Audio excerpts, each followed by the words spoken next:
Geo Geo. and metry. Yeah. Geo means what? Means like geology, right? Geography. What does Earth? geo mean? Geo, Earth. Exactly. And what does metry mean? What does metry mean? It means measure. Measurements? Yes. So geometry, the subject of geometry, the name of the subject itself, is based on the measurements of the Earth. See? And that's why we're talking about it. That's why we're saying, let's look at a sphere or a circle, and let's look at a straight line or a plane. Okay? They're different. They cannot be the same. There are no flat surfaces on spheres, no matter how big the sphere and how small the observer. When you make a claim of something, for example, I say I am the most beautiful woman on the planet, and then okay, so what's your and I say look at this shiny hair. Yeah, okay, so your hair is pretty shiny. What else? If you're gonna say you're the most beautiful woman, then what else is there? Your eyes, your nose, your hips, whatever. Not just the shiny hair. To me, it's more than just one thing, like measuring something or having a proof or evidence of something. Well, beauty is subjective. Okay, what's beautiful to one person is ugly to another person. Okay, that's not what we're talking about. Yeah. So what's flat for you can be round for me. We're talking about something that is objective. So a better example would be, what is the difference between a man and a woman? That would be a better example, because that's the same difference between a straight line and a curved line. But you look at more things, right, than just one thing. That's what I'm trying to say. We're talking about what is objectively true. Okay, not what you think is true or what you think should be true. We're talking about what is true. That's what we're talking about, right? Right? Do you agree? But sometimes it's impossible to find out the truth, right? Are you a woman or a man? I think I am a woman. I mean, I identify as a woman, I guess. I don't know. How do you know? Correct to say. Do you know that? Is that true? How can you know if that is true? That you are a woman? Well, these days that's kind of a like sensitive topic, I think. So you can't know that? You don't know if you're a woman or a man? I think there's some people confused about that, and I'm not here to judge, or I'm not here to have an opinion on that. Black and white. Do you know the difference between black and white? The colors. Yeah. Yes, sir. Yeah. My PlayStation 5 is white, and my Nintendo Switch is black. There you go. You just prove yourself wrong. See, you're saying you can know something. That's what you just said. Black and white, right? How can I ever know if the Earth is flat or round? I cannot know this. I do not. Well, you said it. You said it looks. You said it looks flat. Okay, and what about water? Does water measure? Do you think 180 degrees? That's flat, right? You agree? Because you're saying it looks flat. Yeah, but if I look at the sun going down, or if I look at the stars in the sky, those are other things I see. It doesn't matter. What? Nothing to do with the ground. We're talking about the geometry. It means it's like a puzzle, right? Everything you see or smell, or it's a puzzle piece. It has to fit together. Look, wait. There's a pool table, okay? There's a pool table and pool balls. There's a pool ball on the pool table, okay? Now you look at the table and you look at the balls, okay? And I ask you, hey, is the table flat? Okay? And then you say this, well, if we look at the lights in the ceiling, right? If we look at the lights in the ceiling, right? That's how you talk. That's what you're saying. But if something is that big, you have to look at other things, because you cannot measure something that is so big. You can make math, or you can make. You're trolling. That's what you're doing. I think you're trolling. No, I'm sorry. Yeah, that's why I don't mean to. I'm sorry. I'm gonna go back to listening mode. I do not mean to offend or break anyone's balls. And someone already, I don't know who it was, but someone was already like warning me about Hello. me. Hello. Can I talk, guys? Can I just jump in for a while? Please. Hi, guys. I'm from Amsterdam. I speak Dutch, and I know Dutch jokes are not really funny. I was writing in the text. Ja, ik hou van Amsterdam. I'm from Amsterdam as well. So I just want to say, I just sent in the chat. I sent you a Dutch pilot, a woman that actually talking about the gyroscope. How is it impossible to fly a plane from one side to the other and keeping the horizon clear? And she's explained it in Dutch, and you can even contact her. She's a Dutch pilot. That's what I wanted to say. It's in the chat. I can send it to you. You're from Amsterdam? Yes, I live in Oldenbarneveldstraat. If you want to know the address, Oldenbarneveldstraat 10-1. You're invited for tea. Oh, nice. I love Amsterdam. I always go there. Well, yeah, well, just give me a call and then we can talk about flat Earth. Sorry, guys, I'm picking up girls here. No, I'm just kidding. I have a girlfriend. You don't want to pick up me, trust me. Yeah, you don't know the Earth is flat. They only do flat Earthers. Are you too heavy to pick up, or what's the problem? No, I'm just joking, guys. Yeah, there's better girls to catch. Why do you think so low to school? Wait, why would you say that? Why? Yeah. I think I'm quite realistic about. Well, I don't know about. Well, yeah, no. I guess I'm realistic. If you were realistic, you would be a flat earther, and you know you're a woman, not a man. I know I'm a woman. It's just I was. Yeah, well, you didn't know. You were confused. A minute ago, you were confused. No, I'm not confused. I mean, what do you mean? Because some people. She said there's other women that are better. Well, why? What's wrong with you? Yeah. Well, there's a lot of. Do you want me to name everything that's wrong with me? Yes. Yep. Are you a woman? Yeah. I think I am. Yeah. Are you sure? You know this. How do you know this? I know this. Well, how do you know that? I feel I'm a woman, and hormones and everything. And what if I feel like I'm a woman? Does that mean I am a woman? That's what I mean to say. Like that's what I'm trying to say. People are confused about that these days. But that's not what makes you a woman, right? Just because go ahead. Let CB cook, man. I want to hear what he has to say to her. How about this? Yes. We can end this real quickly. Hey, Farah, what's your body count? Body count? Yeah. What is body count? How much I weigh? Yes. No. Yes. Yes. Very, very rude question. I am but I only know centimeters and kilograms. Yeah, go ahead. We'll convert it. I am 177 centimeters, and I am 68 kilograms. All right, chat. Go ahead and convert that for us. I don't know how much that is in pounds or. Do you know what makes you a woman? Just use ChatGPT. It's gonna give It's 150 pounds. 150 pounds. And how tall? 5 foot something? You said 178? 77. 177. That puts her at 5'9". Okay. 5'9"? God.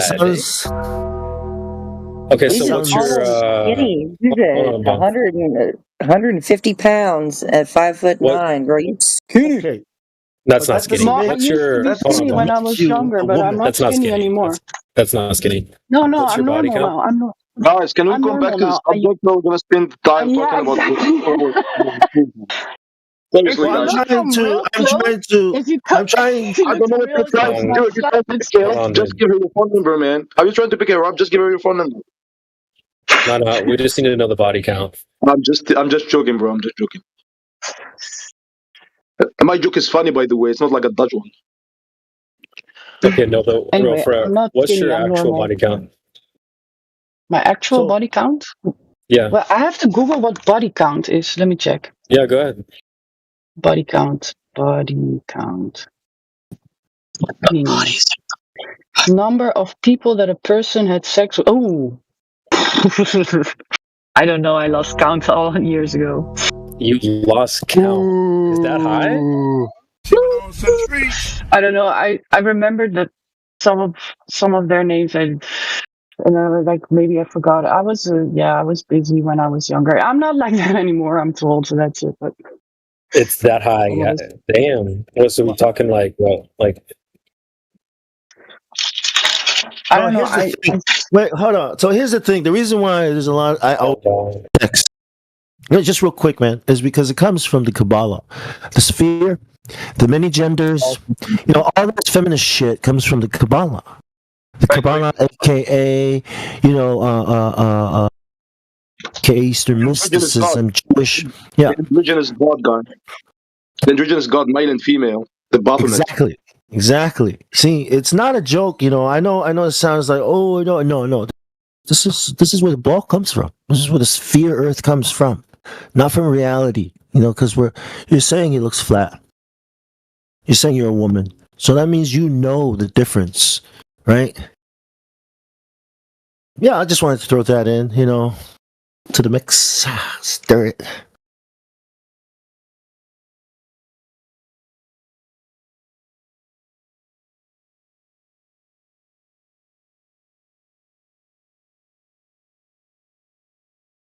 I 50 to 70.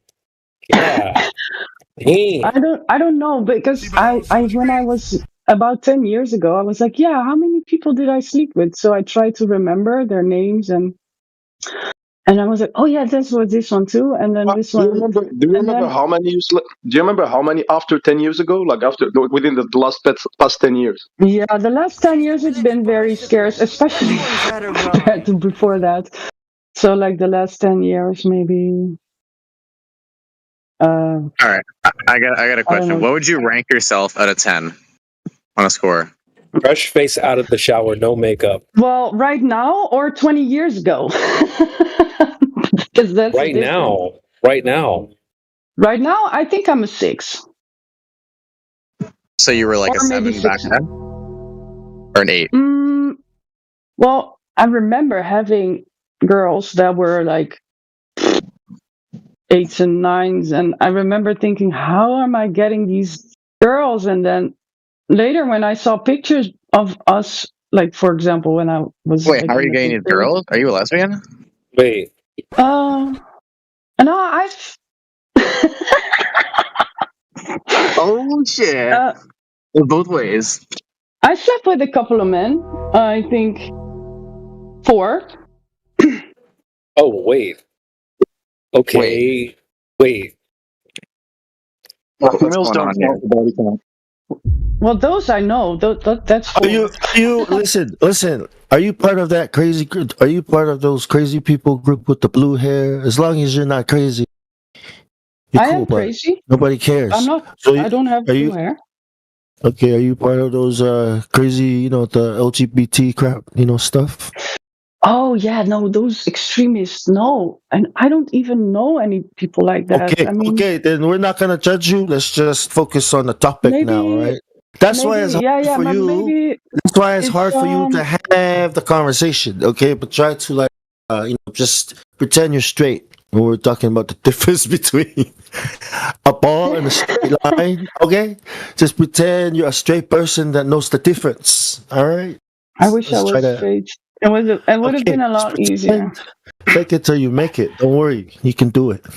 Okay, you can do it. Amen. If we can figure this out, listen. If you accept reality and figure out what we're looking at, right, and say, "Oh, okay, it is," then you can be straight. You can be so straight. You can be the straightest person ever. Flat and level. I was with men, and Doesn't matter. It doesn't matter. You're with us now. you're with us. Okay? So now you're going to do as we do and think as we think. Ready? Are you ready? Yeah, I think you like women Let's too. do this. So I think I'm already partially thinking like you. Let's go.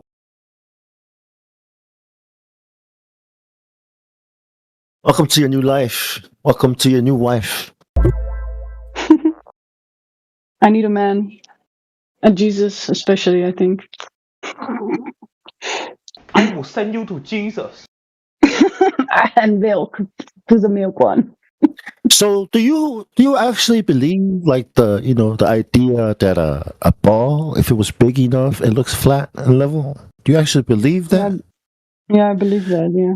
So let me ask you another question now. Do you believe that because that's what we were taught in school and all the people on TV and at school are saying it? Is that why you believe it? It has to be the only reason. Yeah. Okay? No, but there are more reasons why you believe something, right? I mean, there's not just one reason why you believe something. Nah. You need to stop that bullshit thinking, man. Okay? You don't just think something out of the vacuum, okay? Your thinking is influenced by what you take in through your ears, eyes, senses, whatever. That's how thinking works. So I'm saying all kinds of reasons. There's no reason that anyone would think that I am a woman, or that you are a man, or that a ball is flat. No one has any reason to think that. There are some men who believe they are women, and there are some women who believe this? How about you answer the question a little bit? Is it because you were taught in school? Is it because people, scientists say it? Is it because NASA? Yes. Is it because of NASA? Is it because of the government? Okay. All these reasons, all the reasons that you have for believing it's a ball are all irrelevant. Brother, can I add to you? Brother, can I add to you? Listen, the thing is, the problem here is the confusion between what we can know and what we can believe. You believe with your heart and you know with your mind. But when you start mixing between I believe, I know, that's a problem. So you know reality, the real physical reality, there is only one. The truth, there is only one. You know it by your heart and you know it by your mind. Well, you believe it by your heart and you know it by your mind. But when you start saying, I believe I'm a man, coming from a belief, we know it's not true. You're the only one who's crazy believing you're a man, but we know you're a woman, and we all see it, and we all agree on it. So let's not confuse between philosophy, belief, and knowing reality. That's the problem with this whole subject. You never think you can know things you believe. Yeah. I can believe the Earth is a fucking pancake, but it doesn't change anything. If I get everybody to believe the Earth is a fucking pancake, it doesn't make it a pancake. It stays exactly the same it is. And it's flat, by the way, Farah. It's really flat. I'm okay with flat. Yeah, well, I'm okay with everything. That's the problem. Yeah. You should be okay with one thing. You should know what's reality and you should advocate for reality. The thing is, if you're okay with it's flat, it's okay if it's a man, if it's okay for a woman, if it's okay if then everything is okay, then let's not have a conversation. Well, it is less tiresome, maybe. If a man comes up to me and says I'm a woman, then I'm like, okay, I'm not going to convince this person otherwise.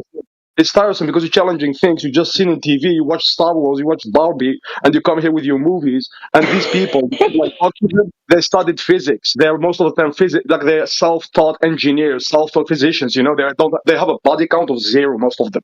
I'm just kidding, guys.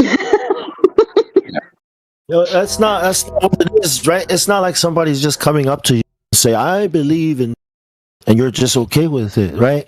That's why I asked you. This is taught in school, okay? And if you think anything else, well, you're not going to get the grade, you're not going to get the job. You have to think this, okay? So it's not something that you have a choice to accept or not accept. See, this is forced on you. Why not? Because this is forced. A lie has been forced on you, right? It's not like you had the choice to not believe it or not. Okay, Brother, I have the Can perfect. I ask a genuine? Can I ask a genuine question? Let me just add to this. Let me add to this and then ask whatever question. I'm not gonna talk anymore. Listen, it's the same thing as Santa Claus. Yeah. You've been told that the Earth is flat the same age as you were told the Santa Claus exists. At one point, you realize Santa Claus doesn't exist anymore. You don't believe in it, but you're still gonna lie to your children. But the flat Earth, no one told you until now. So we're telling you the Earth is not round. Now, shut up. If you want to come have tea, I'm waiting for tea. I'm in the Netherlands. Is there is there a possibility that either that you're wrong, that the Earth is not flat? Yes, there's a possibility. There's a possibility, but I believe myself and all the people here. Before I believe you, we all think it's flat, man. Most of us. But you I'm not here to convince anyone because I know. Wait. No, let me answer the question. Hold up. Invoker, let me answer. The answer is no. I mean, there is no. This is why we have measurements. This is why we talk about geometry. Okay, this is why we talk about identifying the difference between a ball and a table. Okay, there's a ball on a table. All right, it's not a ball on a ball. It's not a table on a table. It's a ball sphere on a plane. Okay, so there's no possibility that it's not flat. 100% not a sphere. Okay, that is 100%. No. How can you know that? How can you verify? I cannot. That's why I keep all possibilities as an option. What do you mean you cannot? I cannot say with any certainty that either the Earth is flat or the Earth is a globe. I don't know. What? That's what. Does it look like a globe?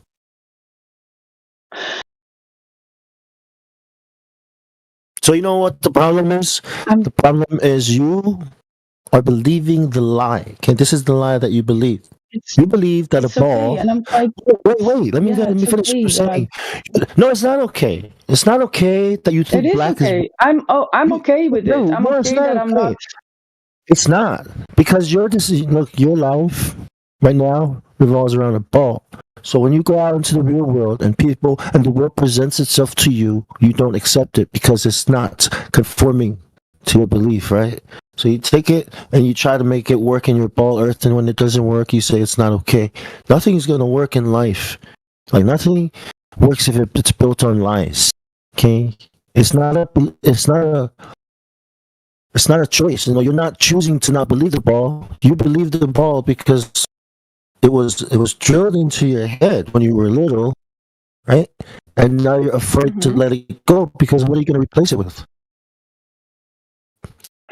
You understand what I'm saying to you? Mostly the problem is I don't really mind if it's a globe or a flat plane, but I do mind to letting go of the night sky, which I love so much. You know, the universe. You don't have to let go of anything. You don't have to let go of anything. Everything that you love in this world. Flat earthers don't believe in outer space, right? No, what you need to let go of is what you imagine the world to be. So all you have to do I cannot. All you have to do is accept the world as is. Okay, so you stop imagining it to be a ball. If you're looking at a sunset, okay, over a beach, okay, or a mountain, and it looks, the horizon is lit up and flat, accept it as flat.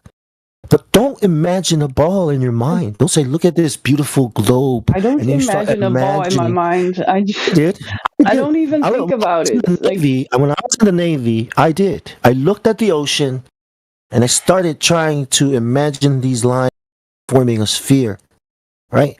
Because I know so much about space, about astronomy, about the Big Bang, and how God created everything. It's how I appreciate the world by imagining the sphere Earth that God created and exploded from nothing. You do believe in outer space? No, I'm telling you. When I was a glober for Flat Earth, I was in the Navy, and I used to look at the world like that.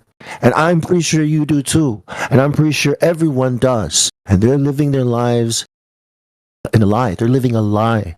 Okay, they're believing lies. My life is a lie. It is. Everything's a Because lie. Fuck it. Well, You know, well, I'm just gonna get frustrated over it if I'm gonna like worry about everything that's not true, and I already do that.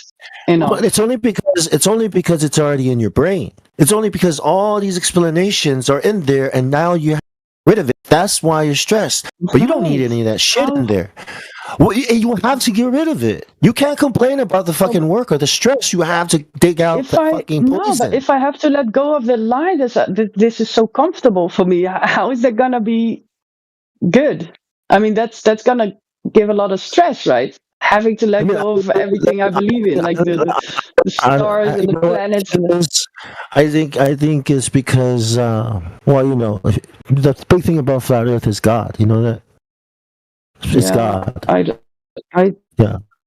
I think I am agnostic. And I think I know why you're agnostic. Identify as agnostic. Preference, right? Because that's your preference, right? Well, that's what I'm saying. No, it's like, because if you I just don't know what Earth, you have to acknowledge a lot of things will change. First thing is it was created. Second thing is who created it. It's Jesus. This is the name. I don't know anything about that's I think, and I think it'll help you live a more fulfilling life. Yeah, if we accept reality as it presents itself to us, right, and not what someone else imagines it to be. Thanks. Sorry, go ahead. No, you don't have to apologize. I appreciate you, by the way. And I have been searching for all kinds of different truths, and I'm open to all kinds of different ideas, whether it's religion or, you know, other things that come to light. It's just sometimes it's very hard. Like, for example, I have this. No, but I mean, it's the same for me because I've been looking into that as well. But it's very hard for me to. It's really profound. Okay, check it out. This is really profound in my opinion. Okay, before, see, I'm here now, but there was a time when I was not here. Okay, so I asked the question: where did I come from? I came from my parents. Well, where did they come from? They came from their parents. So there was a time when there were no parents. Where did we come from? This is something you can ask and backtrack and try to find the answer to. Find a couple of answers. You come from a monkey. Some people say you come from a shrimp. I believe I already know. Yeah, I believe I already know the answer. But and I don't think it's God, but that's my belief. Like I believe. Well, and that's the thing about flat Earth. The thing about flat Earth is once you acknowledge that it's not a ball, you also have to acknowledge that a lot of your beliefs that come with the ball is gone and was never real. But what is real? What's in front of you? The truth. It's not that easy. I'm really happy that you, you know, for you that you found the truth. But I think the truth is that it's flat. I'm saying it's flat. I'm not talking about religion. No, I'm just talking about anything. Right. Just anything. Right. Can I jump in? Sorry, guys. I calmed down a little bit. Sorry, guys. Can I jump in for a while? Farah, first of all, I really want to say sorry. I should not have gotten mad at you. I was not mad, but I was just a little frustrated because we hear this all the time. The thing is, when he told you the truth is it's flat, people know the truth. They give you the shortcuts. The problem is your mind is having cognitive dissonance. So you actually get a new information that's completely threw you off. So now you prefer to stay comfortable, just like the Matrix. You stay in the Matrix, like that's what they call the Matrix. But anyways, so you stay within your former beliefs because it's comfortable. Because if you have to challenge them, you're going to have to change the whole view of the world, starting for how it is. That. All right, this is what I had to do. Just say, sorry, guys.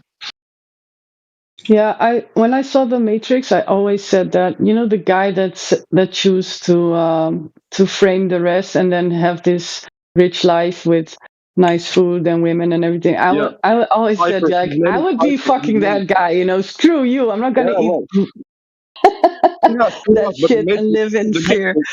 But the Matrix, you're a pill. Listen, the Matrix, you're made to make electricity. You die. Good luck. We're gonna see what's gonna happen. We bet that there is a creator on his side. You bet that there is nothing. Let's see. Yeah, let's see. If you like a steak, just eat steak until you die, and then let's see afterwards. Right. I'm not sure if I notice anything if I die. That's what I'm trying to say the whole time, is that I do not know anything, and I don't think I can ever find any of those things out for sure. You can, Farah. We're giving you shortcuts. We're telling you it's flat. We're telling you they lied to you. We're giving you really shortcuts. We're telling you there's a creator. We're telling you evolution is bullshit. We're telling you the whole gender LGBTQ plus here, all the flags are bullshit. You can choose to believe in, like you can choose to believe us, or you can choose to look for yourself. Start looking to the moon landing, 9/11. 9/11 is such bullshit. You think I have not done some research? Don't know. What have you researched? Well, I'm not highly educated, and I have not been studying geometry or whatever. It's not too late. It's not too late. It's something you can learn. It's not too late. Her answer. Oh, sorry. I have been reading and watching videos that flat earthers have shown me or redirected me to, and I did some. What earthers did you watch? Watch Austin Whitsitt. Austin Whitsitt, Schooling Globers. And I still just want the answer. Why not? Why not? Why not? And it's also about creation. It's very hard to change your way of thought of those things. And yeah, I'm not shy to admit that I'm quite comfortable here in my whatever, if it's truth or lie. Okay, good night. Good night, Farah. Good night. This is my last thing. Good night. Sorry. I will stop talking and listen to you guys more. I was just wondering what research you'd done and what conclusions you'd reached, but it seems that you're just kind of happy and complacent in this. Whatever you think is true, it's fine by you. I mean, that's fine. I don't really know what to do with you, though. No, yeah, I don't really. I'm not here to convince anyone of my beliefs, and I'm just trying to. Well, like I said, I usually come in these channels to listen, but I end up talking anyway, and then people, yeah, like they get frustrated with me because they feel like, they. You know why we get frustrated? You know why we get frustrated? Because when you were talking about body count, sex, you were all excited, and now we're telling you the truth, and you're like, okay, I'm fine with everything. Okay, fine with everything. Go increase your body count. It's okay. We don't care. Why are you here? I like to listen to those, like before someone spoke about what was the word?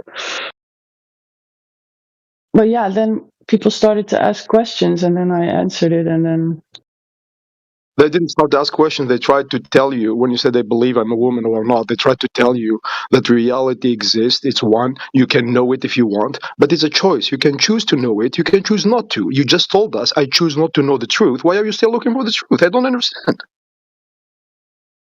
No, I am looking for the truth, but I believe what I think is true is the truth. So, but I'm still open to you've seen on TV your whole life. Listen, Farah, you believe Star Wars, you believe whatever you've seen. Tell me, how did you come to the conclusion that the Earth is round? They asked you about the proof. You didn't know anything. You remember Star Wars? You remember Star Trek? You remember Space Odyssey, which is a really good one. Space Odyssey 2001. That's the Luciferian philosophy put into you into TV. If you can understand it. I didn't watch any of those. You should watch it. Watch Stanley Kubrick. He's the one who filmed the moon landing. Watch all his movies, including Dr. Strangelove. Dr. Strangelove talks about the faking of the bomb, nuclear bomb. Nuclear bombs don't work. They don't exist. I'm just not exclude. Was jij nou die Nederlands sprak of niet? Ik kan begrijp meer dan ik kan spreken, maar if you want. But no one else. But maybe you can translate it for me because I have a hard time saying that in English. I can translate over tea. I'm going to translate over tea. Ik sluit niks uit. Do you speak it? No, barely. I have difficulty like excluding anything because to me everything can be a possibility, and that the Earth can be a flat plane is a possibility for me. So that's why I'm always open to explore ideas. Can it be not flat? Can it be a cube? Can it be a Truman Show? There is an alien who built a Truman Show and they're just joking with us. Can it be that? Before we go any further, possibly speak to.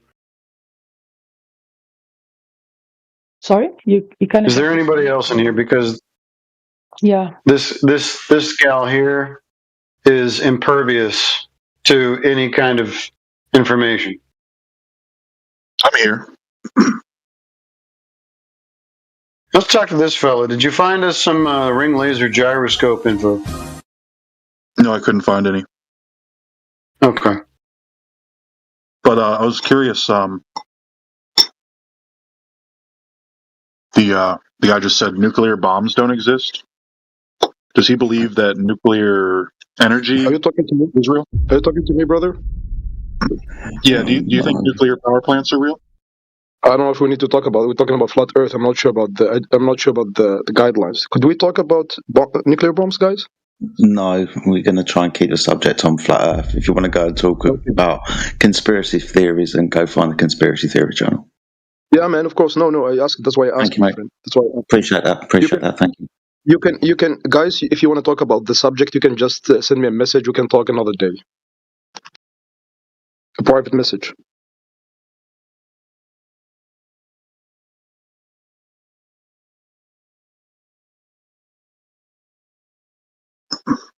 Are there any flat Earth experiments that don't involve light? Yeah, electromagnetic signals, so radio waves. Gyroscope as well. Flying planes. I sent a video. A Dutch pilot explaining about gyroscope, how they normally cannot keep level if you fly around the ball.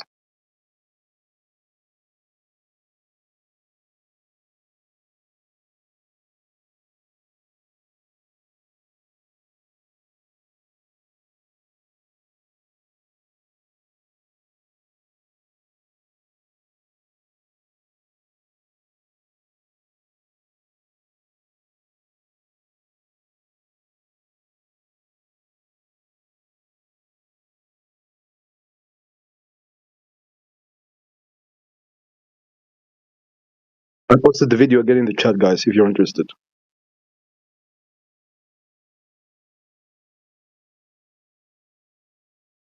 And what's your username?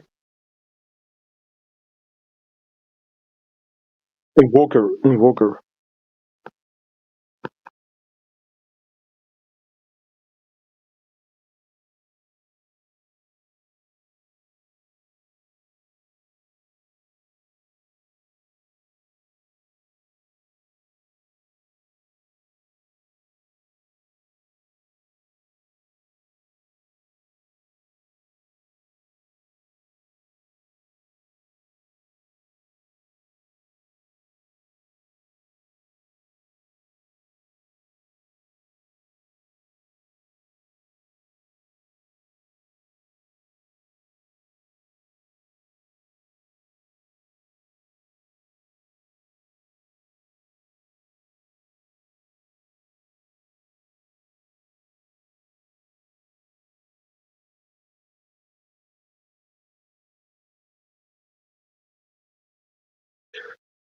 Guys, have a good night and have a long day tomorrow. Thank you, guys. It was really nice.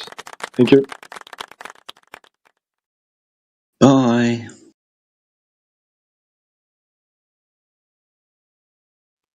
So what does this pilot say? Basically that gyroscopes don't have 15 degrees of rotation per hour?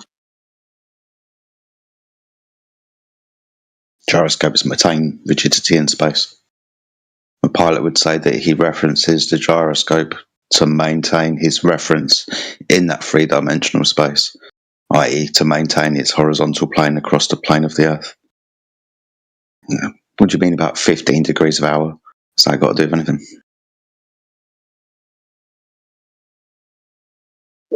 I heard that the gyroscopes in planes are calibrated to counteract the 15 degree per hour drift of the Earth.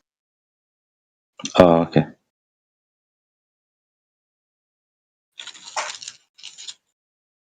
Could they be calibrated for 5 degrees? Theoretically. I guess they can be calibrated to whatever then, right? Yes. Cool. But either way, the gyroscope maintains its horizontal plane, its rigidity in space, which is why they're used in aircraft, so the aircraft knows its orientation, whether it's nose down or nose up or, yawing or pitching or whatever. So that piece of equipment demonstrates that the Earth is a horizontal plane.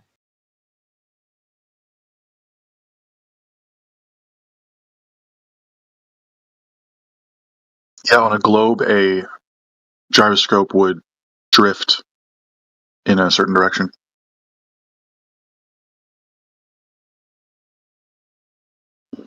Or I should say on a rotating globe. Okay. But would it still remain in its orientation? Fixed? Yes. Okay. So it'd be bloody useless then for navigation and aviation. If it's not going to change its orientation whilst the aircraft is flying over a curved surface, then the aircraft is going to gain altitude. It's going to be like a tangent, right? Yeah, unless you're able to counteract the rotation of the Earth. Rotation of the Earth? No, we need to rotate the aircraft to maintain its altitude above a curving surface. Oh, right, yeah, the curvature as well. Yeah. That's why the gyroscope's so important, because it means its rigidity in space, its horizontal plane. If that horizontal plane of the gyro doesn't change as it's going over a curved surface, you're going to gain altitude.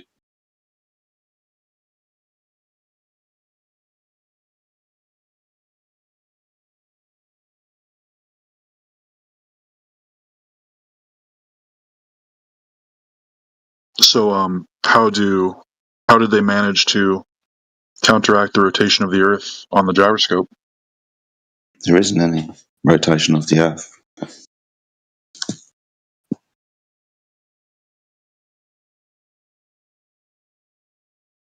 But if there was,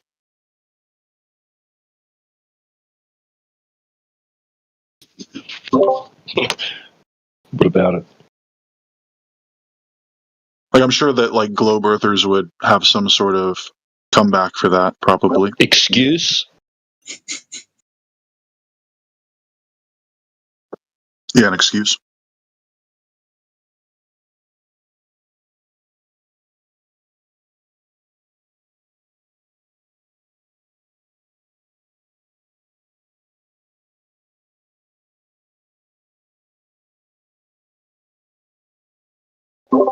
I want a parental signature on a note.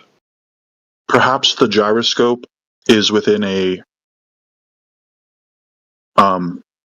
something that like is fixed downwards towards gravity, so like every time it moves it like readjusts to gravity, maybe. I don't know. Or like something always pointing downwards. Right, yeah, like some hanging freely hanging thing. Yeah, something pendulous. Yeah. So if that was the case, and the Earth was a sphere, and we had something pendulous maintained in a vertical direction towards the centre of that sphere, that would mean the gyroscope would change its orientation in space, showing up in the cockpit as the horizon lowering, showing that the pilot would have to chase that horizon by pitching the nose down because it's a curved surface. So if that piece of equipment is changing its rotation, the aircraft's going to have to follow that rotation, because the gyroscope, that gives the false horizon in the equipment, that's going to start moving downwards. The aircraft's going to need to follow that, or the aircraft is going to keep maintaining altitude. Sorry, gaining altitude. Right, so how do they know when the gyroscope has changed orientation with respect to the plane? It will show up in the horizon indicator in the equipment. You know the horizon indicator that you see in the cockpit? Yeah. Yeah. That's controlled by the gyroscopes. So if the gyroscope's changing its orientation, that horizontal line would start to go downwards from the horizontal of the aeroplane. So the airplane would have to pitch downwards to follow that new horizon.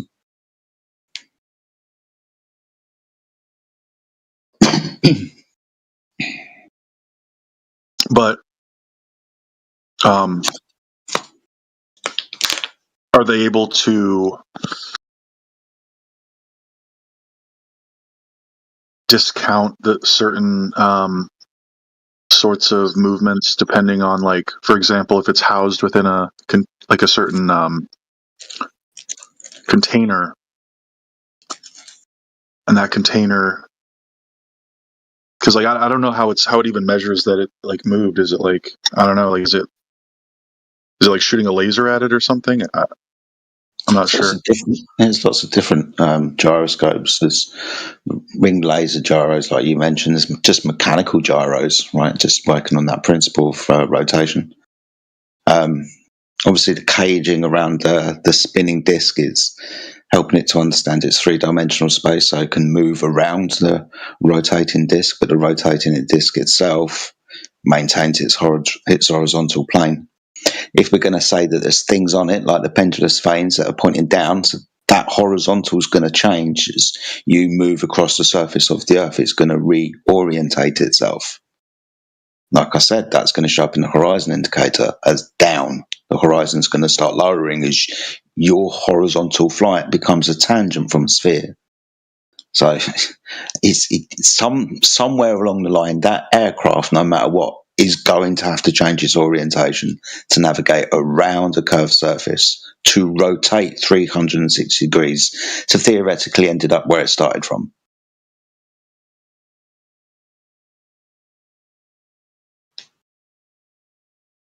And when you mention this to globe earthers, what is their typical cope? Usually it's, as far as we get, there's a cope about gravity takes care of it, takes care of everything, even the flight dynamics of the aircraft. Gravity steps into the cockpit and fucking takes over the controls. Gravity takes care of it, mate. The conversation doesn't really go much further than that. It'll be a new question at some point very soon, probably about the moon or something. Where's the edge? Yeah, so I think gravity is a good explanation for why the plane itself remains level. However, I don't know enough about gyroscopes to wrap my brain around how gravity would affect that. When you say level, do you mean curving around a sphere, or do you mean horizontal? Yeah, like why the nose doesn't rise because you're flying straight. I think gravity. I think because like the way the plane is designed, like it kind of balances on the wings, like a teeter. Like it's teetering on the wings, basically. Yeah, there's a centre of gravity around the fuselage and the wings, where the pitch of the nose and the tail is kind of orientated and swings around.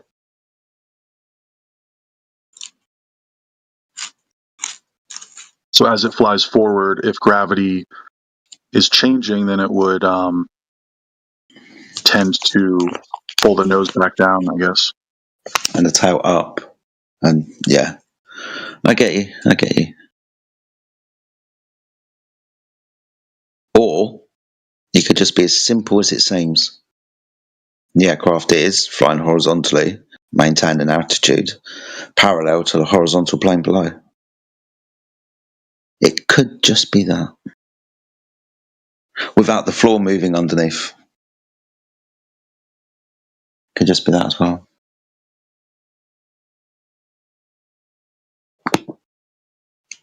Well, because from what I've heard, fixed wing aircrafts, they need like smart, what's it called? I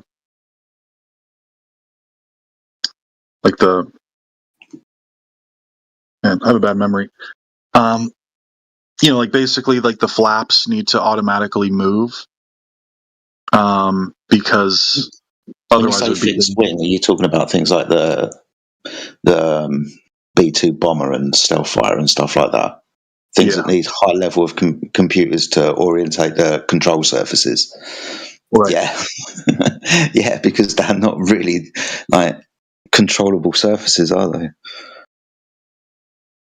Computers got to do all of that so the aircraft can be piloted. They're just like Right. stones otherwise, aren't they?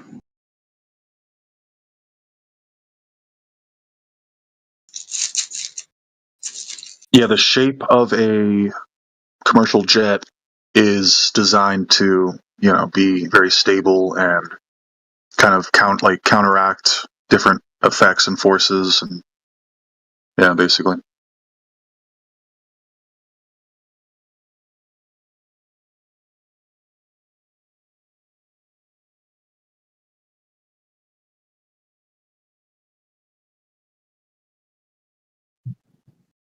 Yeah, and the little tiny wings on the tail of the aircraft are called horizontal stabilizers.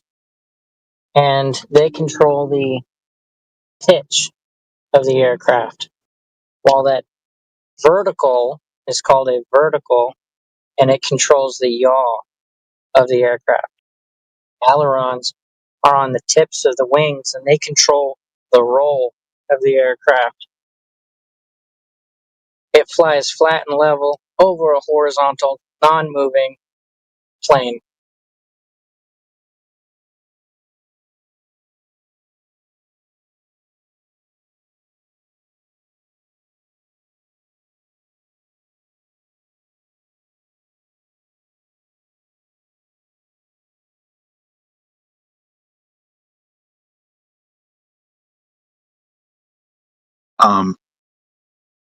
Who said that?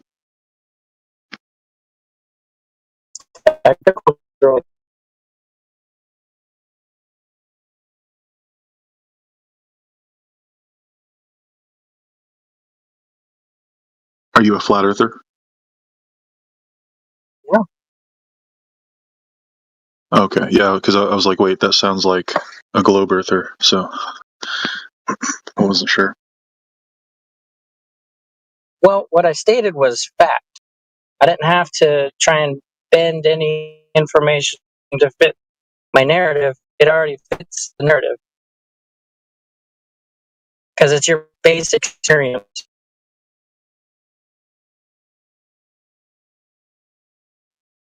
So how do you explain the gyroscope?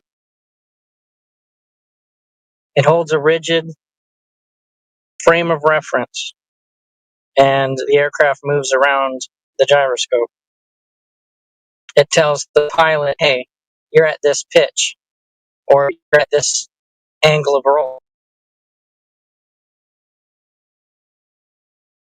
It keeps spinning either electrically or by air pressure coming through the pitot system, which is outside air pressure and air getting forced in while the aircraft's in flight. Yeah. Tell me you're changing pitch without telling me you're changing pitch.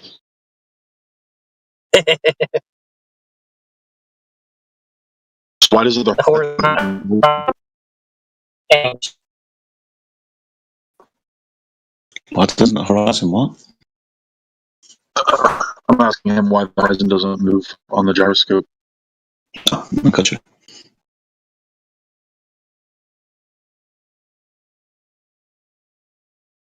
The gyroscope is calibrated on the runway before they take off. The gyroscope, that is the horizontal reference, which will match the horizontal reference of the horizon. You have the gyroscope to tell you the orientation of the horizon because you can't see outside the plane. So you have to trust your equipment using your senses to tell you which is horizontal, which is level, what is my pitch, what is my roll.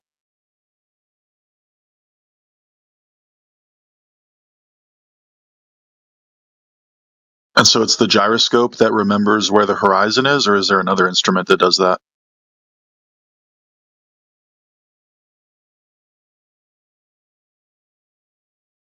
The gyroscope is telling you what your horizontal reference is. Yeah, but if you're going over a curve, wouldn't that start drifting off into a different direction? Well, if you're going over a curve, you got to show me how you're going over a curve, and this gyroscope is maintaining a horizontal reference as you're curving. So you got to measure the ground to prove it's happening. Otherwise, you're just trying to tell me as I fly over a flat plane, this horizontal reference frame made by the gyroscope is just staying as it is, flat and level. Wait, so you are a flat earther? Yes, I'm a flat earther. I said that earlier. Oh, I thought you said no. And then I followed up saying that I don't have to make any information bend to fit my narrative because it's already off of my base experience.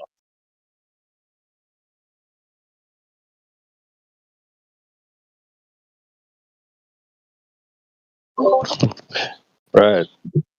So no explanation required because there's nothing happening to explain.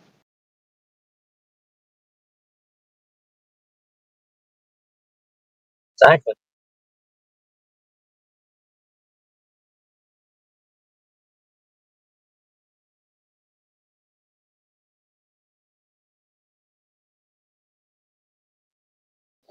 There's nothing, in other words, there's nothing happening that's contradicting the experience. Unlike the Globers who have to, like you said, make excuses.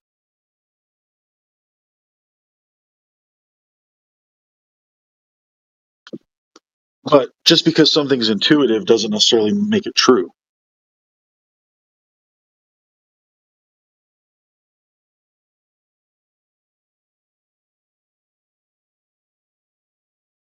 Can you provide an outlier to explain what you meant?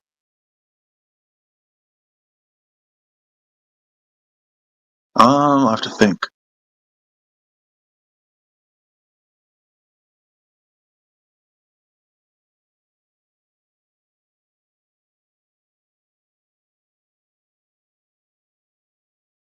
Because as far as I'm aware, my senses tell me the truth of reality, and I trust my senses all the time.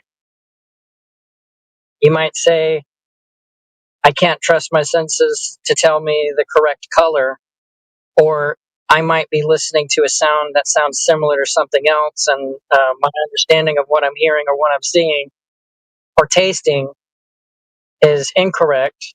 I can understand that. But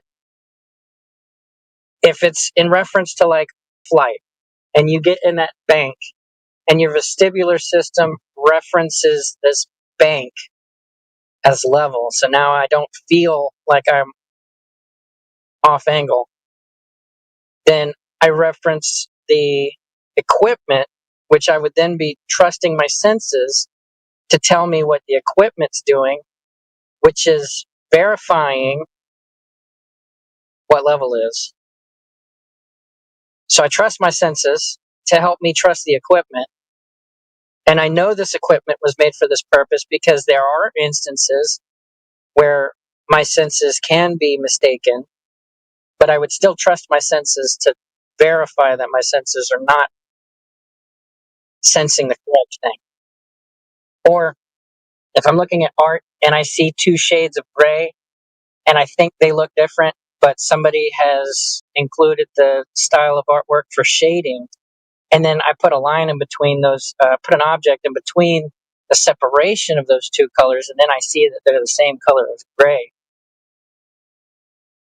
I'm still verifying whether or not my senses are interpreting information. I'm still using my eyes to see around me. I'm still using my ears to hear, or my sense of smell to smell something.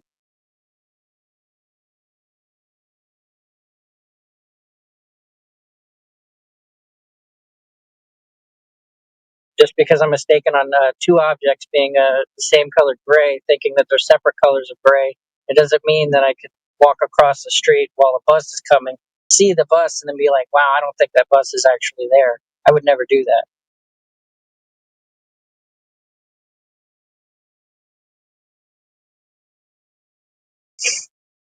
Somebody's senses showed that they're not flying level and they're actually spiraling down towards the ground, and we need to correct that.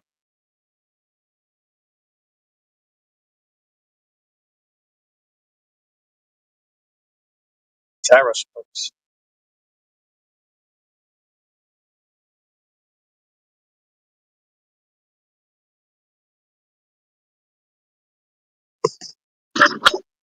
If gyroscopes were a good proof of the flat Earth, then I mean there are people, physicists or whatever, who understand gyroscopes very well.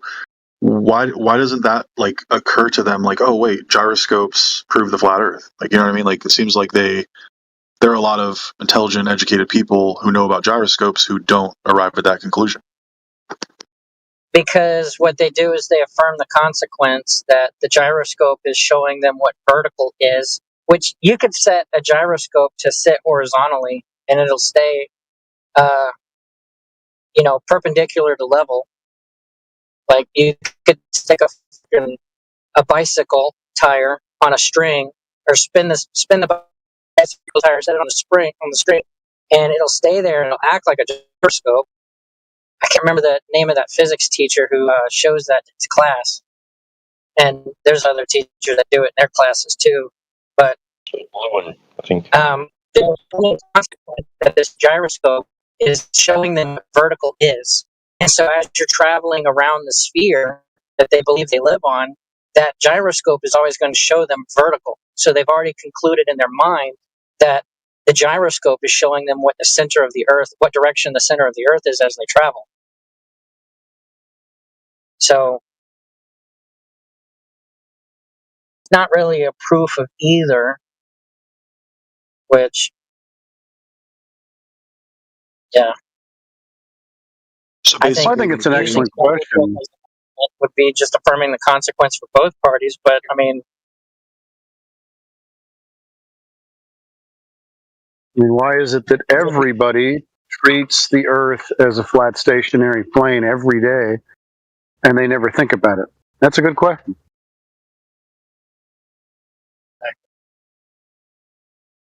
Because the Earth is a flat stationary plane on our scale. What scale? How big is the Earth? The Earth is 3,900 and something miles of radius. And how would we prove that? Putting sticks in the ground and measuring the shadow. I'm sorry, that's an affirming the consequent fallacy. That doesn't prove anything. Well, if the shadows are different lengths, according to like a certain ratio, right? Like, how would that even work on a flat plane? I'm sorry, I don't know why you're asking me a question. You're supposed to be proving why two different lengths of shadows would prove that it's a ball. Well, I mean that is true of balls of any kind, right? Whether it's the Earth or not, right? All right, now you have to have a couple of assumptions baked in there. So let's try it this way. You have two different lengths of shadows in two different places. Tell me how you're going to measure a ball from that.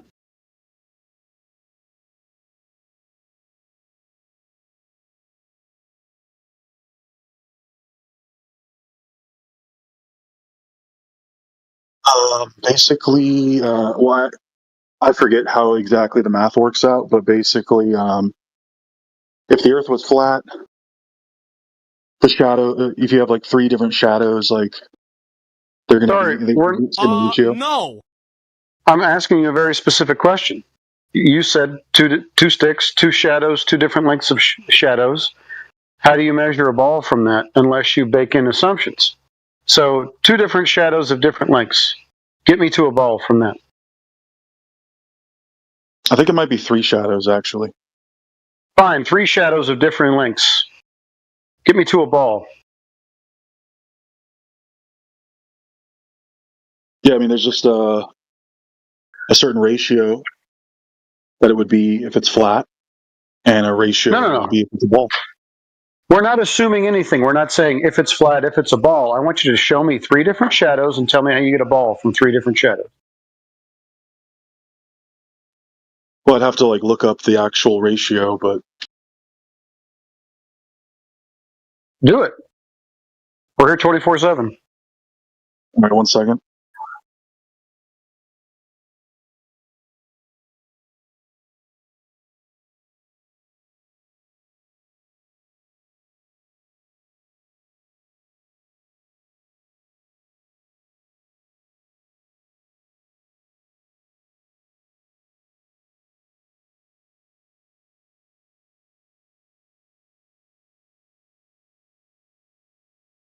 Hey, though, governors.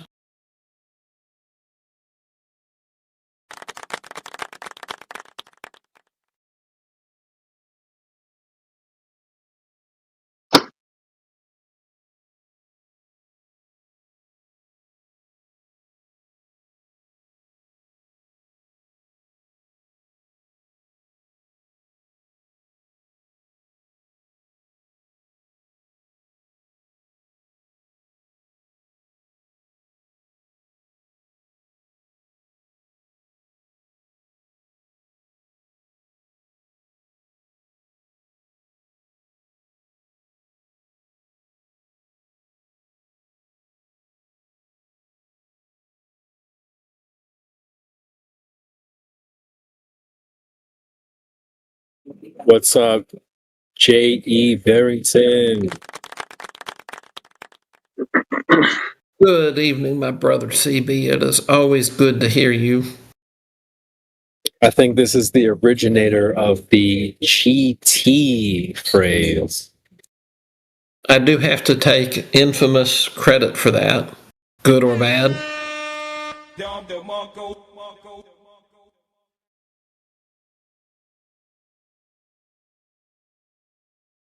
It's a good term for them because we know the meaning, but also it's kind of like a bit of like a Mustang GT or some trim level of car, or for other cars and other things known as GT. They're like it's like you don't just get a Mustang, you get a Mustang GT. So you don't just have a Globy, you have a GT.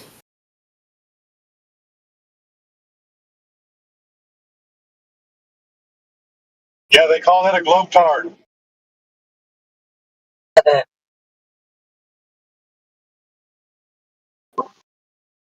Dude, I hear that. Yeah. Just comes out with it. Just.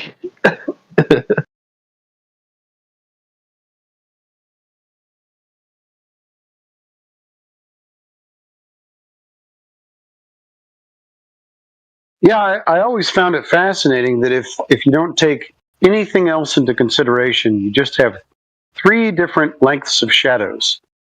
I'm not sure you could prove anything with that.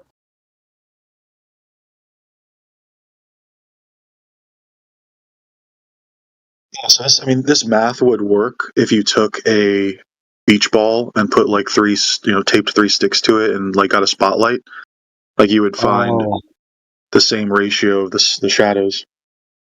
Great. So all we need to do is assume that the Earth is a ball in the first place, and then get a spotlight. How far away is this spotlight, by the way? We got to take that into consideration. We also have to assume that. Well, assuming like light goes very, very far, right? How far? Well, infinitely. Unless it hits something. Light travels infinitely. Not correct. But so if you were to shine the spotlight at a piece of paper and you put 3 little shadows on it, right? That would be a different ratio than a ball. Why are we talking about pieces of paper and balls at this point? Right now we're on to light. So how far does light travel, and what's the light source, and how far away is it? All that stuff. Yeah, the distance and shape of the light is irrelevant for this equation.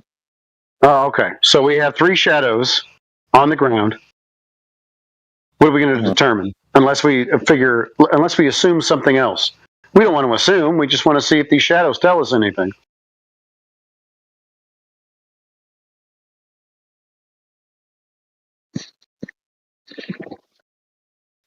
I think one of the shadows is a bunny rabbit. The other one is a bird.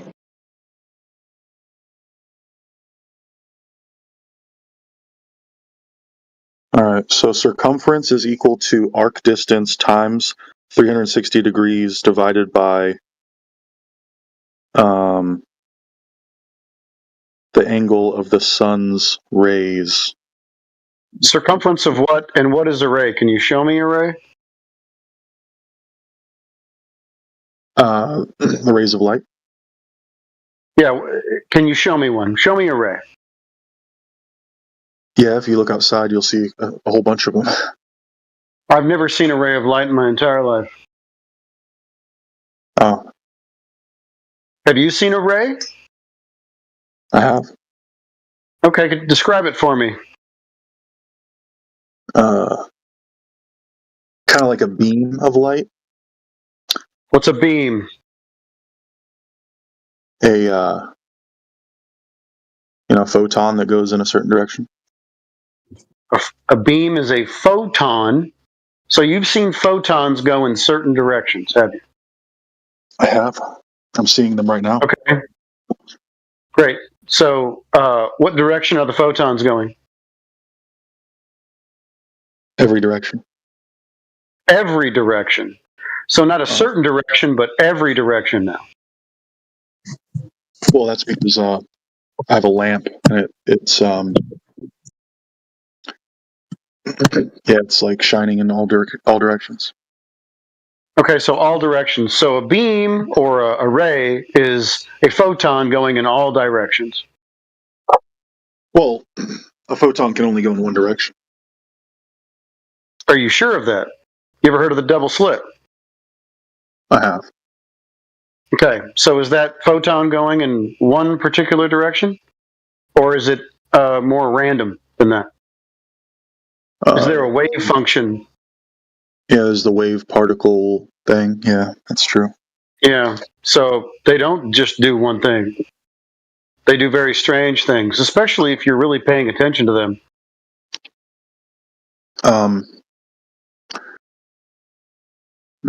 But like if you shine a flashlight, it's gonna have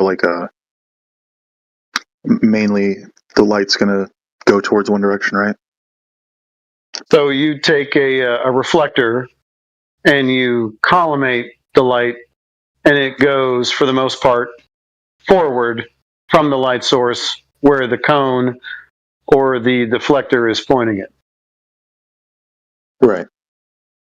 Okay. Is that a ray? Yes. Okay. So a ray is light going in one direction because you steer it that way. Well, no, I mean light just emanates from a light source in all directions, and then if you happen to be in the path, then the direction that the light takes from the light source to you is generally in a particular direction, right? Generally in a particular direction. I mean, you said right at the end of there. Are you ready for that question, or is that your final answer? That's my final answer. Because rays, as far as I understand, are conceptual. They're only mathematical. They're just mathematical. Reification to say that there are rays of light. Light does not travel, as far as we understand, in direct paths. And then you can draw that path and say, this is a ray. Just can't do it. It's reification.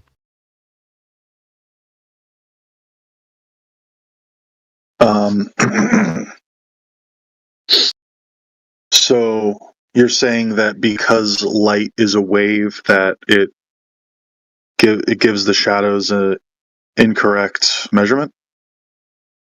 Sorry, who said wave? I didn't say a wave. Do you think it's a wave? Now you think it's a wave. I never said wave. What's waving? Well, you talked about the double slit experiment, and that's about the wave particle quantum thing. No, it isn't. How else would a single photon or electron, I guess in that case, how would it go through two slits if it's just a single particle? I don't know. I'm not making any claims about this. We just talked about the double slit in regards to the way that light behaves. Doesn't mean it will just kind of follow one particular path.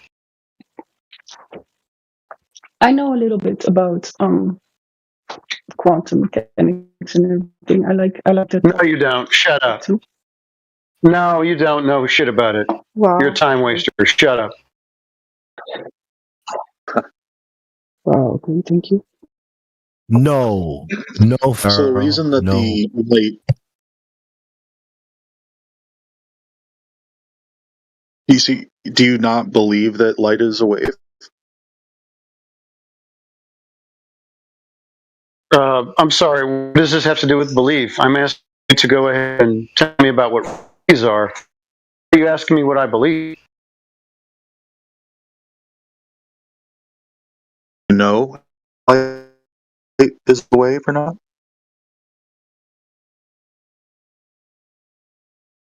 I have no idea. Any claims about light? We have You are saying it's a ray. There are real thin array in my. What I have seen is light. There's no trace of any light, especially from a source. It just can't be done. Well, I really don't know what light is. Ray It's mysterious. The word ray is not an important part of my argument. It was just, the word I happen to choose, but it doesn't really have to be a ray per se. So what does it have to be? Because we're just measuring.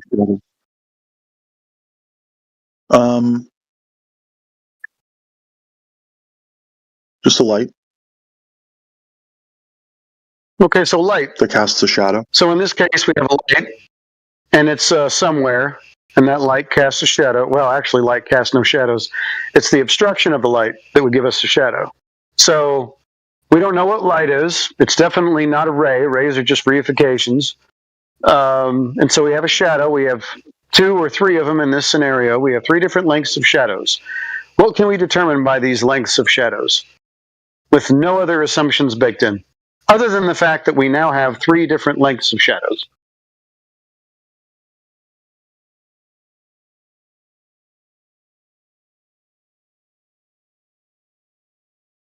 Oh, maybe it is 2 shadows.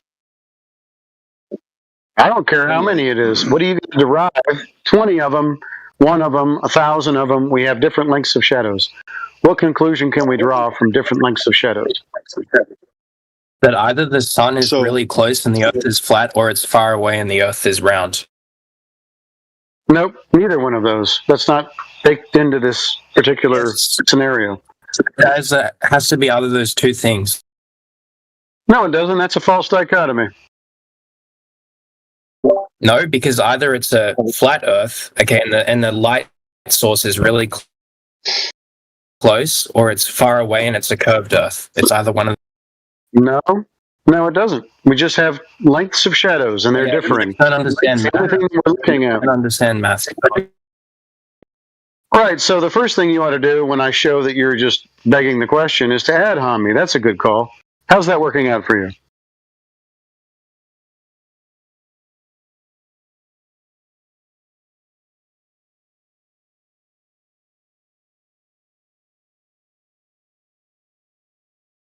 Yeah, so the way I think it works is one of the 2 places has to be noon on the summer solstice so that there's no shadow. And then the second place, I guess you measure the angle of the shadow. And then in order to find the circumference of whatever ball. What ball? We just have 1 length of shadow. Why are you assuming balls all of a sudden? You got to get that ball out of your head. You have now 1 shadow because 1 place it doesn't have any shadow, but we have another place where we have a shadow of some length. Now what are we going to do? So you take the distance between the 2 sticks. Is that a linear distance? Times that by 3. Yeah. Okay, so that would be a flat measurement. Straight.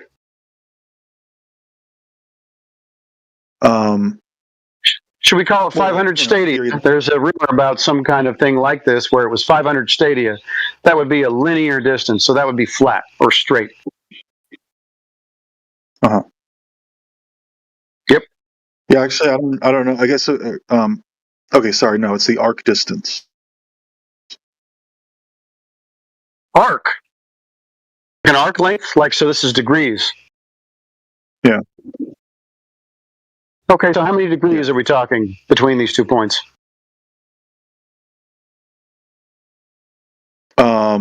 Between Alexandria and Syene. Oh, you've got a very specific scenario here. Okay. Alexandria and Syene, and we have an arc length. How many degrees? 2 points? Yeah, those are the ones that Eratosthenes used. Let me see here. Well, I don't know anything about that. Can you give me the primary source data for this Eratosthenes thing? Yeah, I can link that. Hold on. It says, so the arc between Alexandria and Syene is 7.2 degrees. So it's 7.2 degrees between Alexandria and Syene. I believe so. Great. So just drop that primary source data. That would be the original document, cataloging or recording this data for this particular observation, and we'll see if that's correct.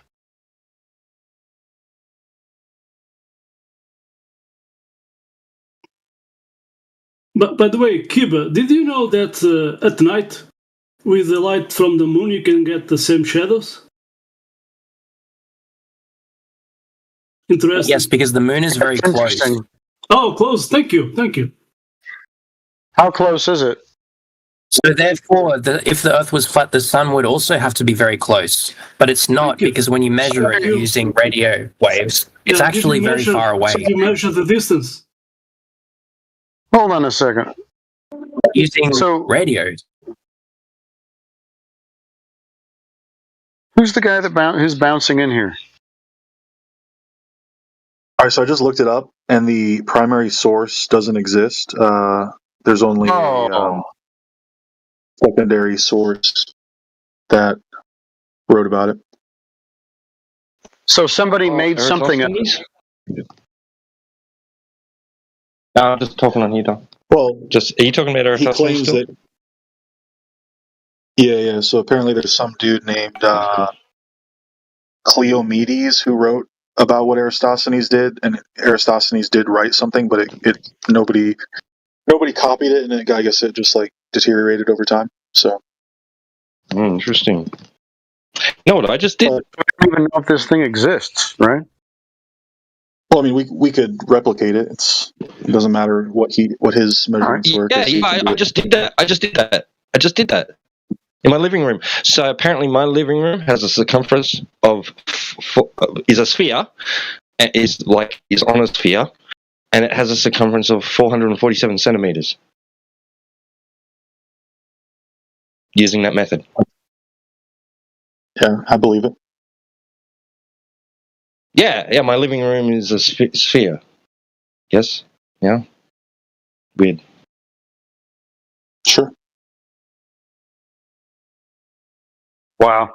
So you're going to go ahead and plow through the absurd idea that this guy lives in a spherical living room. His floor is mounded up as a hemisphere.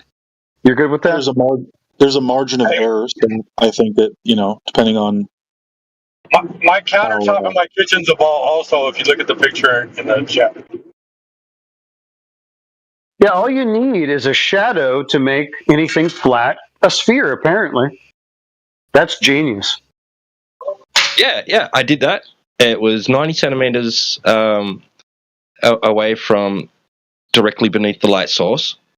And the object was 19 centimeters high, casting a shadow of about 6 centimeters. And that gives you a circumference value of 447 centimeters. Wait. It's just me, but I could be crazy. Maybe just measuring shadows is not a great way to determine whether or not the surface of your shadow against a spherical spherical or flat. Maybe it's just a shitty idea, and using that as evidence for spherical or flat Earth at all. I think it's a pretty good method. Okay, so what you're telling me is measuring one shadow, especially on any surface, is a great way to determine whether or not it's flat or curved, like these people did with their countertops in their living rooms. You think that's a good idea, do you? Well, I'd be interested to see, did he post that countertop thing? Because, there, your bottle. Interesting. Yeah, I'll have to think about that. But, yeah, I don't know if they did the math right or not. I mean, in theory, it should. Well, yeah, in theory, it should work, right? But how far away was the sun? Right. Are you asking me a question? How far away was the sun in his math problem? Let me see. So,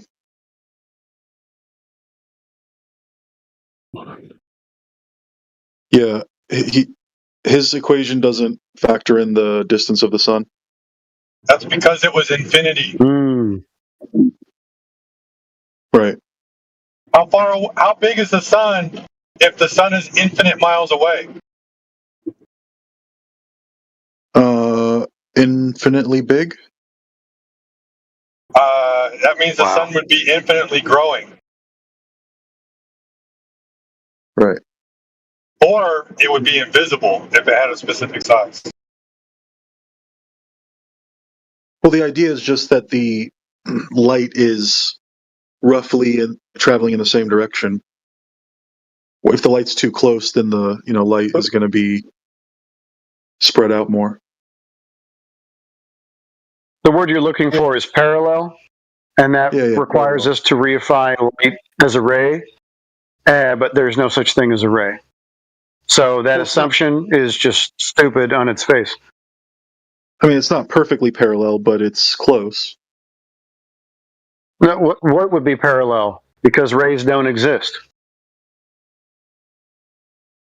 Well, I mean, if you cast a shadow with your hand outside, the lines of the shadow are going to be pretty, well defined. It's not going to there's like your hand. That's not true at all. I can stick my hand out with the sun out, and it'll mostly just be kind of blurry. Like you can see my arm. Now, if I get my hand really close to the surface of the ground, then it's well defined. The further it gets away, stuff starts changing. Gets kind of blurry and stuff, undefined. So light as a ray is a terrible thing to reify, especially because light does all kinds of weird things, and we don't know what it is, and it certainly doesn't happen in rays.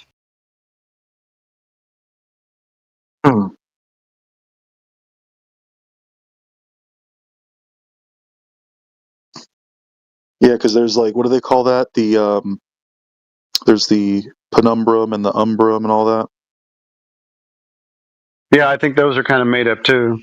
Those are just concepts, and that's once again reifying light into a ray.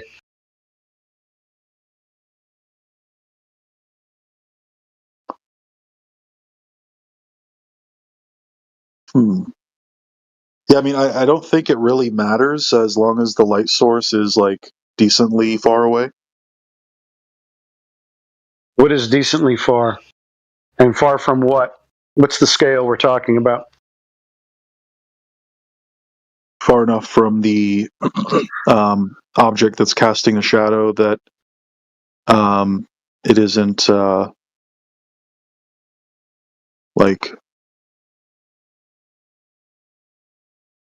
I don't know how to It's difficult to quantify, isn't it? Yeah. Yeah. That's the whole problem with all of this.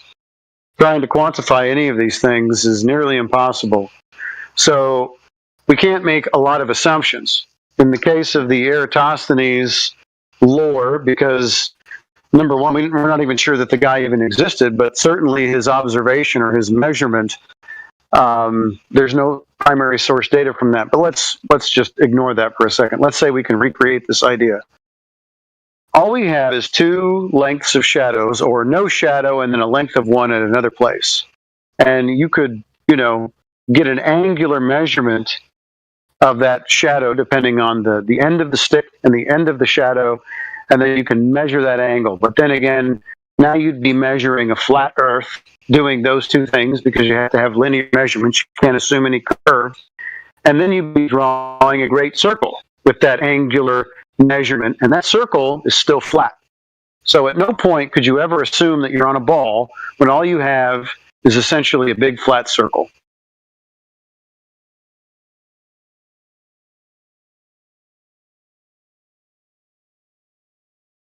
A big flat circle? That's all you have. What do you mean? Well, you're taking an angular measurement. So you create that angular measurement. Then it's kind of like using a compass. You just open the compass up, 7.2 degrees or whatever it is, draw that circle, so you have a big circle. You can't determine whether or not it's a ball. You can't even really determine whether or not it's flat. You have to assume a bunch of things for either one of those. But your angular measurement only draws a circle. Right. That's true. But if we were on a flat plane, wouldn't the math work out that it's, infinite circumference or something? I don't know. All you have is what you can measure with the shadow. So that's how big a circle that you have. Nothing about the extent of that particular land or surface that you're drawing that circle on. You just have a circle. Why are you stuck in the sky, bro? In the sky? Why are you so hyper-focused on the sun? Because I am not high enough to see the curvature, so I have to, come up with other methods. So you're telling me the Earth looks flat? It does. Welcome to Flat Earth. There you go. Looks can be deceiving. Now that's true. How far away is the curvature from a 6-foot observer height? Was I think a few miles or something. Yeah, it's not that far, bro. It's pretty small. Right. Well, but the Earth is really big, right? So I have seen a video where they put up a weather balloon, and supposedly the camera was, I forget the term, but it was the type of camera that's the opposite of a fisheye lens. It's supposed to show, accurately the curvature. And I did see a little bit of curvature from a weather balloon. What you're looking for is rectilinear, and they still have curvature of those lenses. It's just not the same as a wide angle or fisheye lens. Yeah. So all lenses, the sad part about all lenses is they have some degree of curvature. That's just the way they're designed. But right. That would be inconclusive no matter what you do. The only thing you could ever really do is measure the surface of the Earth directly. And every time we do that, it's always flat by everybody. Surveyors, everybody. Yes, in the video, isolating just due to vibration or motion or whatever, and it was going above and below the horizon, the sun lens going above and below, and yet the curvature of and below the horizon was normally with the lens distortion would cause an inverted curvature. It was going, what I'm saying, it would if it was just due to the distortion of the lens as it goes above and below the horizon, that distortion would invert. So if you see curvature above and below the center, then that would indicate that there's genuine curvature, right? Right. Where can we find that on the Earth's surface in reality measurably?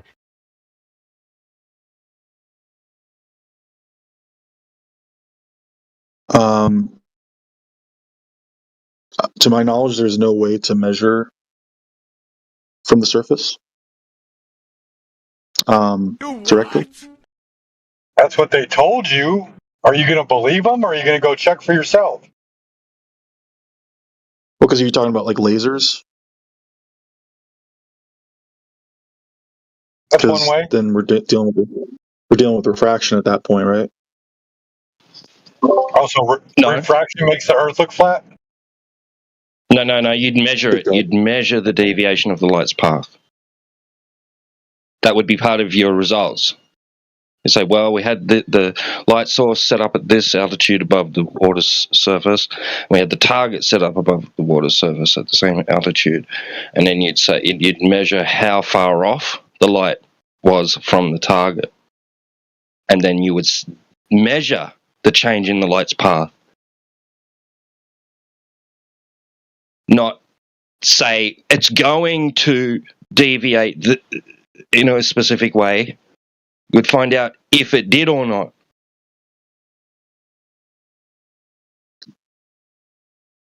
Yeah, I'd be interested to see if someone conducted this experiment like up at like a higher altitude, because I know the closer you are to the surface, the more refraction. So I'm dubious of certain That's what laser they experiments. claim. Have you gone out and checked for yourself? No, I don't own a laser or a body of water that is near me. I mean, have you ever? There's a difference between this being an experiment and observation. If you're having an experiment, you're trying to find the cause and effect relationship to the phenomenon. At this point, if you're just looking at, you're having an observation. And Jay Tolan Media is a gentleman on YouTube who takes regular flights and uses an infrared camera.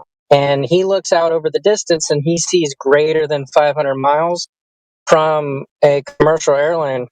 So that's at 44,000 feet, that's like 218 miles to the horizon. And he's seeing 700 miles, 1,000 miles greater than what he should be seeing according to the geometry. And he's using infrared, which is removing or minimizing refraction, right? Because it's using the wavelength of red light, which doesn't bend much. So it's showing you what you're looking at, which is a flat plane. Now, what you would have to do is trying to prove how this minimized refraction is actually the light curving around this ball at a geometry that should be noticeable. Because the geometry is telling you that this curvature rate should be noticeable.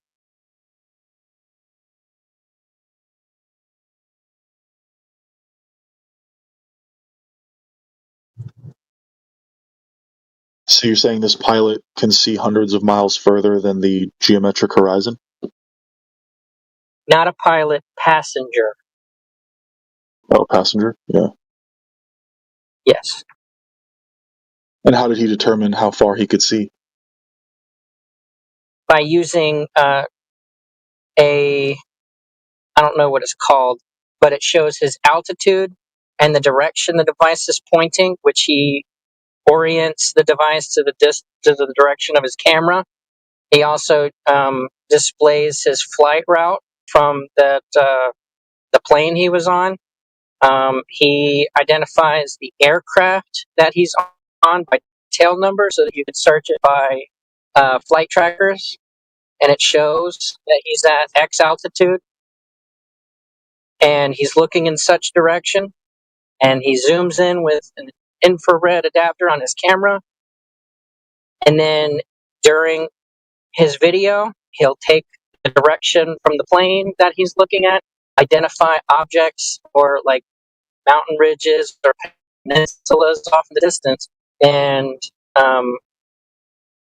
points them out in his videos.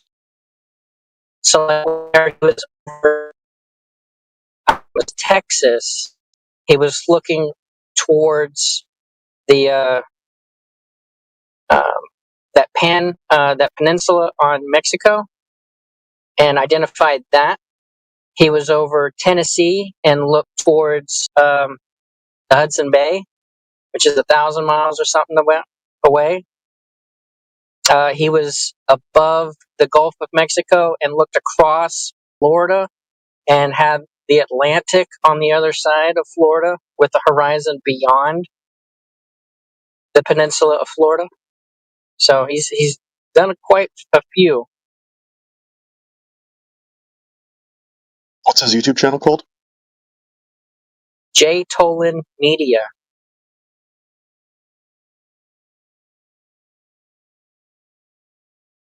I did post a few links there.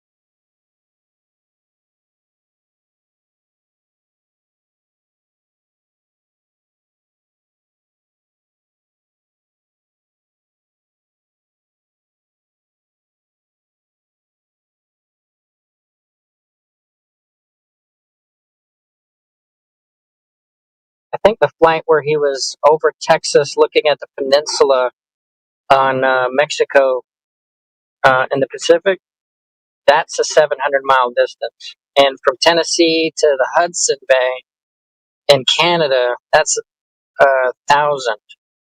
I think that's what he put on his video. Yeah, Miguel posted it. It's Mississippi River, Great Lakes, and the Hudson Bay, 1,200 miles. What is going on in here? The gentleman asked about high altitude black swans, and we're pointing him towards. Sorry. Media. How about now? Yeah, I'll have to watch that video, but if that's true, that's pretty damning evidence for or against the globe.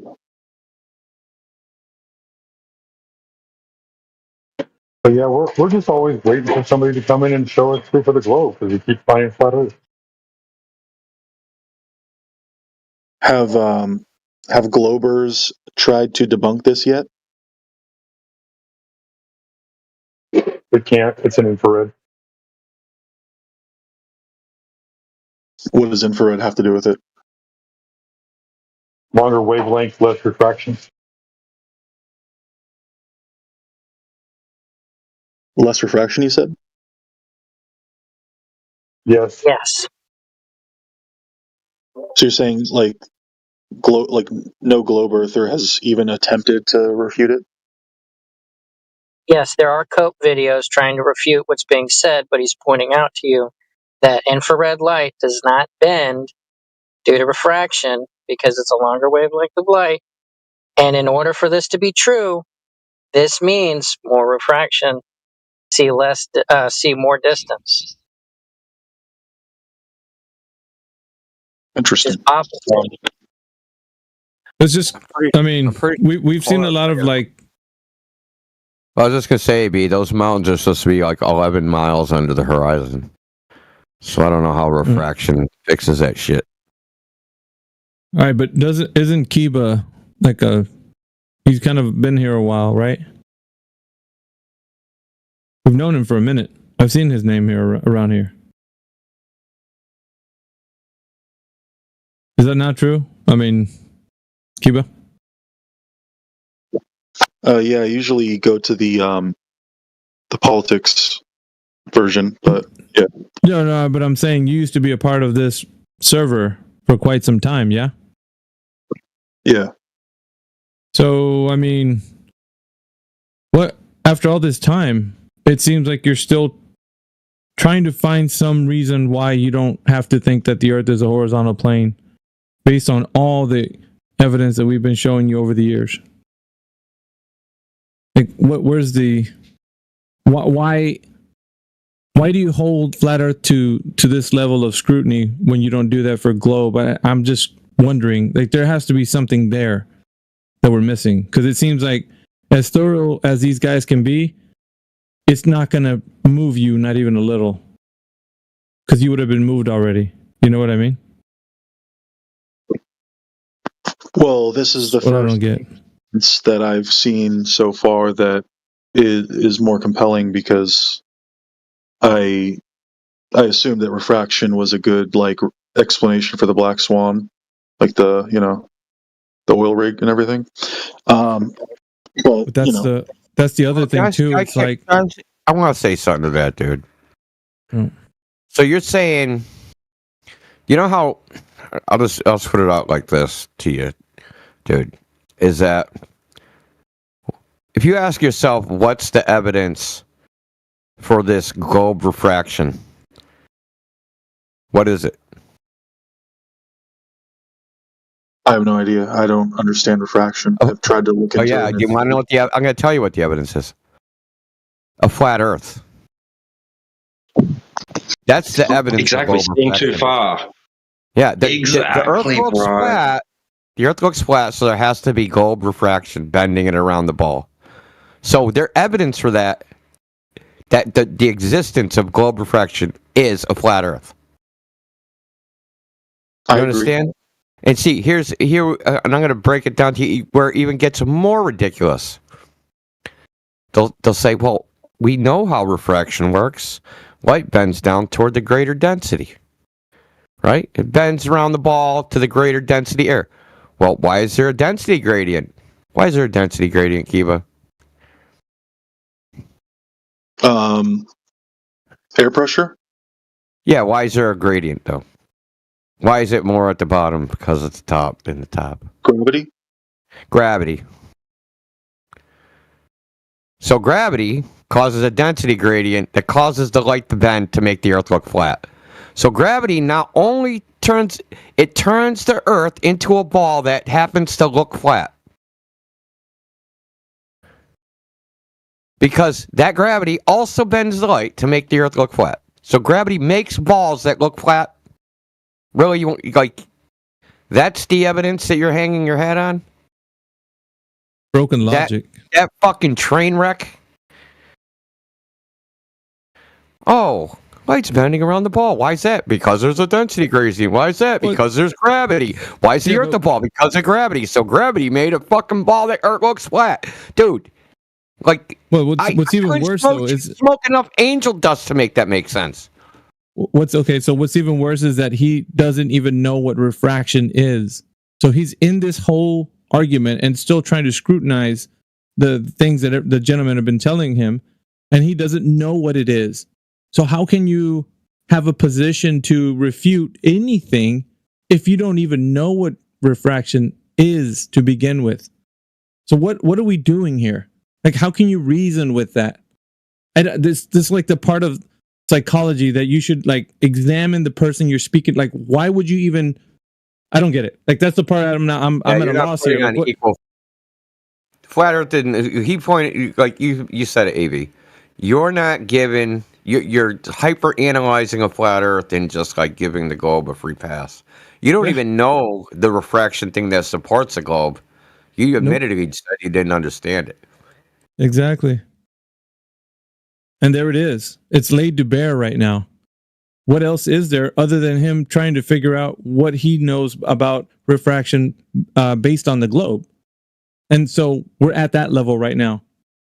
Because if that doesn't get kind of exposed to him, he's still going to think, well, it's refraction. Well, it's gravity. Like, he doesn't know, you know what I mean? He's so disconnected from the terms and their meaning that he can't put together why he even has a reason to think it's a globe. That's the important part. That's all I'm saying, Kiba. It's like critical thinking is a big part of this. And if you're not using it, dude, you're not doing justice to any of the things that they're telling you. So they could belabor the point, and all you're going to do is come back with some simple-minded retort that you have no knowledge on, continue to spin their wheels, and never, like Indio said, you'll give the globe a free pass. That doesn't bother you? It bothers us. It bothers me, dude. I keep hearing them. I've heard them talking to you for quite a number of days, and they've been doing a good job, but if you don't know any of these things, what good is it going to do to continue? Does that make any sense, Kiba? Indio, check your DMs. Oh, I did. Yeah, I mean, like I know the basics of like what refraction is supposed to be, but I haven't found like a good in-depth explanation for like why it does it. And Cool. Let's go through the basics. What do you know? Hold on, wait, stop the train, man. And we could give you an in-depth explanation. You don't even understand it. Yeah. What are we going to tell he you? knows the basics. What are the basics, Kiba? Yeah, there we go. Let's start with the basics. Back to basics. yeah, there's like standard refraction that's supposed to be like What's that? 7/6 of the Earth's radius or something. And then okay, basically like light when it goes through different mediums, it tends to go towards like the denser medium or something like that. Something like that. That's all I know. You don't know. You don't. It's not even, dude. Sorry, man, but that's not even a little. You don't even know a little, dude. You've train wrecked even the little bit that you thought you knew. I gotta be honest, bro. Like that's what you did. Yeah, you might as well have said something makes the Earth look flat, but it's still a globe. I mean, it's absolutely pathetic, dude, that you're attempting to. You know what? It would be better if you would have said, I really don't know, guys. That you would have saved face, easy. That using humility, you would have saved face. I already said I don't know. I just said I have like a basic. No. You said you know the basics. You don't even know the basics. The thing that you just said right now is a train wreck. I literally earlier said I don't know. When I say the basics, I just mean like I have like a basic concept. I don't know it in depth. No, you don't know it at all, Kiba. You don't know it at all. Because according to the globe, you should have been able to tell us exactly what it meant from the basic standpoint of what it is. You couldn't do that, dude. I'm pointing out the glaring, obvious truth is that you should have just been like, let's just say I don't know. And so the point that we're making here is that these gentlemen are belaboring the point to help you to understand. But if you don't even know from the globe standard, like what it is, then how can you then? It's just, all I'm getting you to realize is that you really don't have a position to say that anything that these guys are telling you is wrong, or it's something else, or it's gravity, or anything, because you don't have it. So, you gotta be honest with the room, start fresh, say, you know what, I don't know. Just hit me with it, let me know. And take it on, look into it. Because it's not, you can't, in other words, you don't have a position to say, no, you guys are wrong. No, it's not that, it's gravity, whatever. Can't do that. That's all I'm saying, bro. Like I said before, I don't know about refraction. I'm ignorant of refraction. Well, and that's why these guys are telling you when it comes to refraction and how it plays a part in an observation like this, and especially in the one Jay Tolan was using in his airplane with the infrared. Tactical Droid was talking about it, but I don't know, man. Because like when he was going through it, you kind of like still talk about how gravity could affect it, and it's like, I think you should just remove all of the kind of like you trying to scrutinize and retort, and not even say, you'd be like, okay, just accept everything coming your way, look into it. You have to accept it and look into it. That's all. It bugs me. I don't know why. Like, I could hear people that have been with us for a while, but when they're still kind of like responding back, like they want to have a position to argue, I just can't. Yeah, that's why I said, look, measure the deviation of the light. Don't assume what it did or what it's going to do, right? Because that's circular reason. We've already granted you a pass on the amount of drop over distance that should exist, right? Now you want us to slip you another pass? It's like, can you give me a late note, please? No. No. Yeah, I agree that we see farther than we should on it if it was a globe. That's true. Yeah. there's a lot of facts that these guys can go through with the observations that have been done. I mean, that's where you should start scrutinizing with the globe proponents and even what you've learned, like all of that. You should scrutinize that. Well, you just conceded we see too far. Okay.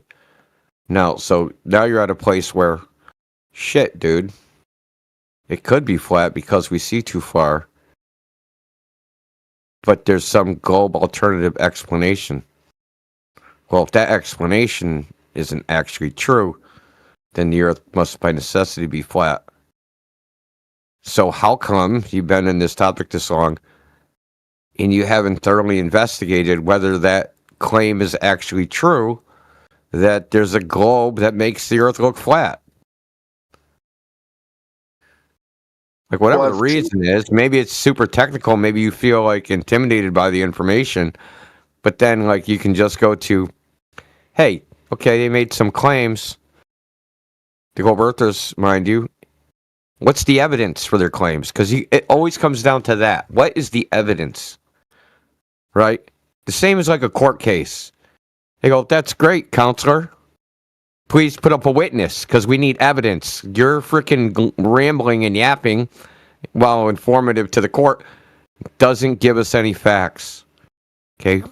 What are the facts that demonstrate that there is this globe refraction, 7/6R, standard refraction, or refraction of any type, even though you don't know what it are? You don't even have to know what it is. All you have to demonstrate is that it actually exists. Yep. Oh, we know. And at this point, the proof of the existence is that it looks flat.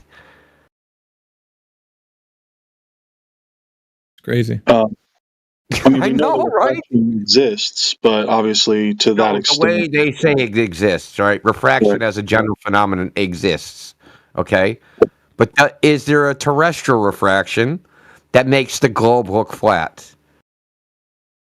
Is there evidence of that? Yeah, so I've tried looking into that, multiple times, but every time I have, like, the explanation that I've heard didn't click with No, my not the brain. explanation. We don't care about explanations. We care about evidence. Okay, this Or is whatever. listen. Newton said he doesn't care. Isaac Newton said he doesn't care what you have to say. It's all decided by experiment. That's what everything is decided by. It's only decided by experiment. It's not decided by stories. Right. I haven't found good evidence yet that I can comprehend. Why? Well, there's none that exist. I hate to inform you. Yeah. Here, I hate to tell you, I've probably got like 250 papers on refraction. Do you want to know what's not in those 250 papers? Maybe 5 of the 250 have any empirical testing in it. It's just a bunch of theory and equations and nonsense. There's no actual we went out and we did these measurements with this device on this day and these series of measurements and here's the results. There's none of that. Why not? You tell me. It doesn't exist, dude. Is it possible to make these sorts of measurements?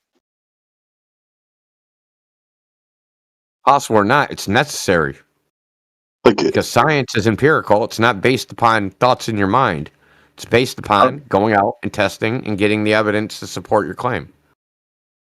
Like, what would that experiment entail exactly? Well, you could measure the path of light. There's a bunch of ways you could do tests. So, you could test for dispersion. You could test for freaking angle of arrival differences. You could test. There's all sorts of shit you could test, right? You can shoot 2 different wavelengths and see how they differ in their path, right? Because refraction is wavelength dependent. There's a whole bunch of tests that you actually could do. And there are some tests that have been done, but you know what they show? The refraction does not exist in the way they say at all. It's not even close. It doesn't conform to the Earth being a globe with the set dimensions that they're telling you that it exists as. So nothing's going to conform to that with a test. That's the issue. And that's why you can't find it.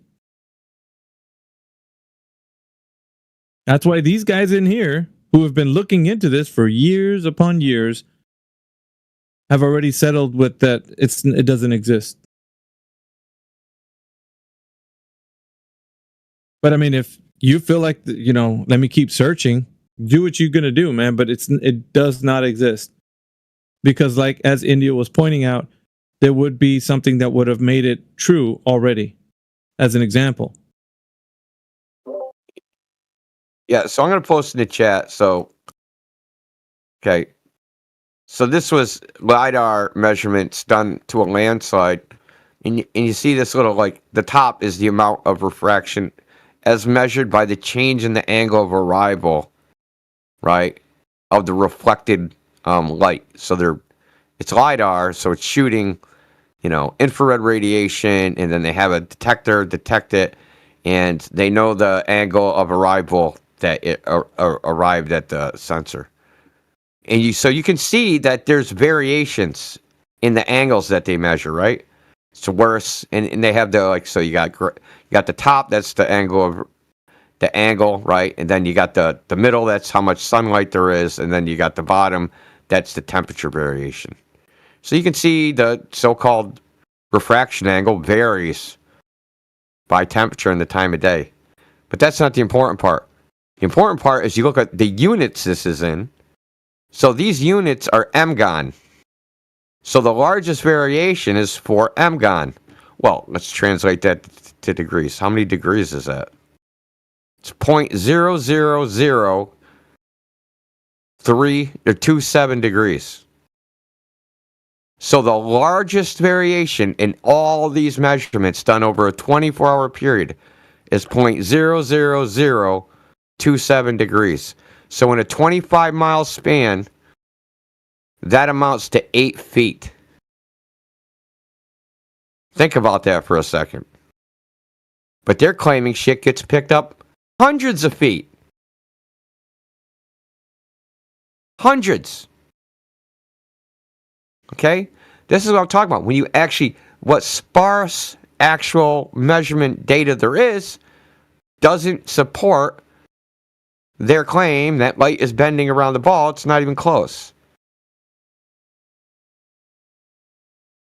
The only arbitrator is the evidence, dude. We don't care about the story, dude. You don't even need to know the story. Right? Can anybody demonstrate light bending around a curved surface such that it's parallel to that curved surface? Because that's what it has to be. It has to be parallel. Right? The ball has a curve. The light has a curve. How are they in parallel? Perfectly every time, to every distance, right? So it's parallel to the ball at freaking 10 miles, and then another spot that's 20 miles away, it's also parallel to that spot, and it's parallel to a 30-mile spot. Parallel to all the spots. Right? It's fantastic. Like I said, the only thing that matters is the evidence to support it. Because right now, all we have is like, hey man, the Earth looks flat, but we know it's a ball, so there has to be magic light bending. The atmosphere has to be a giant lens that just makes the Earth look flat from our viewpoint. And then they try to use a standard refraction. Yeah, but value. Here's the key thing is that it has no other effects of a lens. It only has one effect. It just lifts shit up over the curve. Every other property of a lens, magnification, focal points, chromatic aberration, vignetting, all the shit they have when they actually make a lens in manufacturing, none of that shit applies. We don't notice any of that crap. It just gets picked up over the curve. That's the only thing we see. Just makes the Earth look flat. That's the only thing that happens. That's just that. Nothing else. Does that seem real to you? Like likely? No. Let's imagine you want to design a lens, right? To make a you got a curved surface. You got a big beach ball. And you want to make that beach ball look flat when you look through a lens that's on its surface. And you had to design that lens. Could you design that lens? Who could design that lens? But apparently the air's doing that all the time. It's freaking just on its own for no fucking reason. Oh, gravity, that's the reason. Anyway, the thing is, how come our side has to demonstrate anything. How come you're giving the globe the benefit of the doubt? I mean, that's really the key question that AB's trying to point out to you. Is after all this time, you're letting the flimsiest excuses be a freaking exit strategy for the globe, dude. Like, as long as they have some excuse, I'll just accept it. Well, gotta keep the dream alive, baby. So although I haven't been able to understand refraction yet, the other excuses that they don't understand it, dude. Like basically the preponderance of excuses, like in my personal opinion, it seems like the ball is more likely, just from what I've seen.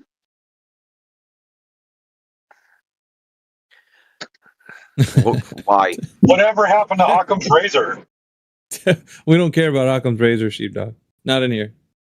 I mean, all you gotta do is raise your hands, my brothers. I believe. I don't. What is that probability based upon? The probability value said, "Hey, this is more likely." Why? Why do you think globe is more likely? It's because all the things that I've looked into that seem to indicate a globe that don't involve the things you understand that make it more likely, or is it the things you don't understand that make it more likely? The things that I do understand. Like what? Yeah, that's what I want. So, for example, the closer you are to the equator, the lighter objects become when measured with a digital scale. Oh my God! Who told you that nonsense? Wolfie something, 226 something. Yeah, Wolfie. Yeah, he because he like flew around and measured things at different. Oh, and there was also this other guy did it as well. I forget, some Australian guy. But yeah, basically they measured Australians. It's fucking weird, man. Yeah. The Wolf Pack, right? Was it the Wolf Pack crown? So let me guess. It was either Creaky Blinders or Critical Think, right? It might have been Critical Think. Oh, yeah, I think he's kind of like buddy. Yeah. But basically, a couple of dudes that I watched on YouTube like flew around, measured things, and they found that the same object weighed differently depending on how close they were to the equator. Yeah, really? Yeah, that's utter horseshit. I hate to tell you. So, check this out. There's a company named Kern Scientific Equipment Company. They make scales for scientists. So part of an ad campaign, they took their scale in a little garden gnome, and they shipped it to scientists all over the world. CERN, right, where the Large Hadron Collider is. Lawrence Livermore National Labs, Sandia National Labs, Amundsen Station, University of frickin' Michigan, MIT, all over the place. They sent the shit, the same one, right? So they ship it to one guy, they weigh the gnome, they take a bunch of data, then they ship it to another guy. So they weighed this gnome all over the world with a scientific scale that's calibrated. It costs thousands of dollars. And they didn't get the result Wolfie got for some reason. They recalibrated.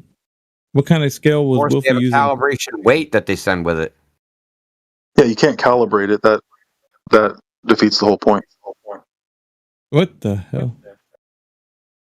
You didn't hear what he said. No. You can't calibrate it. It defeats the whole point. Yeah. It has to be uncalibrated. Uncalibrated. Wow. How did they measure different weights then?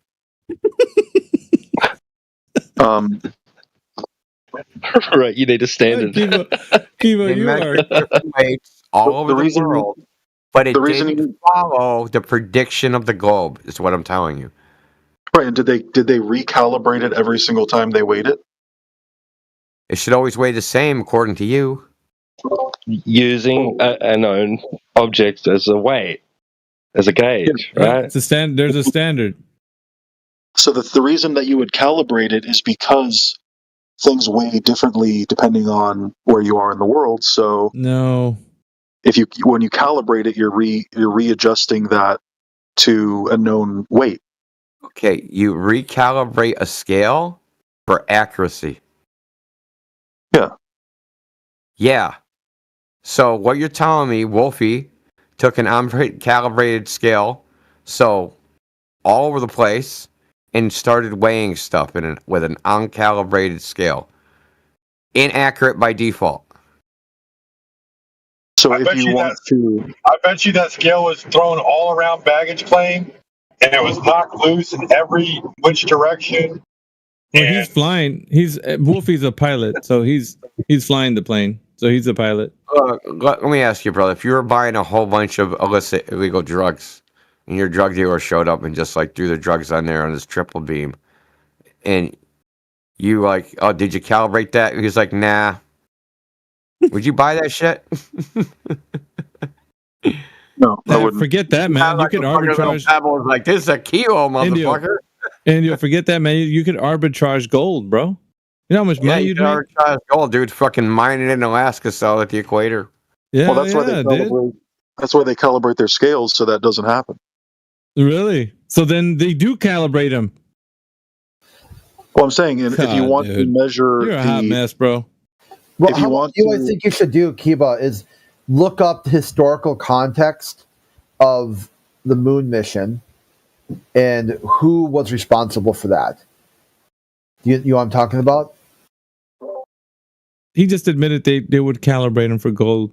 Okay, but you admitted didn't calibrate his. You admitted that the scales are not accurate unless calibrated. Yeah. Well, okay, so it depends on what you're saying. Don't calibrate them.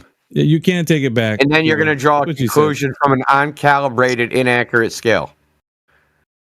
I'm saying if you want to measure the weight of something, he's going to try to make it work. Watch.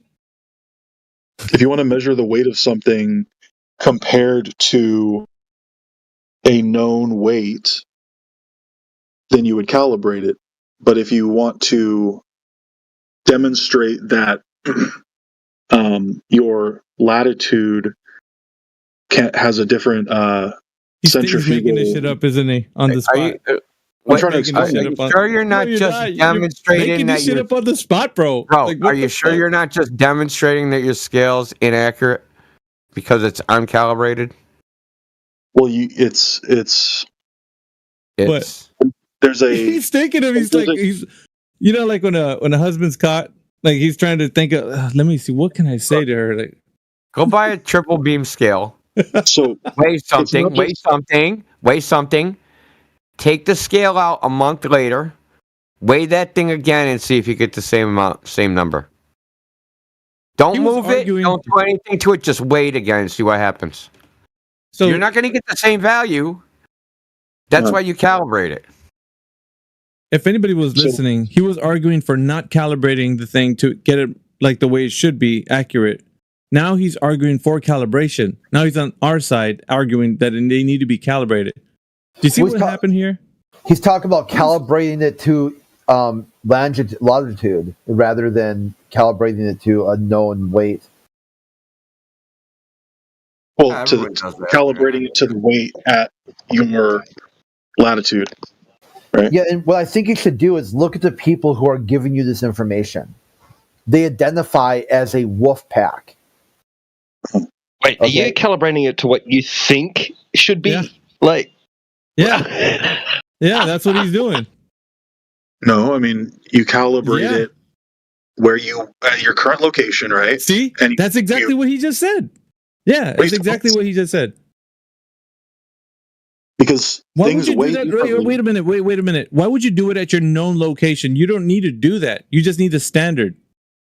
And then you go by the standard. You don't need to go where you're specifically at. That doesn't matter. No, because the standard changes depending on where you are. Yeah, but who said that? Why and why would people think that? It just is the way it is. It just is the way it'd be what it be. It'd do what it do. You know what I mean? No. What it be No. like? No matter where you go, there you are. No, dude. Like, no. The way you think, I think is a problem. You and Wolfie and everybody else. You don't need to calibrate it because you're on a specific longitude. You just have a standard weight. It's a standard. Right. You can pass that standard to somebody else. They calibrate their scale to that weight. And then there's the standard. Right. Then they weigh everything else. Yeah, what you're talking about is you're imagining that things would be different because you're in a different geographic location. Where'd you get that idea? Centrifugal force. Centrifugal force. Okay, I got a quick question. Yeah. Before he put the thing on the scale, did the scale read in the negatives?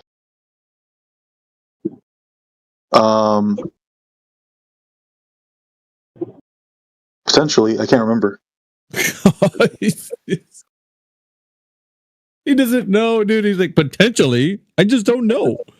It's been a while since I've seen the video. It's weird though because hey, we're whistling past the graveyard as usual, right? Even if everything you said was true, that he found different weights on a scale, how does that turn the Earth into a ball? So because think about it. You don't. Now, hold on. I don't care about your story. You don't know anything. You're fucking wandering around the world, using your scale and weighing shit over and over again. And that you waited you got a million samples all over the world, and when you hit a certain spot, it weighs less, and when you're at other spots, it weighs more. From that data, how do you get Earth as a ball?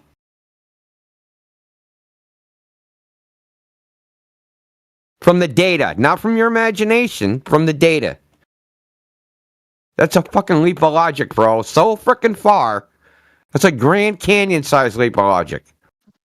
Oh, look, we weigh shit. The scale freaking numbers all over the place. Earth's got to be a ball. There you go. That's crackhead level fucking thinking, man. Problem solved, man. All you need is Wolfie and his, Dollar General scale. And he's taking uncalibrated scale. Yeah, I didn't calibrate my scale while I wandered all around the world, and it gave me a bunch of different measurements. Even though the manual says calibrate for accuracy, my scale was all over the place. I expect it to be on the same number for I don't know why, because they tell me it's inaccurate. Jesus, it'd be what it'd be. It'd be what it'd be in you. But this is what he said. These are the things I understand. Yeah, these are the things I understand. Yep. I have no understanding, man. I'm not trying to be insulting, dude.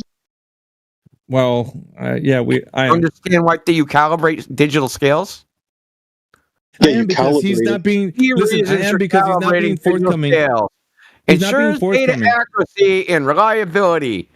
Prevents measurement errors. Inaccurate readings can lead to significant problems. Maintains data consistency. Avoids financial loss. Ensures regulatory compliance. You ain't getting away from this, Kiba. So if the problem was just that, it's like it needs to be calibrated because it's like getting inaccurate, well, then why is it consistently heavier consistently lighter? What are you talking about? Where are you getting that from? How do you know that? How do you know that information? Like, I don't know where you're coming up with that. It's an assertion. Consistently lighter or heavier. Like, how many samples? How many samples, dude? How many samples are in your data set to say consistency? How many samples are in your data set to claim consistency? Several. How many? Several. 2, 10, 2 million, 200,000. You can test it if you want. You can. Jesus fucking Christ, dude. Yeah, it's repeatable. How do you know that? Yeah. Well, how do you know that, bro? Prove me wrong. That's the whole point. I mean, listen, if I ask you how many samples, I'm trying to confirm the repeatability. That's what the point of asking samples for, right? So you take a bunch of samples, and then you do like a chi-squared fucking statistical analysis to see if, hey, is this random chance? Oh, the effect is greater than chance to, p-value 0.5, whatever. whatever it is that the minimum is that nowadays. Who fucking knows? They're changing it all the time. But that's how you do it scientifically, or in a scientific-ish way, right? Nobody's done that. Certainly not Wolfie. Well, somebody should. No, I've seen Wolfie's video. It's basically him zooming in on a scale. You don't see him travel. You don't see him land. You don't see anything. Look at my scale. It shows this reading. Clip video. Oh, look at this scale. Now I'm here to hit this other place. Look at this reading. Trust me, bro. And Kiba's sitting back with Cheeto dust on his shirt going like, yeah, bro, you did it. I'm not telling you to trust. I'm not telling you to trust Wolfie. I'm saying you can try yourself. Oh, you're trusting Wolfie? You're trusting him? I assume that if I tried it myself, I'd get similar results. Dude, I mean... Go ahead, Mig. So, Kiba, you don't have nothing, but then you said to us, you can do it? Yeah. Yeah, you can. It's just need a digital scale. You are the guy. You know. Make a claim. You are the guy that has to prove, not us. Yeah, that's true. But how do you know what will happen, Kiva? So my claim is that other people have tested this and got different results. I have a much larger sample size than you. Do you want the spreadsheet?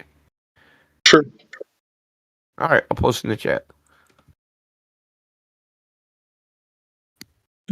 Wow, dude. How do you think this conversation is going so far, Kiba? Pretty good? Yeah. Hey, I can't remember who did it, but somebody in this server took a scale and weighed things in different locations of his house and got different results. Damn. Did he cross the equator? We should get Wolfie on that. Yeah, also Mr. Thrive and Survive did this test. He's a scientist, unlike Wolfie. He has a degree in meteorology. He went to 3 different places in the United States and didn't conform to the fucking latitude shit. So I posted a graph and a spreadsheet in the chat, in the freaking chat. So it's the Google Docs spreadsheet. So the sample size is 1, 2, 3, 4, 5. Looks like we got 21 samples here. Or no, 20 samples. Huh? We'll buy India, Mexico City, St. Petersburg, Tokyo, Japan, California, Mount Evans, Colorado, CERN, Geneva, a couple places in Canada, 1 underground, 1 at ground level. Germany, London, Newton Tree, Sydney, Australia, South Pole, Antarctica, Durban, South Africa, New Caledonia, and Calileo, Peru. Okay, if you look at the graph of the measurement of the prediction versus what was measured, you don't know what would happen. You can't, looking at this graph, nobody can tell what the next measurement would be. This graph is a mess. Okay. He's going to take Wolfie's word over this, for sure. So... Oh, he's way beyond that. He's not only that, he's taken Wolfie's word and projected it into reality, saying, wow, I think if I did it, I would get it, so I'm not going to bother doing it. That's it. And because I won't bother doing it, I'll believe the Earth's a globe, because I don't understand refraction. Yeah. And things weigh differently at the equator. So, I mean, Bob's your uncle at that point. Yeah, and I don't even know how you got to a ball from that. Centrifugal force is what he said earlier. Yeah, that's fun. You still need the ball first. Right? You need the ball first before you have the centrifugal force from which to infer that these measurements are a result of the centrifugal force of a spinning ball. You still need the ball first. You need the ball, Kiba, or not? Well, it's evidence for the ball. Oof. There you go. There's no way of doing it on a flat plane to have different... How do you know? How do you know? There's no way. How Okay, on a flat Earth, how could you make things weigh less at the equator? Okay, the same thing. Way less. Okay, first of all, what is the equator? I don't know. Circle? Oh, fuck. It's a circle. There you go. Equator's a circle. Being under a particular part of the celestial sphere, that's the equator. Okay. Yeah. Now, even in your paradigm, they have this thing called lumpy gravity. So there's different densities of masses under the surface of the Earth, changing gravimetric data. Okay? So we can just say that bullshit. There's just chunky gravity all over the place. So you can't say it's impossible on a flat Earth. That's nonsense. But if it's just chunky, then you would expect random results. You wouldn't expect it to be consistently. Hey, man, you mean like the graph I just posted? He didn't see what he just posted? Yeah, I'm looking at it. Isn't that random as all get up? On the left, the measurements on the right. Okay. Fair. Okay, which one looks... It never even gets to the freaking peak value. The peak predicted value, it's nowhere even near it. It's 50% of that.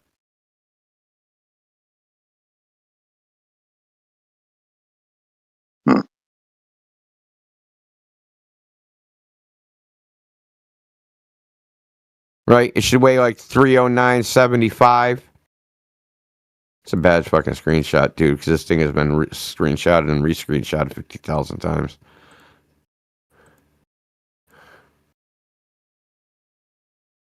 So it's possible that the people who weighed may have not done it properly? How you think? Okay, so check this out. These people are experimental scientists. Wolfie is an ex-state cop, ex-federal police officer for the federal police in Australia that used to fly around in a helicopter. And you're wondering who's doing the measurements properly.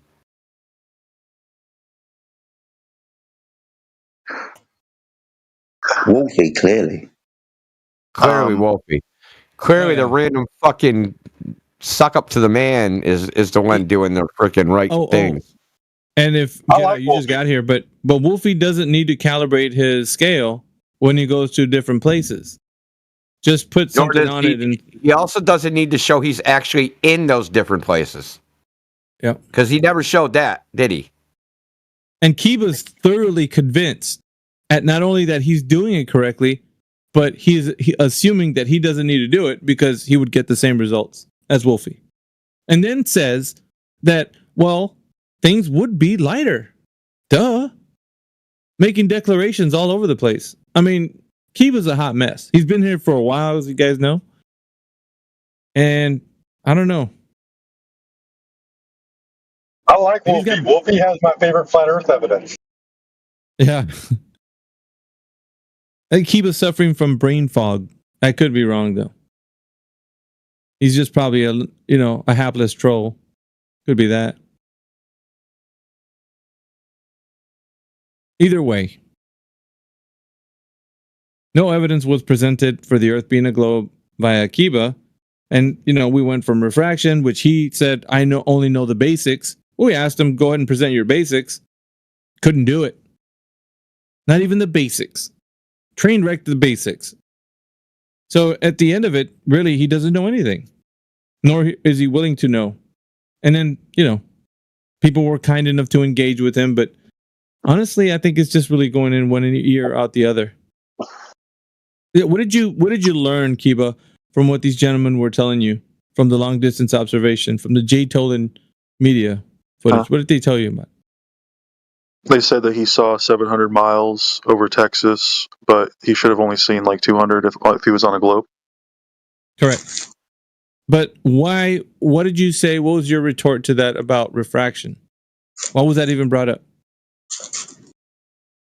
Well, I was just saying I don't know how refraction works, so I can't explain if refraction would have been, justified explanation for that or not. Yeah, so it could pick up Cabo San Lucas 47 miles. Because that Jedi likes this so one. The Colorado one's 500 miles, but the Texas one is 780 miles, and it would have to pick up Cabo San Lucas 47 miles, buddy. Should be 47 miles under the horizon. Not feet, miles, bro. That's why I started joking. Miles. 47 miles. Fucking hell. You guys seem to forget that the curvature is an exponential function. Yeah, I'm going to look up the explanation or the excuse for that, according to the globe model, and you do also that. convincing it is. Why do you think it's an infrared?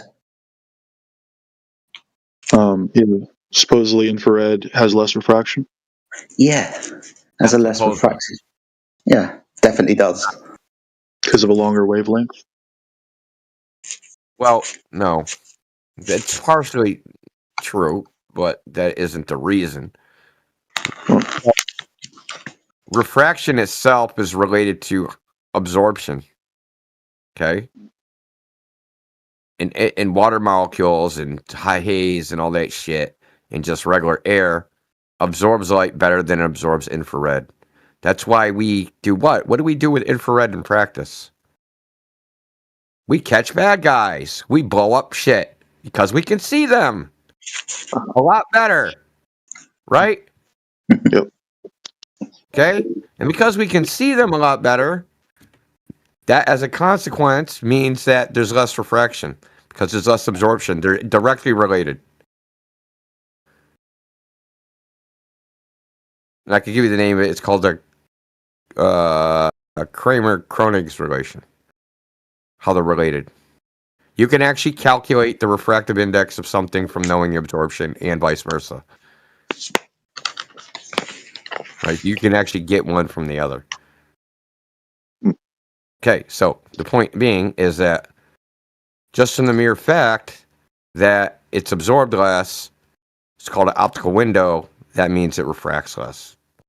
Period. That's why we use it. Also, we can demonstrate it by comparing infrared photographs with visible light photographs taken of the exact same object at the exact same time. You can tell the difference just by looking at it. Like, it's not even mysterious. One invisible light will look compressed and the other one won't. Yeah, I'll be honest. If the J. Tolan media stuff turns out to be true, that's looking pretty bad for the globe. Well, I mean, you could argue that that's not actually Cabo San Lucas. Maybe. That was the line of sight. That was the correct angle. It was the correct direction. Okay, so all that shit was correct. You could say, I've heard people say, "Oh, that's some mountains in the foreground." Great, and it probably can't be because he'd have to be looking like directly under the plane from that altitude. They'd been right under him. He would be looking down at a 45-degree angle. Anyway, but the Colorado ones, you've seen the Colorado ones, right? The Colorado Rockies that he took 500 miles, 400 to 500 miles. Not yet. I'll have to check it out. Hold on. It's which one is it?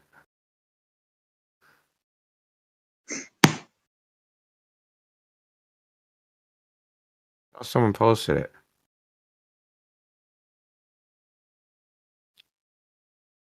I just saw it. What the hell? Hold on, I'll find it. No, it was in the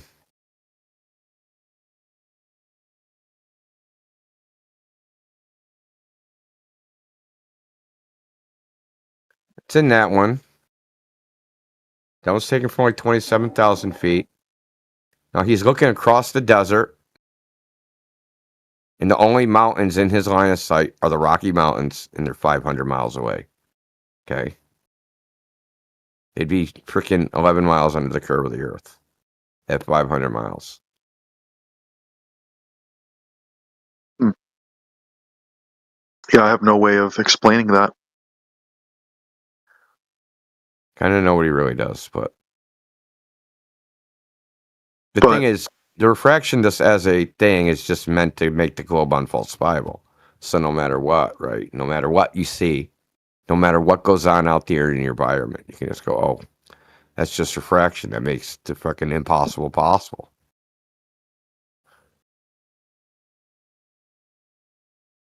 So, like, every time a flat Earth argument has stumped me, and I go and find the globe explanation for it, the globe explanation makes a lot of sense. So that's the reason why I. What do you think they're going to give you an explanation that don't make sense? Right. I mean, Yeah. it could be wrong, but it's still. Yeah, I always notice that you're not saying they give me evidence that shows that that's wrong. I never hear you. I'm not hearing you say that. I hear you say there's an explanation, which is to me is just like, yeah, they made a good sales pitch. They sold me. I never got the product, but they sold me anyway. I signed up for like the future, what was it? The future moon club or something. You signed up for it. You got the tickets, but you never went to the moon. Well, Right, so sometimes an explanation includes some evidence, but not always. Never. Like what would the evidence look like that shows that this is possible? That light is bending around the curve of the Earth. What would that evidence? Well, yeah, that's the issue. Is like that starts to get real complicated. Yeah. No, there is no evidence for it. That's the problem, and you know it. You know it that there's no evidence for it. There's zero. The evidence is the flat Earth observation. That's the evidence. Right. I don't know if you're comprehending that. Hey, we have this video. Hey, it shows a mountain 500 miles away. What's that evidence of? Oh, that's evidence of a globe. That's evidence of a flat Earth refraction caused by gravity. Yeah. Well, what made the Earth into a globe? Oh, that's also gravity. Yeah. So gravity formed the Earth into a ball, and then it had the air go around the ball in such a way that when light passes through it, that ball looks flat. Fucking weird, man. Nature's weird. I agree. Well, I agree. You know what? Ain't Sorry. that weird? You know what? In the other day, I did ask to a glober. He was talking about refraction, and I asked him can you see what is behind the mountain? And he said, no, I have to go around.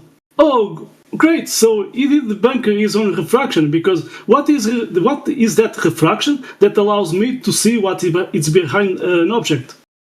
Show me, Kiba, show me that. You don't have nothing, just BS. I can show you. Yeah, show me that refraction that makes a ball appear flat. Do you have it? I can show you that happening in butane. No, I did ask you a question. Do you have it? You know, but butane has a refractive index of like greater than water, right? Yeah, so refraction in the air happens in the 5th decimal place. Not in the 1st decimal place. No, because refraction is based upon the relative refractive index, right? So the ratio of 30% versus the ratio of 4 millionth of a percent. You understand? This is a big difference. So air is the 4 millionth of a percent, right? It's like an exaggerated example, to prove a point. How does it prove a point? What are you pointing from? Do you understand that the very fact that you have to use some extreme special case example that does not happen in nature shows that it does not happen in nature? Well, it's still happening, just to a lesser extent. Not in nature.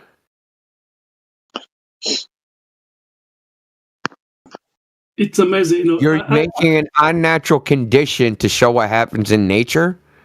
So I'm saying like the refractive index of butane is a lot higher, but there's still a refractive index of the atmosphere. It's a million times higher. It's a million times higher. It's not a little higher. Well, yeah, but we're with butane it happens over a much shorter distance. So you're still not getting it. Is it okay? Is it a million times shorter? Give or take.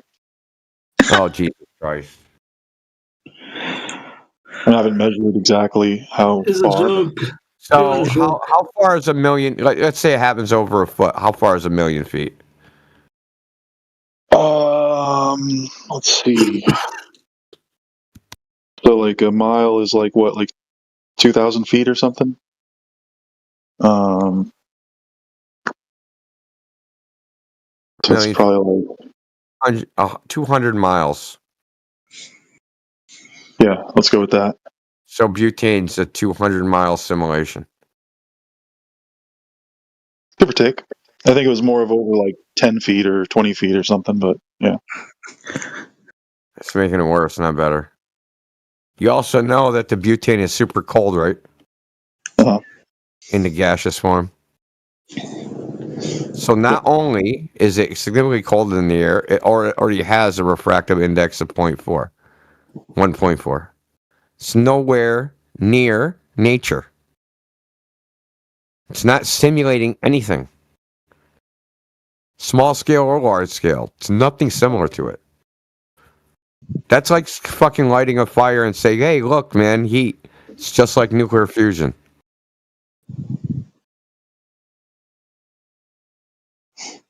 We're simulating nuclear fusion at a small scale with this match.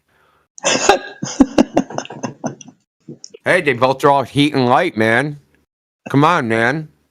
Well, I mean, they're both gases with a refractive index, right? Oh, dear. So you could just mathematically extrapolate it farther. No, okay. So it's air in air versus butane in air.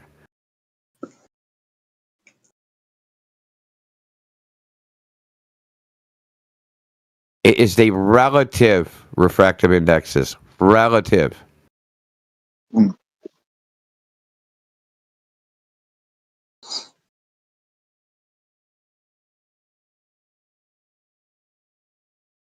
And you know what that butane thing doesn't show? What? It doesn't show that butane canister getting flat, does it? No. No, you're right. Because that can't happen. But that's what's happening in the globe, right? It's making the curved ocean look flat. It's making the curved ocean unfurl, right? And making a 1 mile horizon 30 miles away.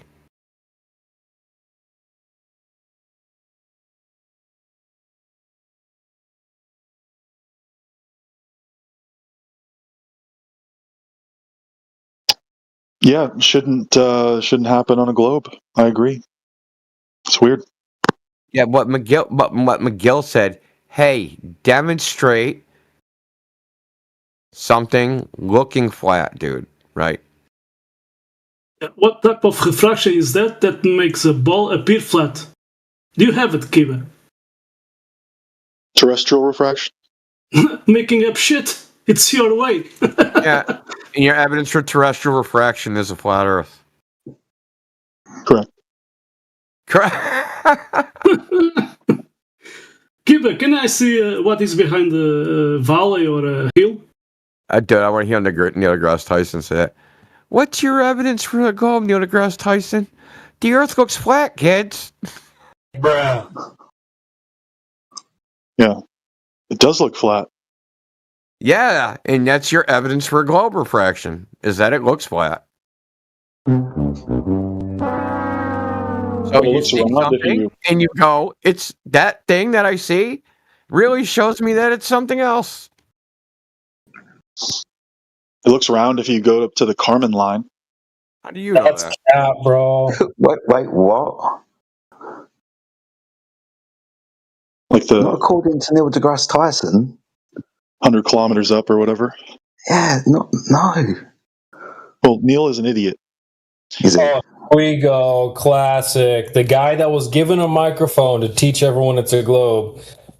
You're saying he's an idiot. Okay, so we should listen to you then, not him. Correct.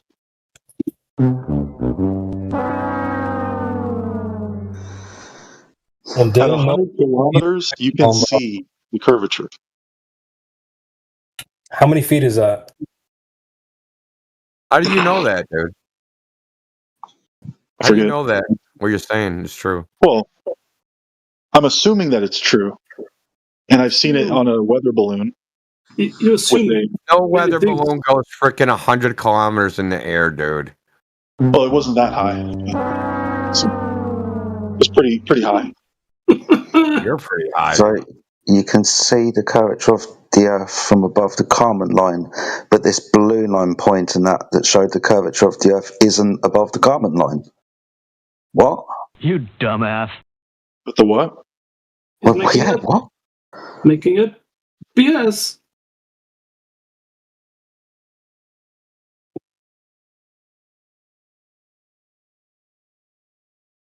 It's fine, bro.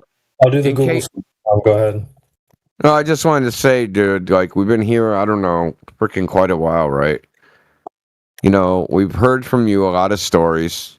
And now, obviously, they're not your stories, they're stories you've heard. But what we haven't seen is the evidence for the stories. It keeps, like, the dog ate my homework, I freaking lost it in a fire, someone robbed my house. This is like freaking Donald C. part freaking 95. Right? We great. These stories are all great, man. But you know what? All this has to be decided by evidence, like I told you earlier. Correct. Let me ask you this: is science empirical? Is it based upon experiment and observation? Yes. Okay. Have you presented experiment and observation? No. Okay. That's it. That was just knock your tank king over, flip the board over. Fucking that's it. So, what evidence would you like, and I'll try to find it. Any evidence to support any of your claims that you've been making for the last 2 hours or whatever time it's been? You're supposed to already have the evidence because you're the one who believes it. Yeah, remember where we started, Kiba? What AB started with you? Like, you've been in this topic for a long time. He asked you what's holding you back. And now, like, what's holding you back? It isn't the evidence because you don't know what the evidence is. Uh-huh. So what's actually holding you back? Lay down on the couch. Tell us where it all began. Put your feet up. You're in a safe space. Well, the two main things that's holding me back is, one, I think that the photos from space are real, and two, the 24-hour sun in Antarctica. Oh shit! Which should we go again? That was perfect. Yeah, here we go again. Yeah. Why is it that Duffy said that the 24-hour sun doesn't prove the Earth's a globe? The guy that did the thing said it. Because the sky doesn't have anything to do with the ground or something? Yeah, but he's the one who did it. He's the globe earther that did it. Oh. That arranged the entire thing. Yeah. He said in a debate, oh, like, there you go. There it is in the chat. Thank you again. Well, there you go. I agree that, there could be a possible, way of it working on a flat Earth, but that way would have to involve magic. Magic? What? Magic like a gravity ball? What? Earth? Yeah, like the only way to get a 24-hour sun on both the North and South Pole would be magic or a ball. Those are the only two options. No, it's magic. Ridiculous. First of all, they weren't at the South Pole. Now, were they? Or well, I should say below the below the Antarctic Circle and above the Arctic Circle. What does it mean to be below or above the Antarctic Circle? It's a certain latitude. I forget the number. Yeah, well, latitudes are in the sky, right? Mm-hmm. They're not on the ground, right? Well, I mean, if you dissect the Earth according to the, latitude, right? No, like let's say it's a cloudy day. Can you find your latitude? Probably with like a GPS or something. You guys always say that stupid fucking thing. GPS, though it outputs latitude to you, does not measure latitude. Right. GPS uses Earth-centered, Earth-fixed. Do you know what that is? I don't. Okay. It calculates your position on a plane. Mm-hmm. Yeah, a plane. Then it converts those coordinates into latitude and longitude for all the Dunning-Kruger pretender clones in the world. Okay. The latitude and longitude itself have no meaning in relation to the Earth because using the Earth, you can't find it. Using just the Earth, okay? And in fact, a 24-hour sun is not even predicted using a globe, contrary to popular belief, and I keep saying this shit over and over again.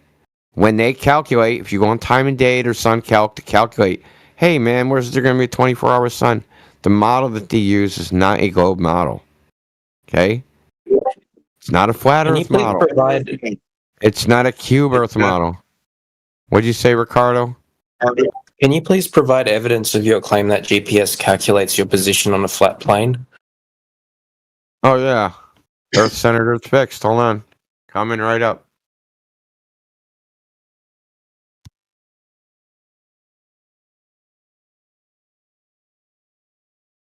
So I should say, like, if you're standing at a point on Earth where the sky is at the latitude which is above or below the Arctic or Antarctic Circle. Yeah, but all those points are in the sky, dude. Right, Antarctic Circle just means this. When the celestial equator, hold on, dude. When the celestial equator, right, is at a certain position, right? Well, in this case, celestial equator would be dipped. So you would go, okay, when the abstract celestial south pole is at 23 degrees, you're inside the Arctic Circle, Antarctic Circle, or vice versa. Right. So here's a funny thing, which of course you're gonna. So hold on one second, Ricardo. Look in the chat. See that? See that little square? North, up, east. That's what GPS coordinates are in. North, up, east. On that little square. That's a plane. Post the Rhinex next. Hold on.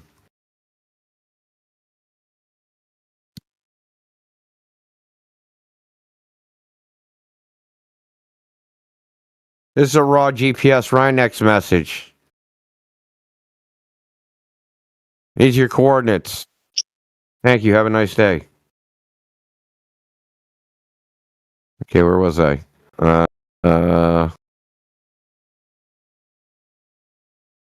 Oh. Okay. In 1597, there was a guy named William Barents, who the Barents Strait's named after. He was stuck in the Arctic Circle, and the sun rose 2 weeks too early, and every day in those 2 weeks. Okay, does that prove the Earth is flat? I don't know. Well, it was the equinox. The sun wasn't supposed to be up yet, but it was up. They weren't supposed to see it. They were in the Arctic Circle. Yeah, I don't know.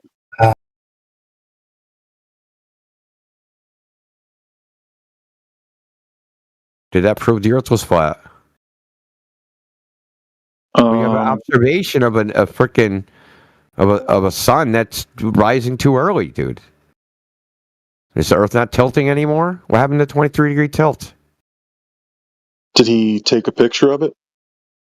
In 1597? I mean, he could be lying, right? Well, they kept. Okay, so you sound like the fucking scientist from back then, but he kept extensive logs of observations. That was very important to them. Do you know why? Because they were frozen into the ice in their ship, and they wanted to know when spring would come, because they wanted to leave. So they kept very accurate observations. In fact, when he went back home, they tried to take away his royal commission. They petitioned the king to take away his royal commission because they couldn't believe it happened. Wow. But he had recorded Jupiter and I think the moon also in an elevated position, quote unquote elevated, right? 4 degrees higher than what they were supposed to be. Everything was, higher than what it was supposed to be from where they were. But no one says that. That proves a flat Earth.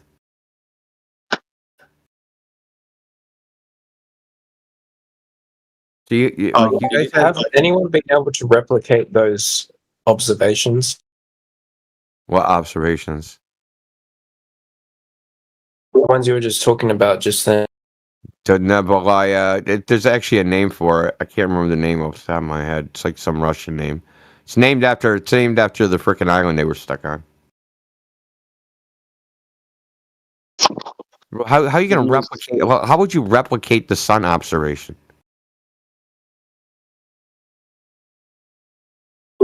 What is the accuracy do you think that sunrises? How do you think, in the first place, sunrises and sunsets are predicted right now? Do you think they use a globe for that? They use dateandtime.com. Yeah, and the model that they use is? I don't know. Not a globe. No? Not a globe, bro. I see.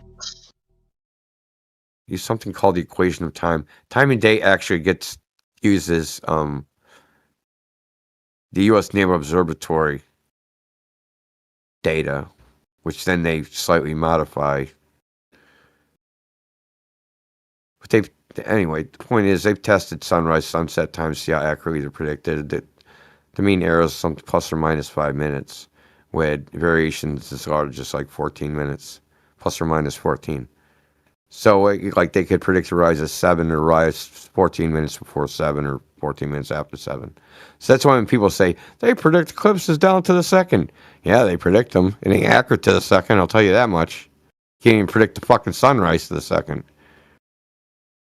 I wonder if time and date goes like backwards in time, where you can like look up like the 1500s and see where the sun would have been in the Arctic and the equinox. You want me to just post a citation from Andrew Thomas Young? Sure.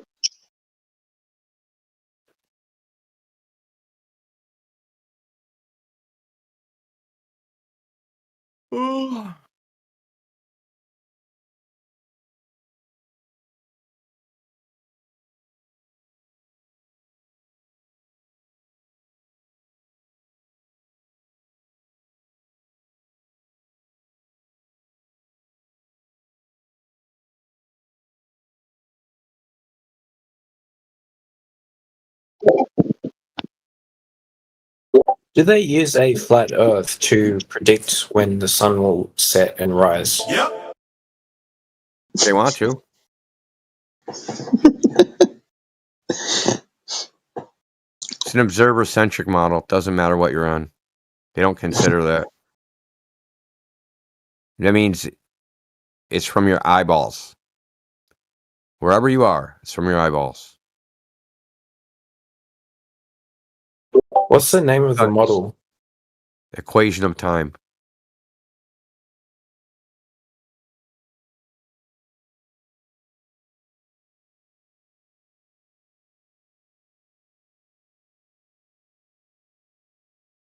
It only calculates where the sun is relative to the celestial equator. And then you determine where the celestial equator is.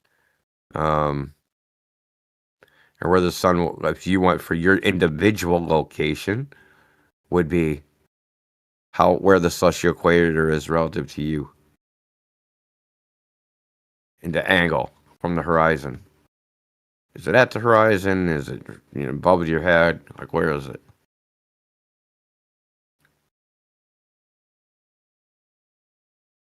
Is it east? Is it northeast? Is it southeast?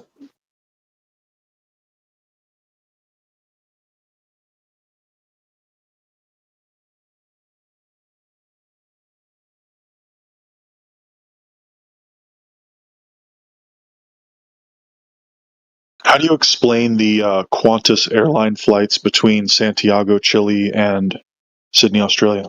Bruh. Magic. What does that even mean? How do you explain them?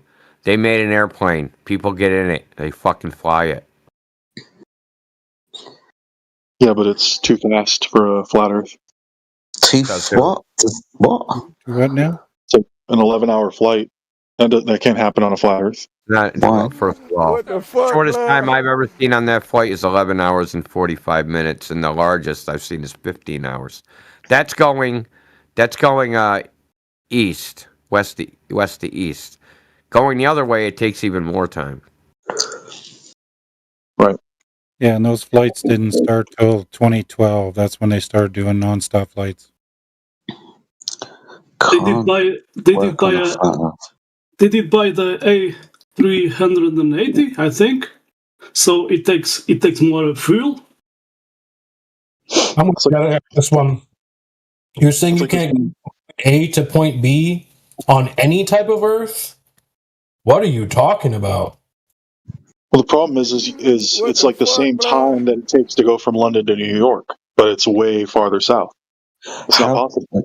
Wait, well, have you got an image in your mind that you think the flat Earth is all of a sudden? London from New York? He does. There was a London to New York flight that took like 4 hours. What are you talking about? 4 hours? 4 hours, yes. No fucking way. Not even the Concorde. They caught the Jetstream. There was a flight where they caught the Jetstream, yeah. Okay, no. There's no way. That must have been going something. That's crazy. So what's the difference between London and New York and Santiago and Sydney or whatever? Well, regardless of what specific flat Earth map or lack thereof that you subscribe to, the fact remains that on a flat Earth, the farther you go away from the North Pole, the larger the distances are going to be between objects, right? No, that's not right. At least in one, whether you go east or west, right? Like, no, perhaps they'll be AE closer. map and you don't know how to use it. See, that's the problem. Distances on the AE map are measured from the center of the map. They're not measured between points. So you measure the distance between the center to one place, you measure the distance to the center to the other place, and then you calculate the distance between the two. It's the same way it works on the globe, except for the globe makes great circle routes, right? So you get the latitude and longitude to one place, you get the latitude and longitude to another place, you apply the Haversine formula, it makes a great circle between those, and then you calculate the arc length to figure out the distance between those. None of this shit is measured. These are all calculations based upon some presupposition, presupposed freaking coordinate system, presupposed whatever.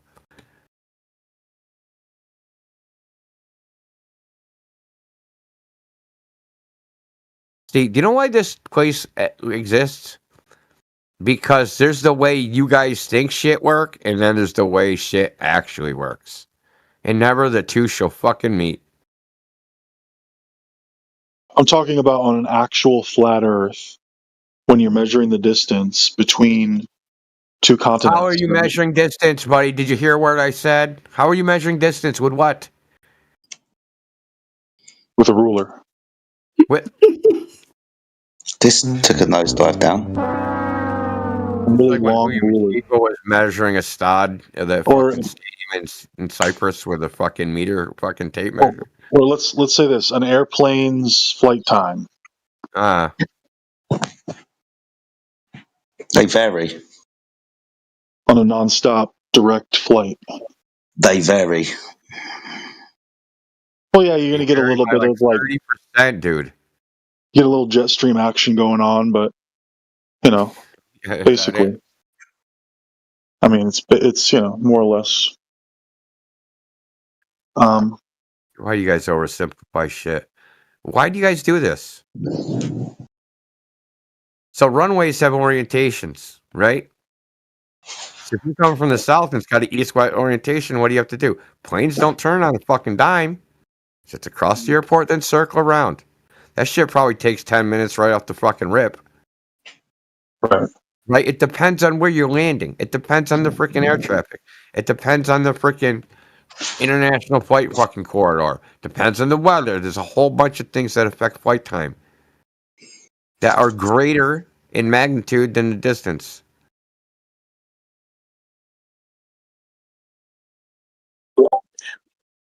No one invented the airplane to be a distance measuring tool. Okay? It's not what they're for.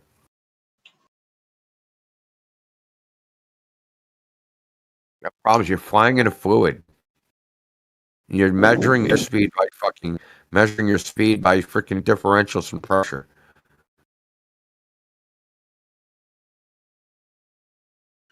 It works as it is in the current system. It's good enough for practical purposes. If you get in the plane and it says 11-hour flight and it lands in fucking 12 hours, you're not going to go to the FAA and fucking start complaining that your flight took an hour longer than expected. Okay? You're not going to go, oh my God, the Earth is way bigger than the fucking globe said. Please call the National Guard, call the President, call the Army.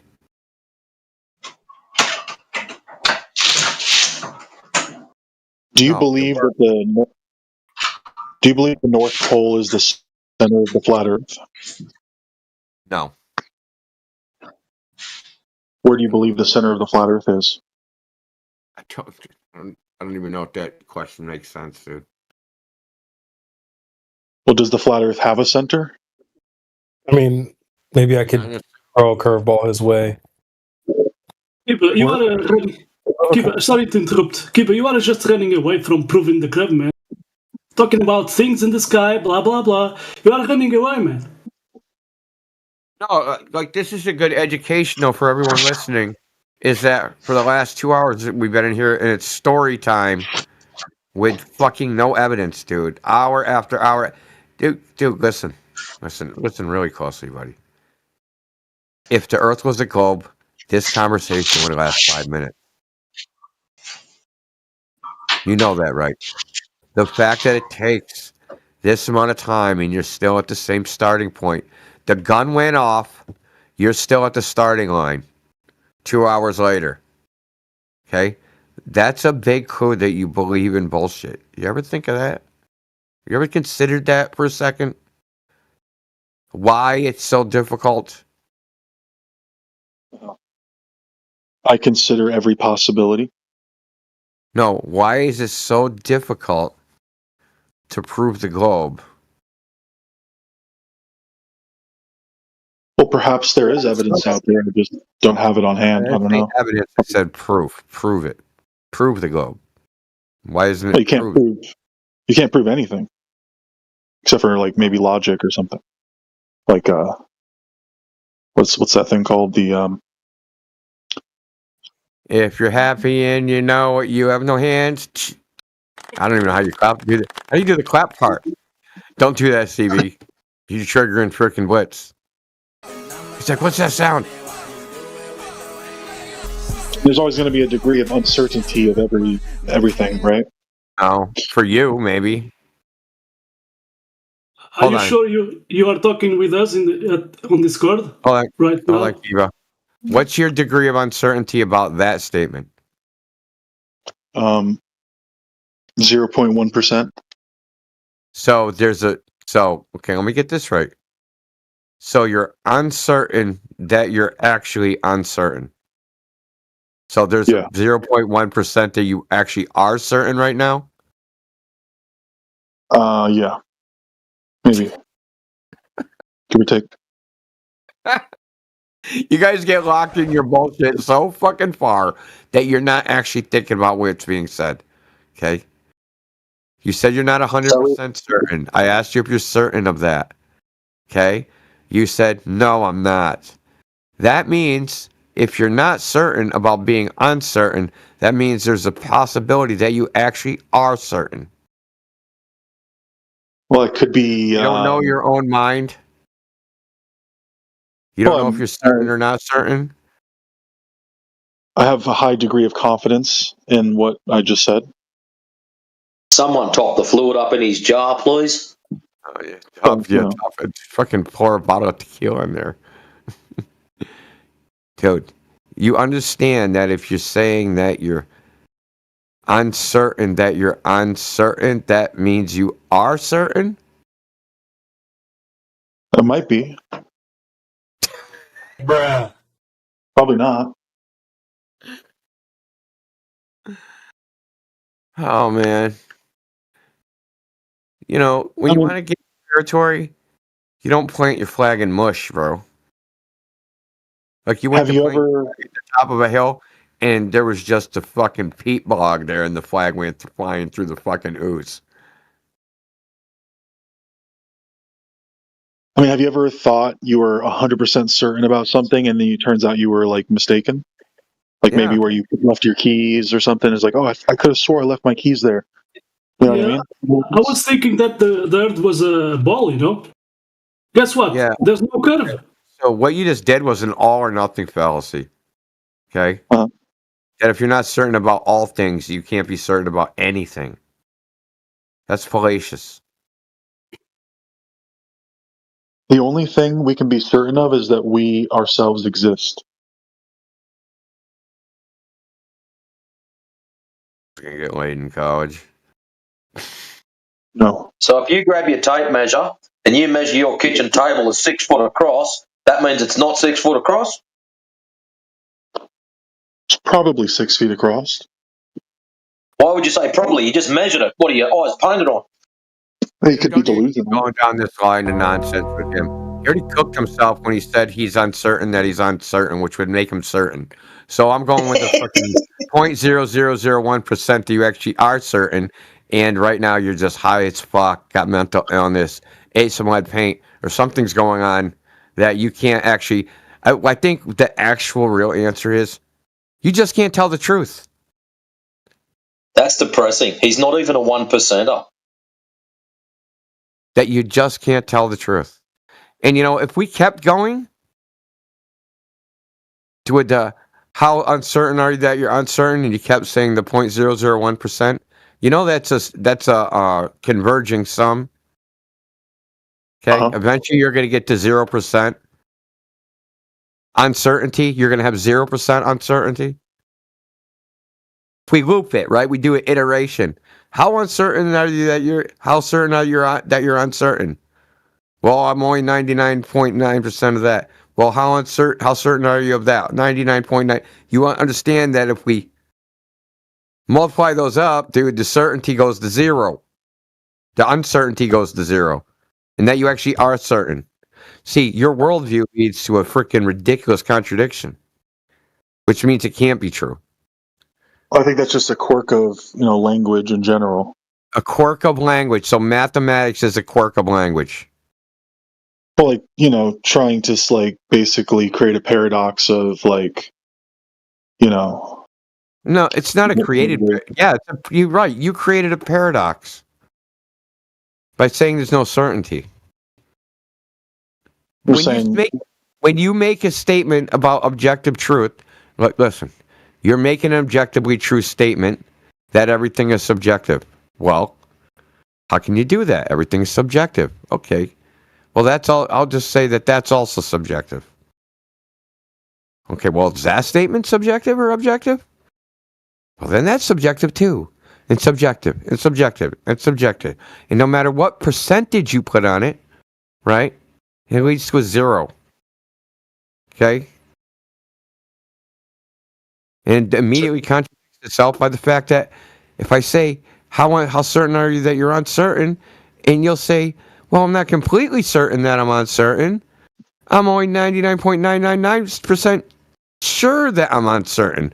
There's a possibility that I am the opposite of that, and the opposite of that is to be certain.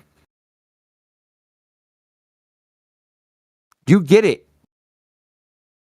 Just leaving Probably open the not. possibility You're that stuck it in the could be freaking wrong. you're stuck in the fucking grade school level philosophical fucking nonsense, dude.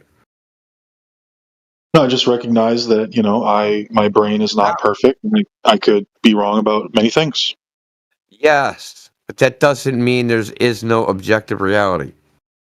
I agree. There is an objective reality, but my brain is not necessarily always the most reliable. You don't think with your brain, you think with your mind. Or my mind, either way. My mind You're throwing up the baby with the bathwater, brother. My mind is not infallible. Convince us of that.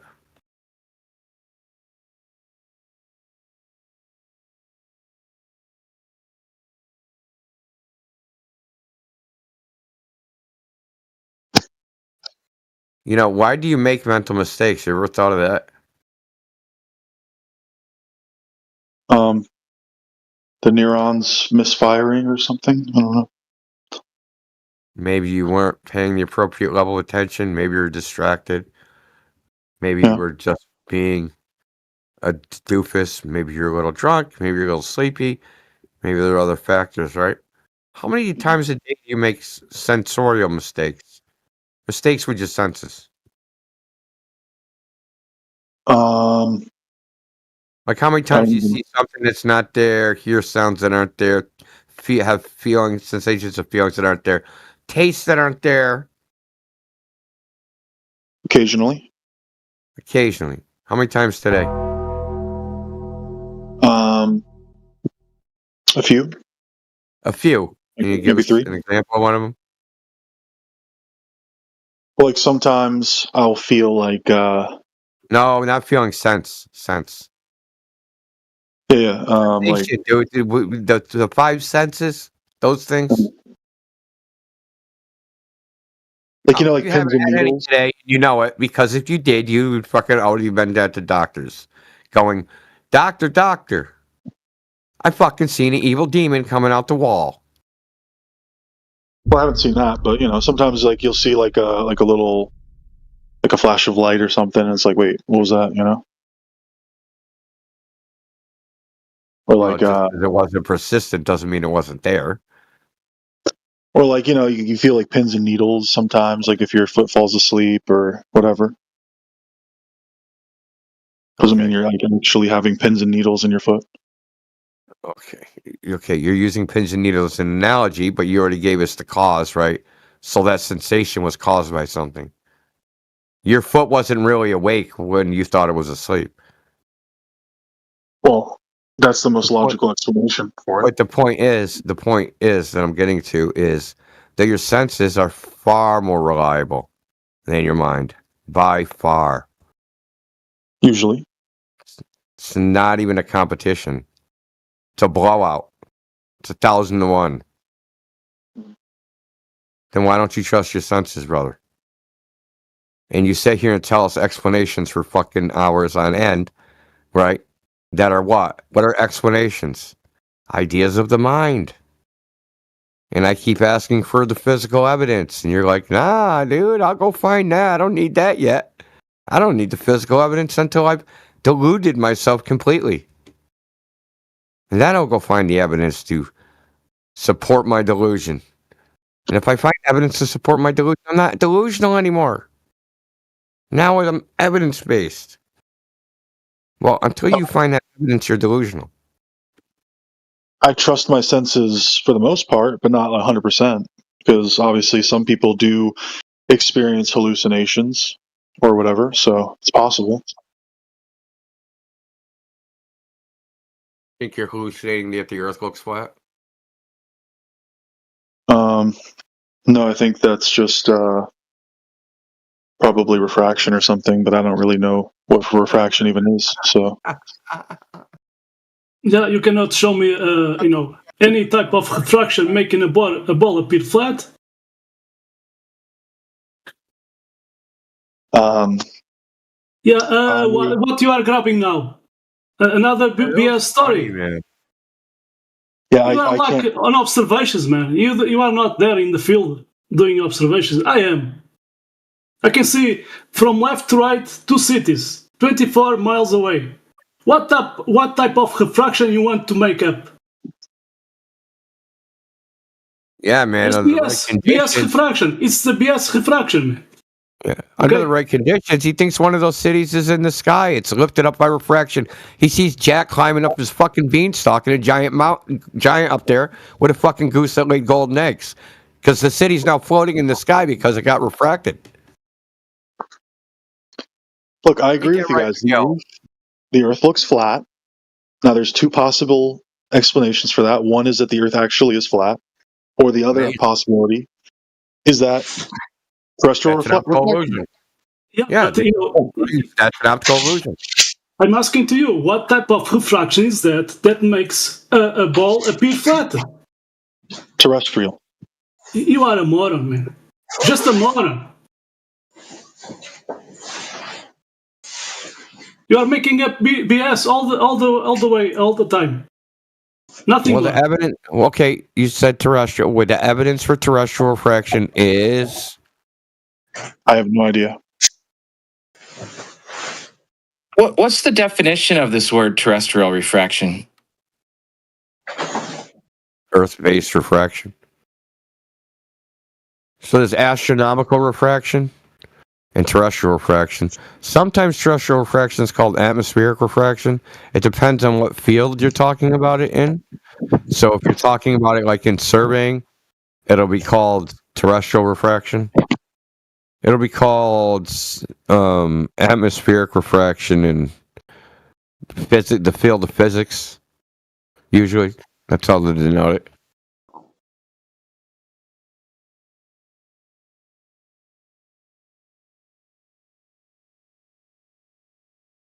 Astronomical refraction relates to models about the stars.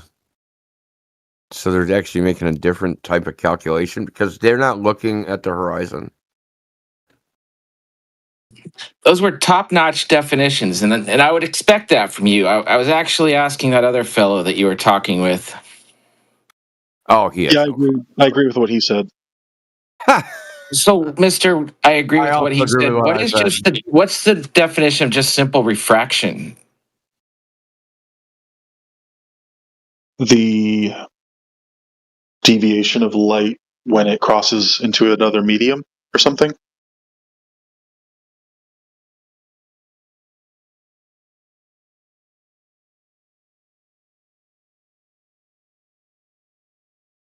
Was I right? Yeah, no. Now show me on reality. I'm driving my car in in this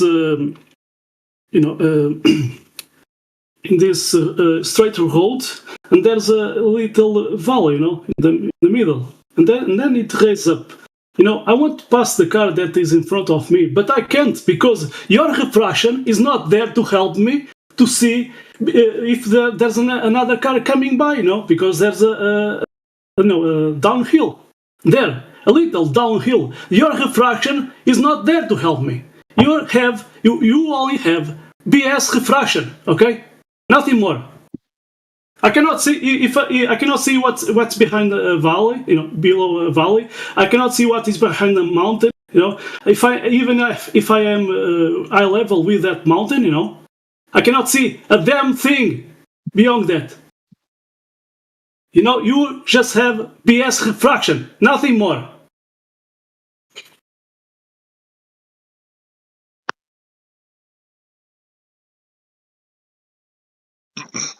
Looming refraction? Moron. It's more moron refraction, man. Makes the ship look like it's flying. Oh yeah, right? And so show me that refraction, that helped me, to see if there's a car in that low, because it's not there to help me. Your refraction is BS refraction, man. Okay, nothing more. You are making up BS all the time.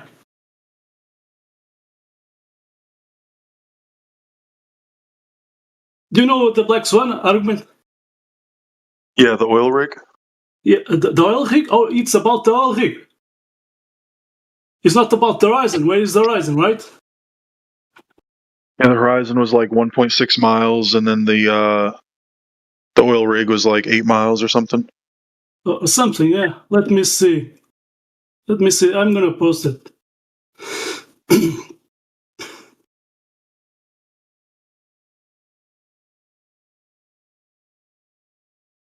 So with in your ball imaginary Earth, you have a radius 39, 59 miles away. With that, at 1 foot of server side, you should start seeing at 1.22 miles. But we see, you see the first oil rig. It's 6.21 miles. You know what that means? That means that the radius is 26 times larger. No refraction is helping you now, okay? The horizon, I did post it earlier.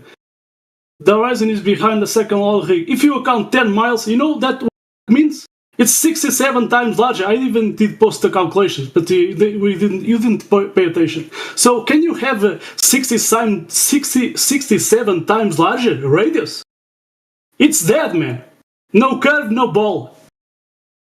All your bullshit talk is in the trash. Well, the light that we see... What? Tell me. Until the first oil rig. Where is that refraction now? 26 times larger your radius right now until that first oil rig. It's dead, man. Don't make more shit. Light is not an accurate way to measure the curvature. Well, listen, I can see the first oil rig. Why you are talking about light? You cannot prove any refraction making a ball appear flat, okay? You are a moron. Okay? Well, whenever you see the oil... Yeah, your bullshit talk is in the trash right now. It cannot be, until that first oil rig, it cannot be 26 times larger, your radius, man. And we have more observations. We have 20 miles, you name it. Okay? In the big lake, almost 70 miles away, 4.2 feet from water level. Okay? Did you say light was not accurate way to measure the Earth? What? Right, exactly. So what are surveyors doing? They're using a theodolite. Which uses light? Technically. Technically? No, actually. And technically.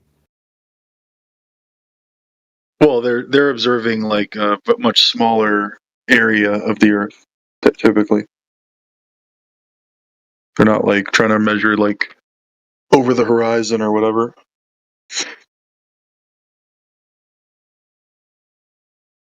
What does that even mean?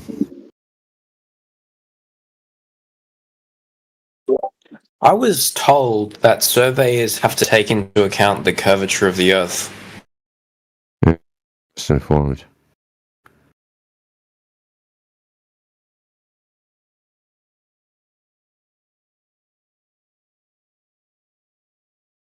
Look, they conform the measurements to the spherical coordinate system in the sky.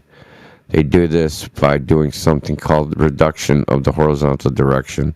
So take a bunch of measurements. They do this calculation even before they even enter it in the log.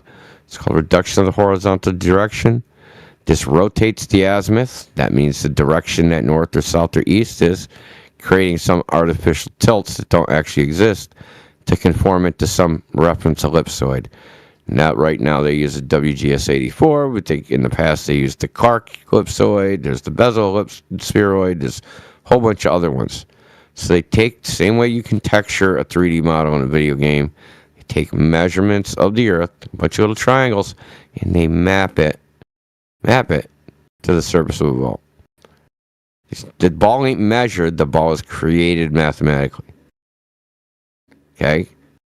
Because if it was created and they simply measured curvature, why is there a reference ellipsoid in the first place? They wouldn't need it. Wouldn't even be necessary because they're just measuring the ball. Why would they need a mathematical ball to put measurements onto?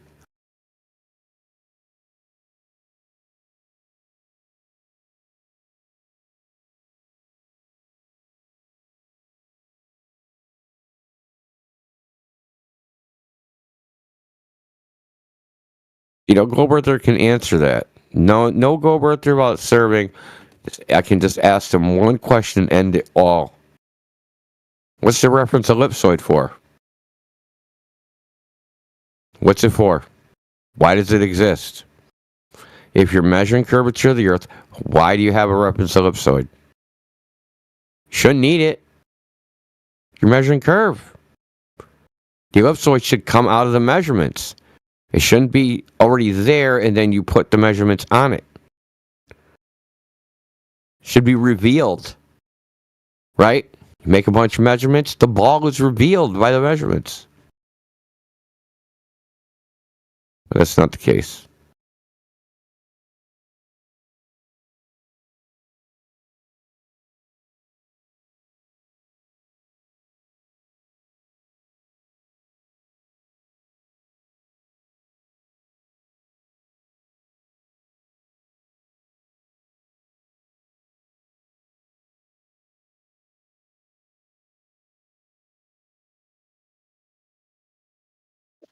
Isn't that because it's easier to do math on a sphere rather than like an actual like bumpy object? What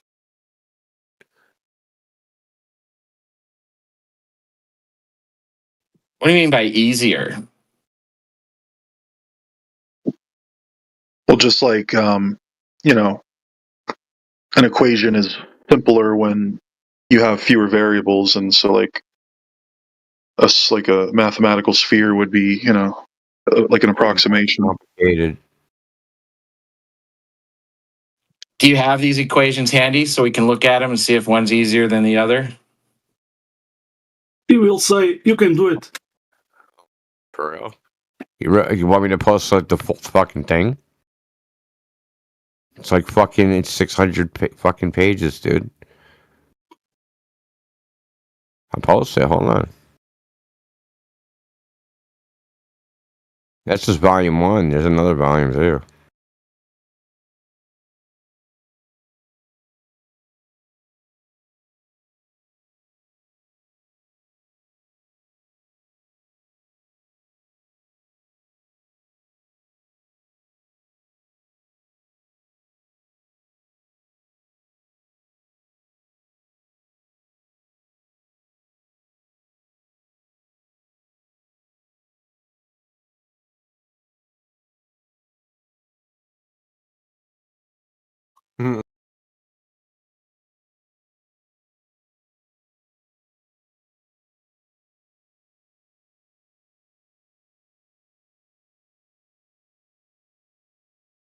Are there any other globe earthers in the chat right now?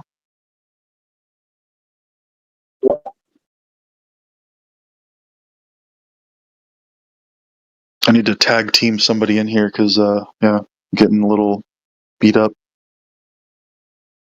Yeah, no curve, no ball. It's simple. And that radius cannot be 6 larger going in there. I'm a reformed flat earther. Reformed? Okay. Yeah, I used to be, but now I'm sort of like on the fence. You are? Why were you a flat earther in the first place? Because you guys convinced me, but now I'm not so sure anymore. Us convincing you is why? What did we do to convince you? You guys sent a video of the oil rigs and stuff. The video of the orbits? Of the oil rigs, and that showed that there was no curve. Okay.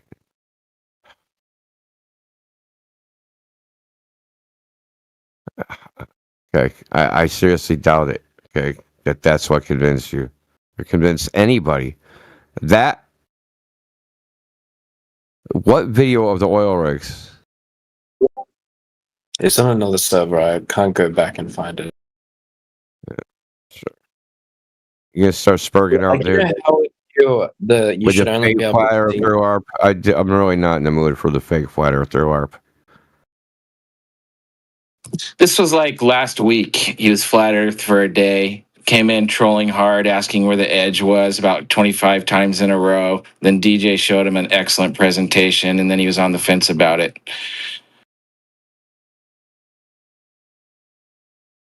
Fuck, dude. Yeah, Just I'm go kind of back on to the your fence. ball, bro. Dude, you love balls. Just go frickin' rub your balls or whatever it is you want to do.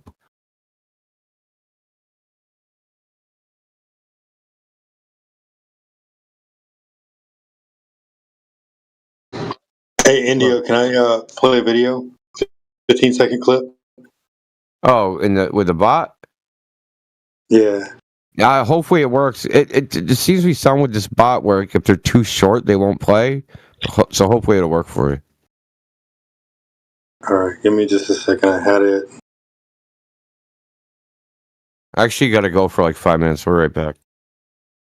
Okay.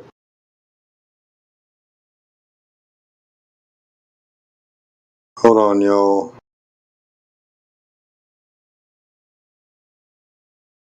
Yep, you're going to love this video. Or audio.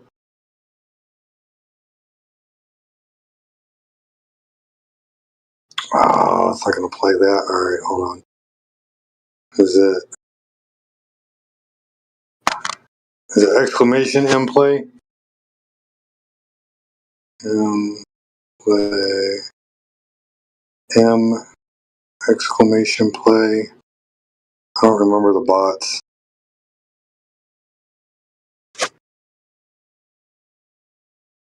Oh wait, that's the locker room. My bad.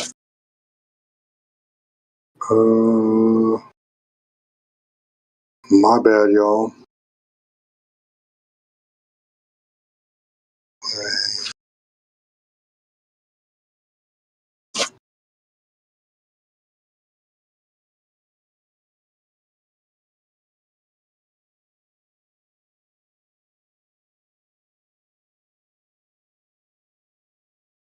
See if this works. No? Is Muzak's in here? No.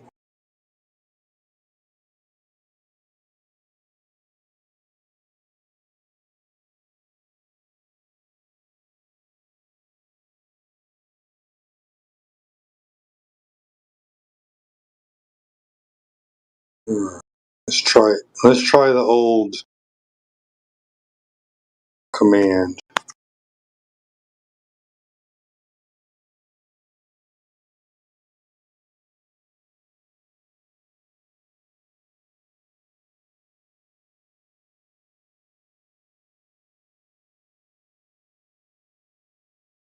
Dum de dum de dum de dum.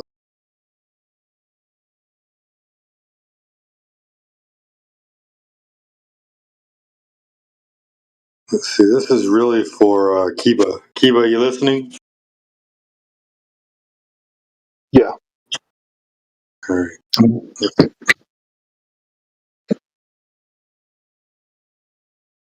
Oh, is it flash play?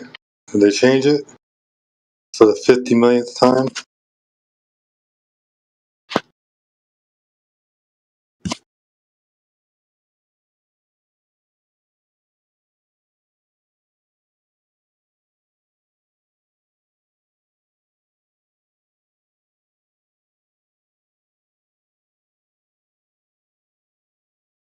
What in the world?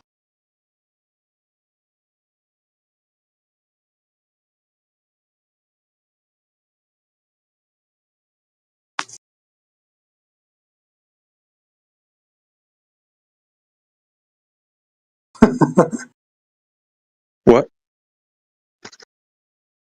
No, it's not playing it.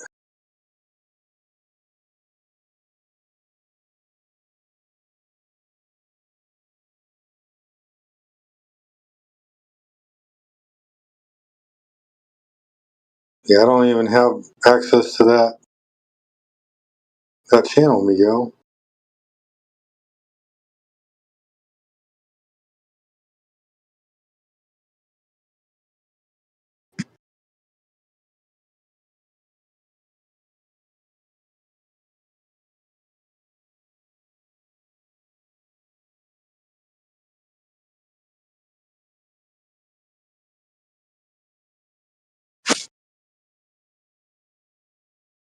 Yeah, isn't there a way to like bring the bot back into the live stream?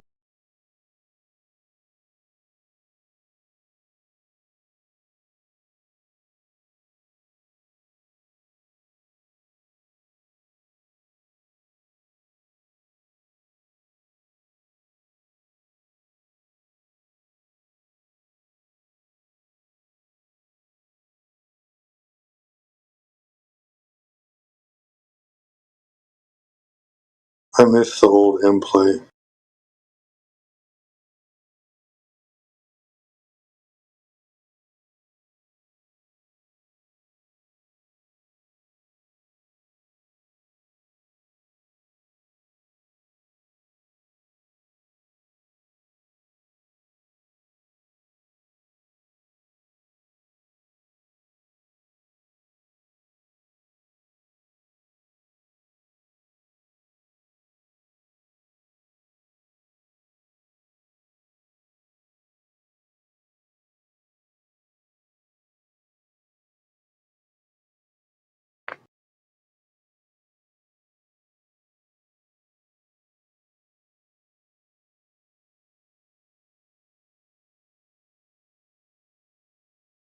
Just not giving me.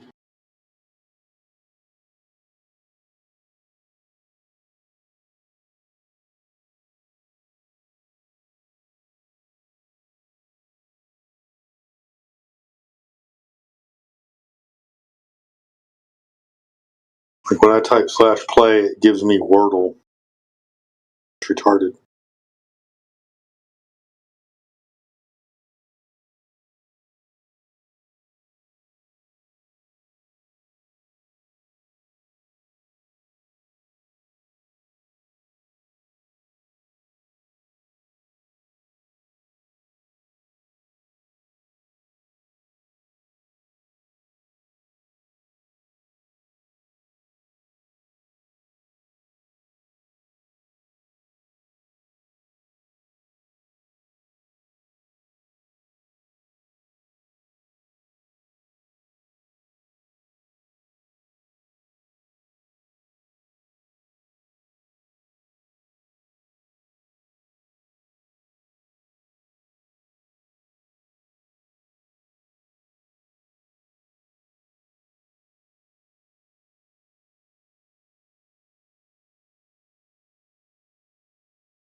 This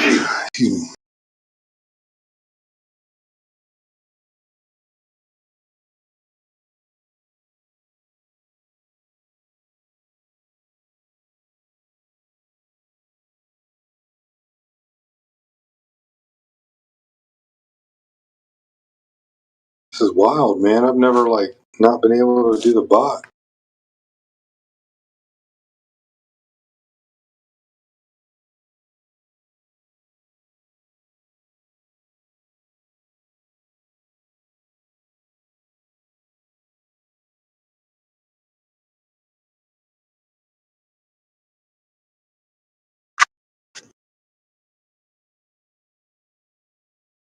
You know what? I bet you there's.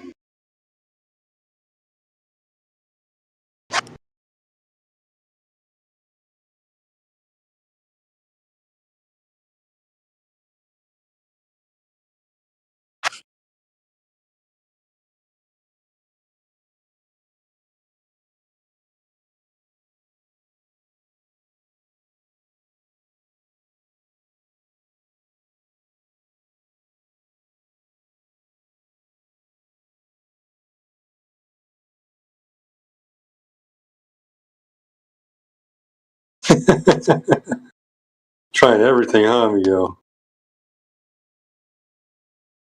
Yeah.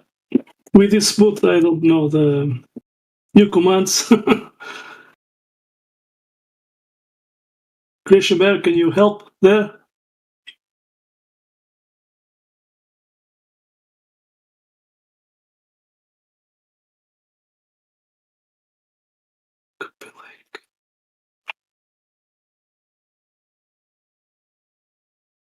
I'm gonna post the link. Maybe, oops, just copy link. Yeah, I can't get it to play, man.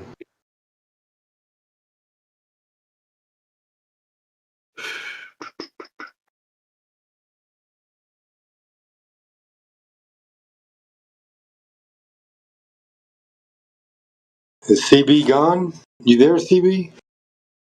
Maybe it's busy. You can post that video in the live stream voice text. Yeah, I suppose I can. Or the link to that YouTube. Yeah. Kiba, check out the video I posted in the live stream text, and then just watch it. It's like 17 seconds. Tell me what you think. All right, one sec.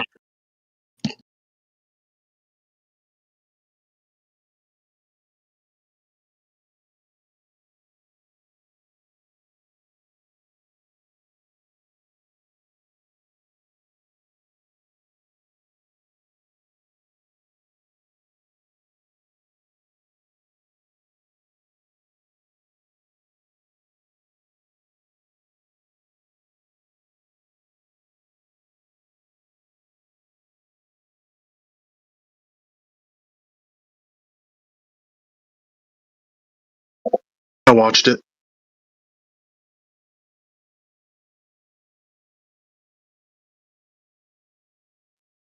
What did you extrapolate from that?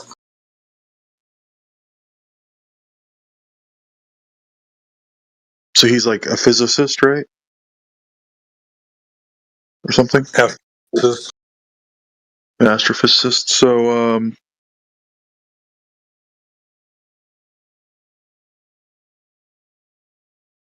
yeah, I mean, I guess you could like make like theoretical, mathematical like stuff. Like you can. I don't know if that's technically science. I mean, there's a scientific method, which is, making observations and hypothesis and everything. But What did he say about the scientific method in his field of study? that nobody in his field uses it.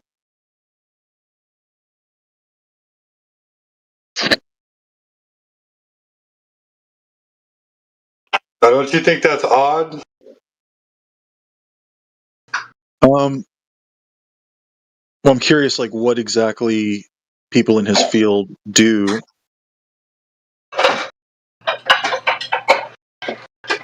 Well, they look at the motion of the lights in the sky, and then they apply mathematics to it.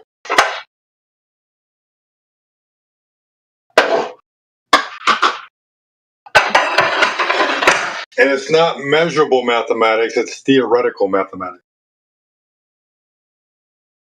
Yeah, like, for example, we can't directly observe a black hole, so all we can do is, like, do math about what it might be. Well, that's all it ever was. The idea of a black hole was only invented, I think, in like the 1780s. Some guy came up with a math equation and said, "Oh, based off of my math, there has to be a black hole out there somewhere." Or not he called it a black star, a star that doesn't emit light but absorbs all light. Right. Basically, they don't do they don't test, they don't do experiments to test the hypothesis. There to know the relationship between cause and effect. They just don't test it. They don't use the scientific model. Well, I mean, they use telescopes to like see like if something in the sky is behaving in a weird way or whatever, and then they can like. That's an observation, not an experiment. Yeah, you're just being a spectator at that point. If I used a telescope to watch a football game, does that make me a scientist in football? No. But there are certain things we can't, demonstrate in an experiment just because they're too far away or too big or whatever. Well, then it would be science. So you are watching something, but you can do assumptions what you are watching. But if you cannot test it, take a sample and test it to know what it is, it's just speculation, pseudoscience. I could say it's pixies and leprechauns doing the same thing, right? But they're invisible. You can't see them. Yeah. I guess you'd have to take all the possible explanations and see which one seems more likely. I believe he also said something else in the video. Extraordinary leaps of faith. Yeah, I did post, below your video, your link. I did post the text. It did said right there, the full text. It says wrong. Nobody that I know of in my field uses the so-called scientific method. In our field, it's by the seat of your pants. It's leaps of logic. It's guesswork. They are guessing.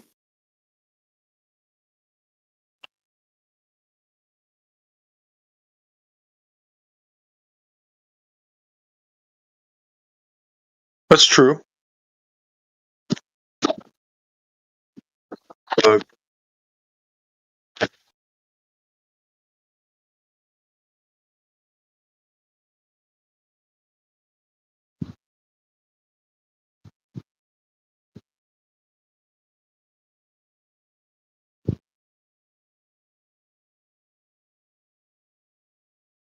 When, for example, when Neil deGrasse Tyson claims that the Earth is a peach shape, does he have a photo of that? No.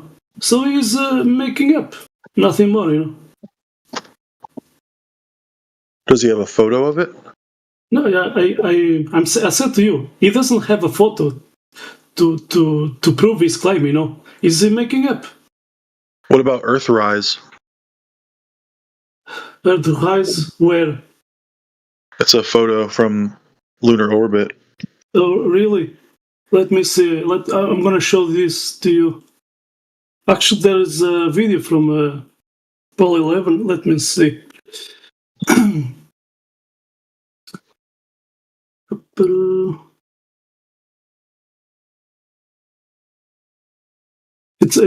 a documentary. A funny thing happened on the way to the moon, and this is they sent this to Bart Srbel. You see that? That's the original. I posted Earthrise from chat. them. Oh wait, that's a lot. One. So from this, what they are showing is this one. Okay? You see this? You know what is this? This is just a window. Oh yeah. And they did add at that right. They did add something semicircular to make it appear more round. And then you can see they are inside, looking to a window. They claim that the camera was close to the window, but as you see here, it's far away from the window, and they just did turn off the lights, and that's your space. You believe what you believe, and then they took this to make that supposedly photo from the moon. Uh-huh. So yeah, what they did is just manipulation. Because why they have to, they have an oblate Earth and they have to fake it. Why they have to fake it? That's I'm gonna post a link. It's on the middle of this, documentary. A funny thing happening on the way to the moon, so you can see that original footage from NASA. And it says, this is, let me see the message, and it's not for general public distribution. So, yeah. So what do you believe? It's just a window. Miguel, do you have handy the Apollo astronauts, their interview after they came back from the moon? The full interview? Let me see. You gotta see that, what's your name, Kibu? Yeah. Kiba. You gotta see that, dude. Like, if I were the astronaut that went to the moon, I would be ecstatic, bro. And these guys look like they're pissed, disappointed, upset, agitated. Like, why are you upset, bro? You just made human history. I would be upset because I would assume I'm probably about to die. Why? From what? Because it's so easy for a malfunction to happen and you just blow up or whatever. Bro, they already went. They came back and they did an interview. Oh, you're saying they came? Okay, they came back. Okay, sorry, I missed that part. Interview. Yeah, that's pretty weird. If they were like, yeah, I'd have to watch that.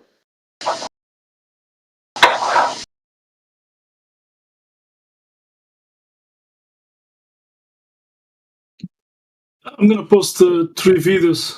It's analyzing the astronauts, facial expressions, and so I'm gonna put the link is not more available there. I'm gonna post 3 videos, so it's loading. If you don't have it, Miguel, I'll post it in a minute. Okay, that one I think I don't save it, but this is part 1. So it says analyzing the astronauts, and then let me see part 2 or 3. No, it's more bigger. I cannot post it. It's more than 100 megabytes. Let me see the part 3. Maybe I can compress it.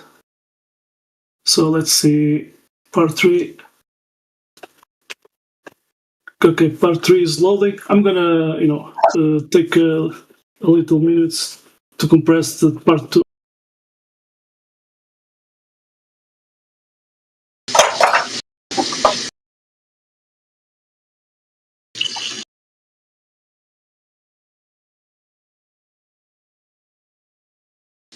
This is still unconfirmed, Kiva, but supposedly there's a video out there of who is that Hollywood director, Stanley Kubrick, admitting that he filmed the Apollo missions inside of a studio.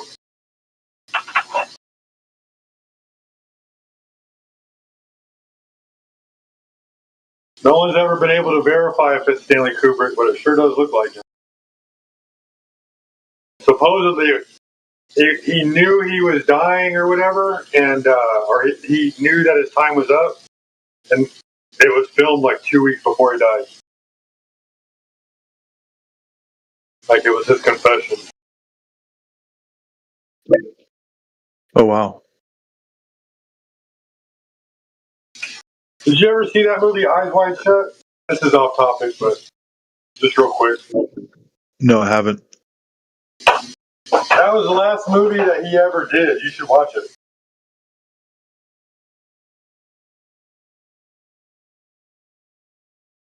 It's all about secret societies. Interesting. Okay, I did it. I did compress the part 2. So, you can save it, these videos. later, to watch them. What are those videos called? Yeah, I'm gonna post the title. Just a second. So it's not more available at YouTube, it was like this.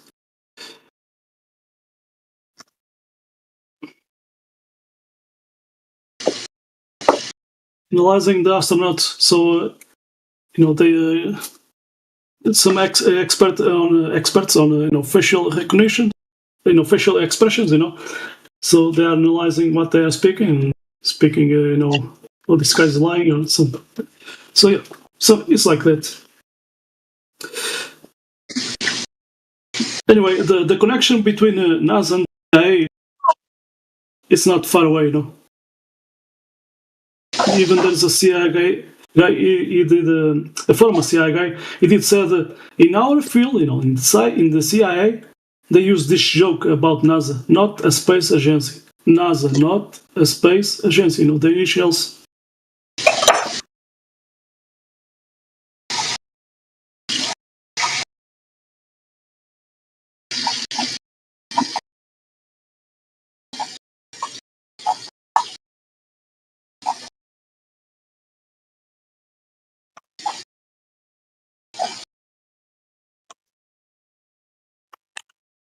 But this guy is not more alive anymore. But I'm gonna post. Let's see, former.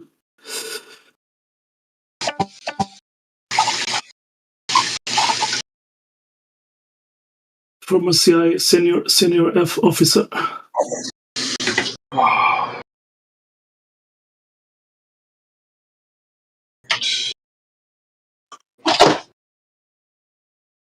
See link.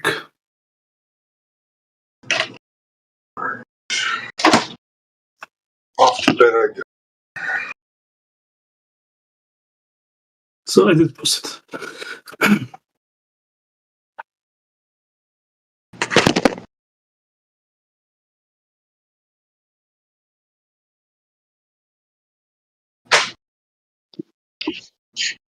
And there's this astronaut is claiming that they are going to the moon for the first time. So let me see. First time to the moon. So they didn't get before there?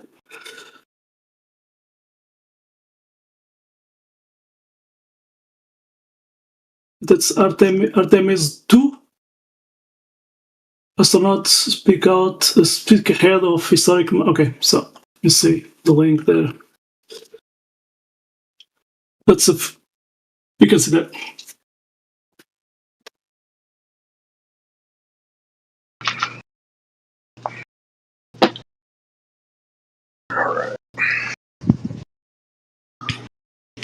There's a lot of contradictions, between astronauts, what they say.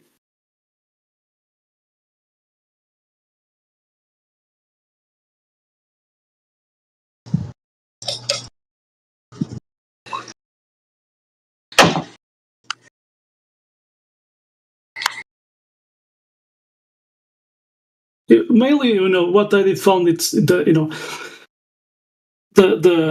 all the money, most of the money it goes to secret projects away from the public, and what they show to us, these puppets astronauts, is just to tell a story, to believe it, nothing more.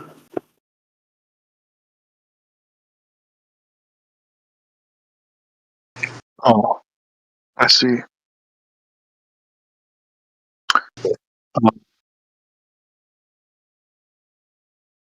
Yeah, I mean, you could obviously you could fake the videos, so it's hard to prove. Yes, even if you watch the old ESS, sometimes you can hear the jet engines, the sound of the jet engine. So they do a parabola. So has the film industry, the techniques, they are improving. They will use it even manipulating 3D objects. Let me see if I found some GIFs. You know the movie Gravity? You watch that? You cannot see the difference. I haven't seen it. It's possible, to fake it. That you are in zero gravity, 0G gravity. Let me see. I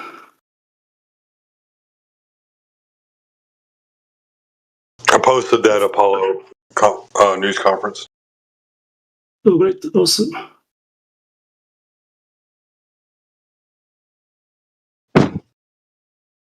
Oops.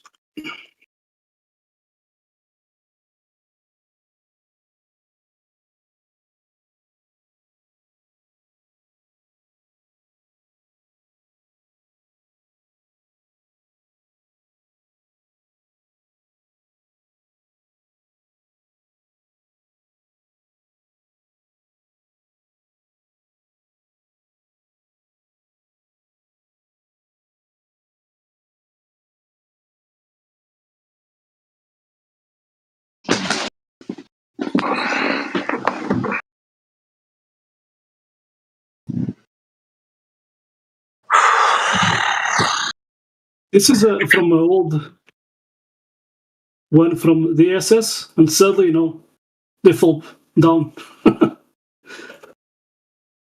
So this can be possible, using that G airplane from NASA.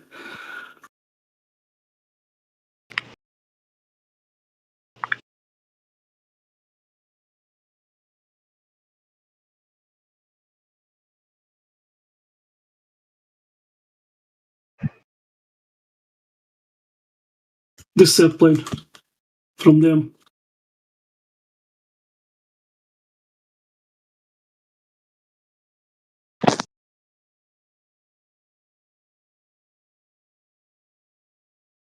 Here you go. Here's another one.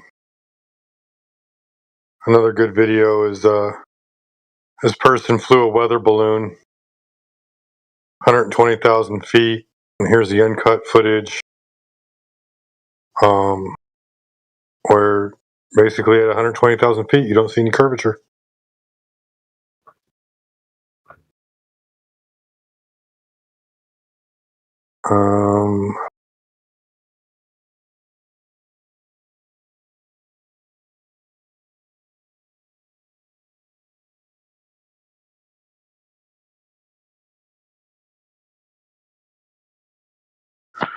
Another good one.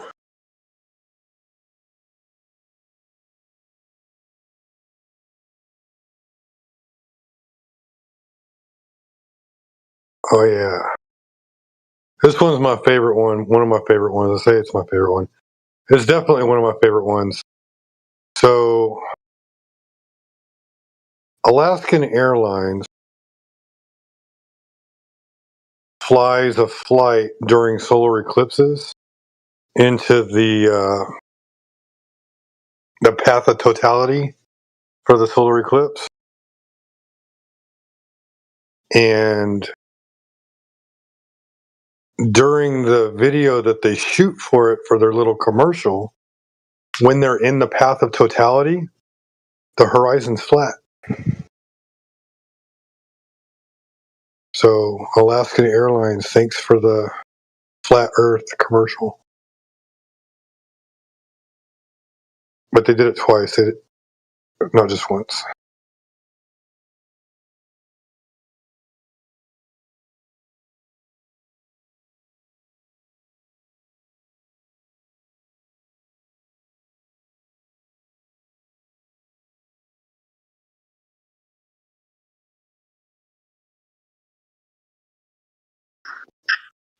Yeah, the guy with the weather balloon, it looks like he's using a fisheye lens.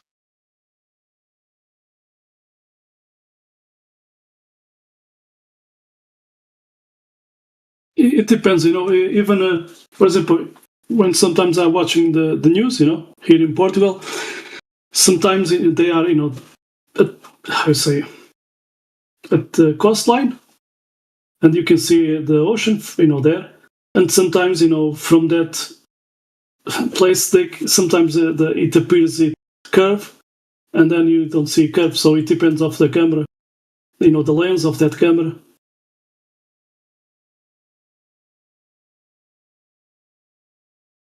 So when you guys saw the 24-hour sun, did that not like make you question the flat Earth at all? No, because if you have a ball, you have to have curve, and we did present to you a lot of things. There's no curve. Tell Matthew Lawrence we said hi.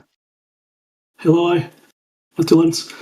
Talking about looking at the sky, looking at the sky. I don't care if the sun is doing 9/8, but we have. I did post it below. More information, additional information. You can see Antarctica there. I did post a guy, Navy Sergeant. He did navigate to Antarctica 7 times. He never saw that. He wanted to see it. He never saw that. He just his testimony. He never saw what? I did post at Antarctica there at the bottom. Additional information. What was it he never saw? He never saw the 24-hour sun. Did he go farther south than 60 degrees or whatever? He did travel from South of American continent. So they call it the Drake Passage, and beyond that, Weddell Sea. That coastline of the Weddell Sea. He did land at Antarctica. He wanted to see the 24-hour sun. He never saw it. But he saw it. It was the sun. It was night at right. So east. It was night. You can see the moon, and at the left, you just saw daylight, the sun there. Let me ask you this, Kiva. If the surface of the Earth is not curving, the surface of the Earth must be what?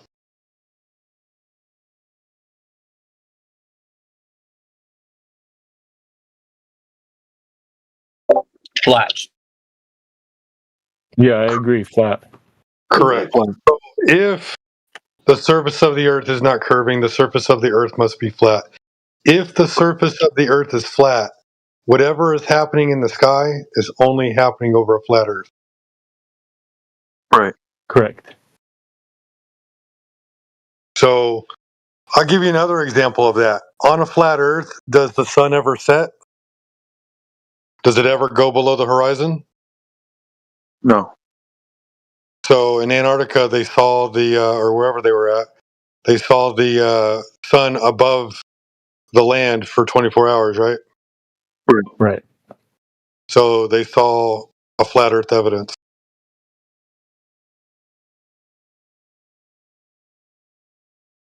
But the sun should get farther away on a flat Earth, right?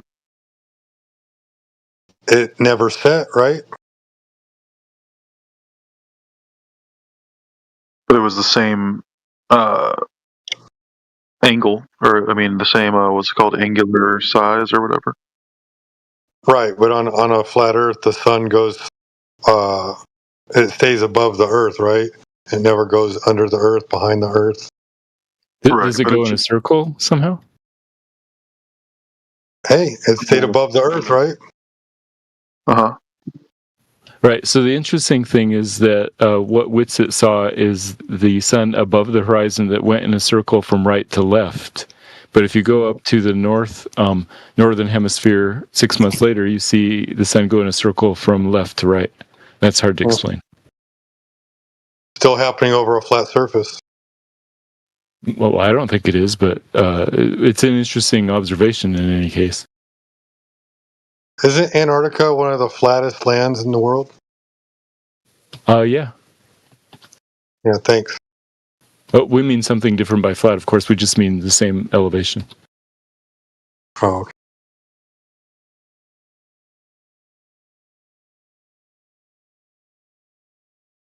Matthew, by the way, in the ball Earth, does the sun always travel from east to west?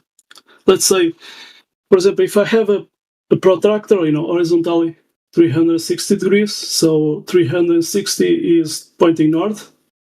So 90 degrees, it will be east. So so the sun has always to appear at 90 degrees there from at east. Oh yeah, on the equator. So on the equator and on the equinox everywhere, the sun rises directly in the east and goes overhead and sets directly in the west. Now, if you go off the equator, it sort of tilts a little bit. In fact, it tilts so extremely at some points that it stays above the horizon the whole time. Yeah, but I'm here in Portugal, south of Europe, and guess what?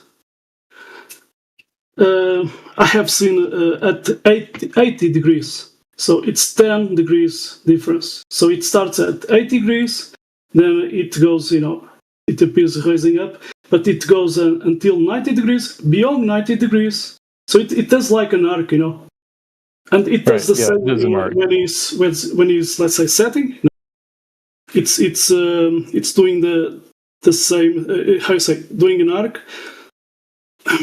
So it goes more than 270 when it sets, right? Like 280 or 270. Yes, 270. So so before it's setting, it starts before the 270. It starts.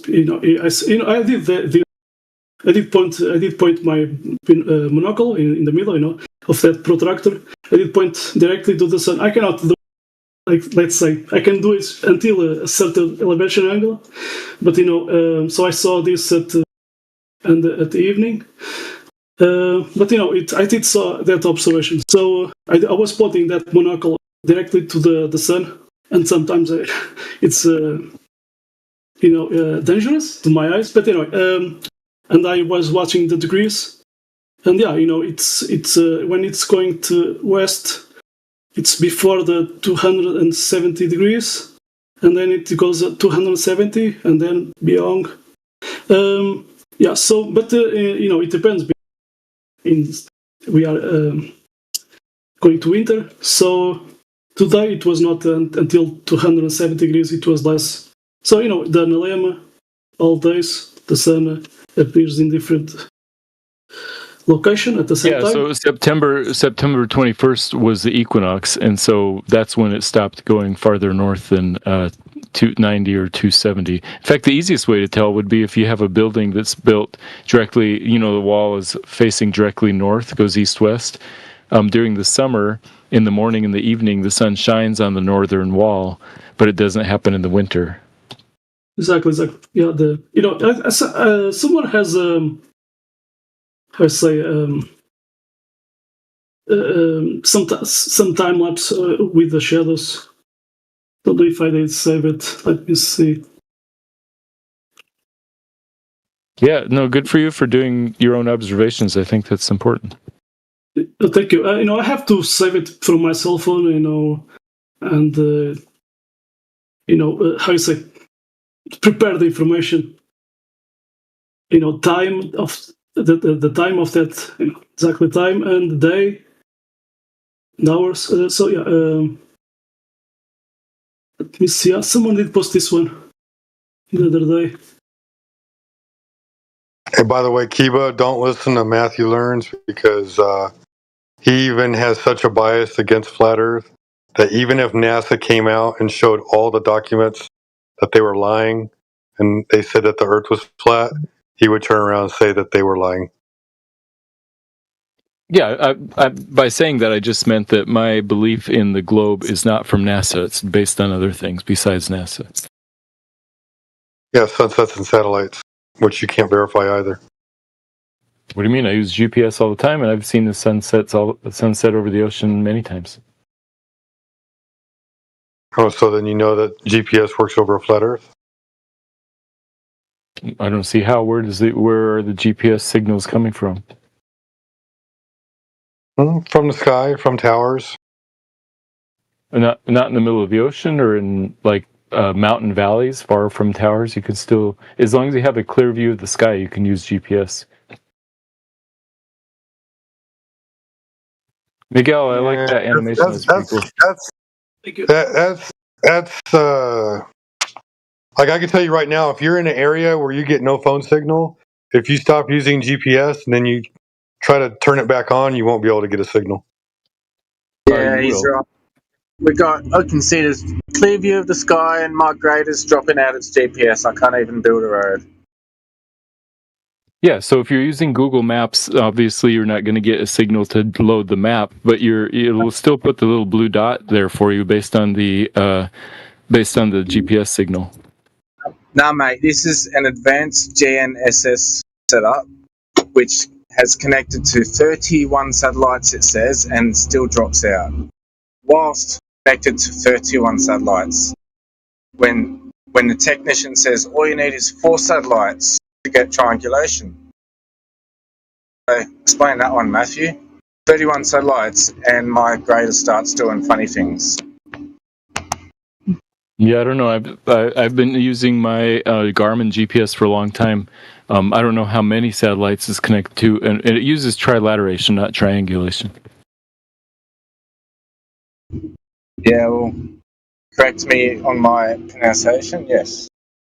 No, they're different words. I'm correct. I'm just saying that the technical term for what it does is trilateration, not triangulation, using lengths, not angles. I just put 19 technologies in the voice chat that can do the same job as these these fake space satellites. So, yeah, so you can there are many technologies for doing things, but there are some technologies like GPS that can't be repeated with unless you have transmitters in the sky. So that plus TV satellites satellite TV transmitters would be another one.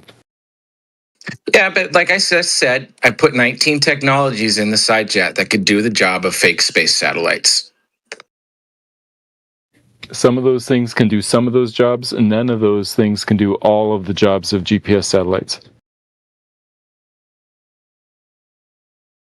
So when you're using your phone, you think you have 3 overhead satellites triangulating your position, dedicated to your phone? Your phone never uses triangulation. It always uses trilateration, but typically your phone is connecting to cell towers on the ground to figure out its location. It doesn't matter, Matthew, that it's a triangle. If it's trilateral, it's trilateration, you're making a triangle. Yeah. But it's a 3-dimensional like figuring out your your location on within the 3 dimensions of the universe, right? Yeah, none of that is indicating Earth curvature.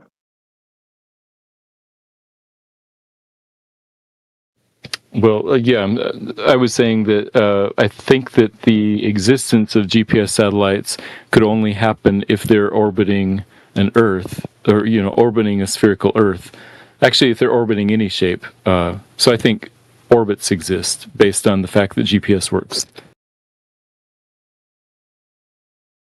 But like I already said, I've just listed 19 technologies in the side chat that could do the job of a fake space satellite. You can't. How do you know for certain that they're not using one of those other technologies instead of these fake space satellites? Like I said, there are certain situations in which GPS is the only thing that would work. For example, using GPS in a mountain valley where there are no transmitters anywhere near, or out in the desert, or ships using it in the middle of the ocean. Those are examples. High altitude balloons would do that. High altitude balloons could do that just fine, and they launch like 1,000 a day of these balloons. Yeah, but GPS has been working since the 90s. Are you saying that maybe there's been balloons up there running GPS for 40 years? Why not? This NASA balloon program is like from the 1940s or 50s. They've been at this a long time. Yeah, I find that unlikely. I mean, I hear what you're saying, but I don't think there's much evidence for that. Yeah, they didn't shoot one down a couple years ago. No, I said there's lots of. I agree that they launch all kinds of balloons because remember NASA, the first A stands for aeronautics. They're studying the atmosphere, but I don't think there's much evidence that those are where the GPS satellite GPS signals are coming from. Well, the first search hit in a Google search is on a NASA site, and they said more than 30 years ago they've been using balloons. I just got a search that said that satelloons have been used and have existed for the past 70 years. So put that in your pipe and smoke it.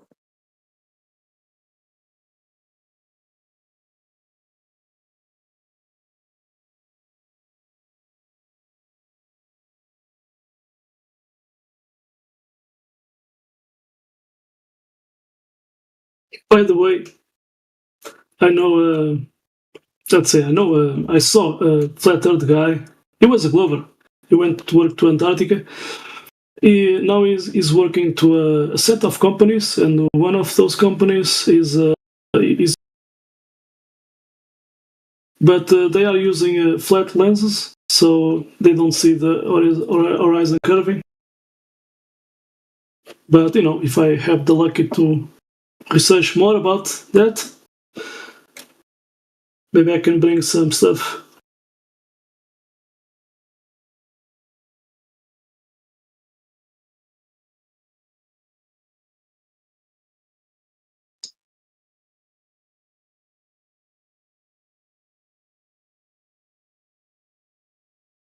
He was a Glover. He went to work to Antarctica, and before he starts working, they did separate interviews with all those guys from different countries, and so they did ask this question to this guy: what is the shape of the Earth? How in the world you are going to work at one place? And they asked this: why? Of course, that was part of his interview. Yeah, it's. I find that hard to believe. Who would ask that? I have that he's speaking in Spanish, but yeah, he did say because he was a Glover. He did, but he did to the he did that question did stay in his mind. After that, he did. Of course, he was there to working, but he was asking to himself, even later, why did they did ask this to me? I'm just doing a job, maybe to avoid people, to like flat earthers to go there and work. And before he leaves Antarctica, when he finished his job, he had to left everything, all his clothes, cell phone. He had photos. He had to left everything. They did just give him new clothes, so maybe to avoid the information to get out. That's the way they work. He was a Glover. Now he's a flat earth guy. Isn't that interesting?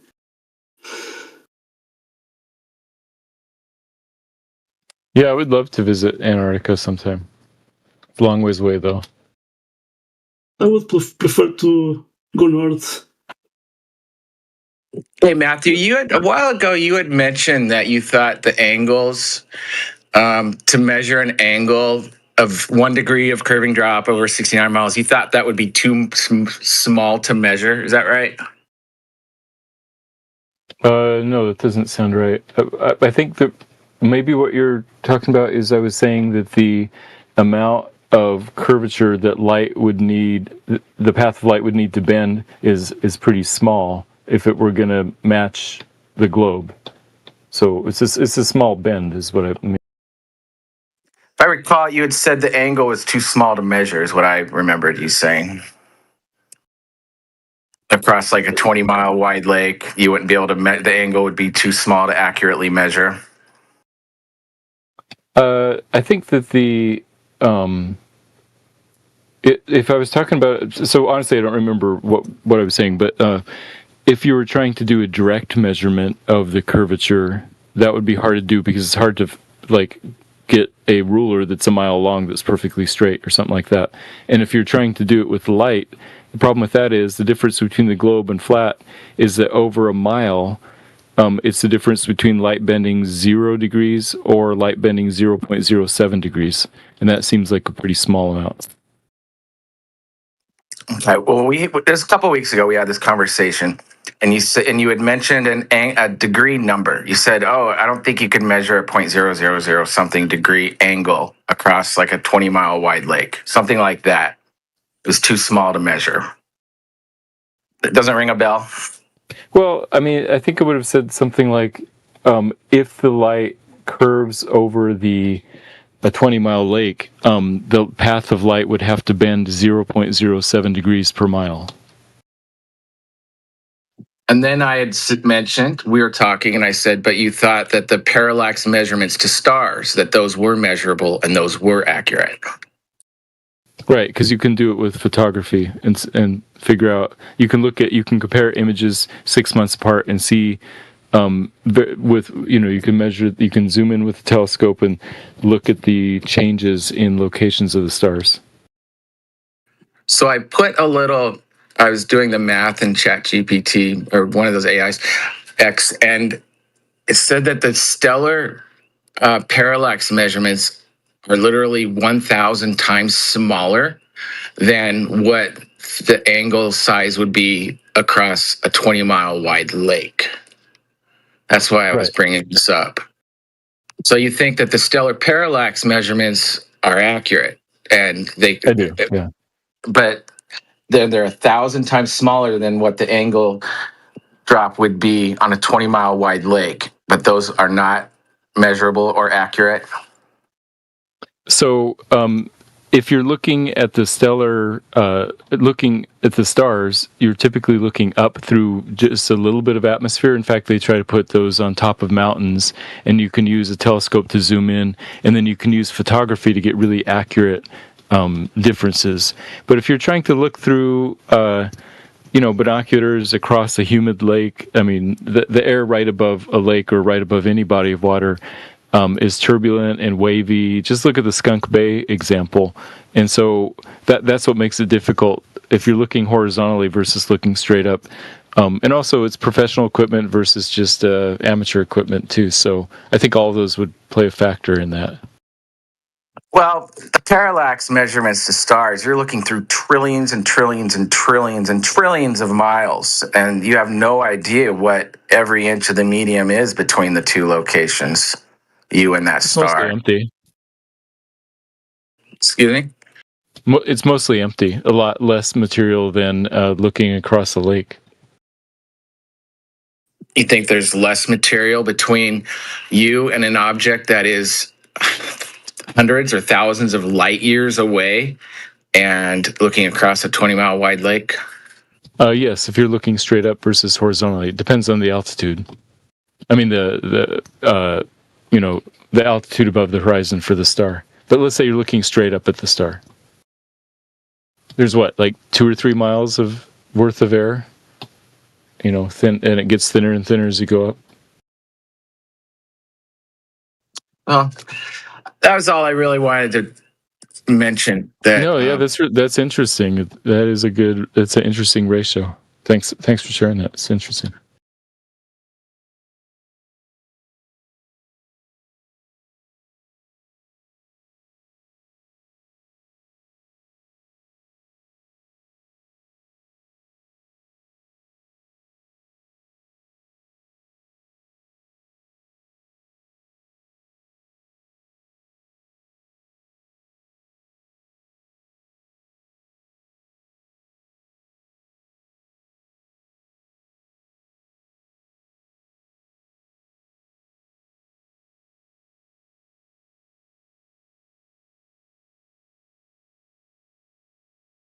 By the way, Matthew, today the sun did set 263 degrees.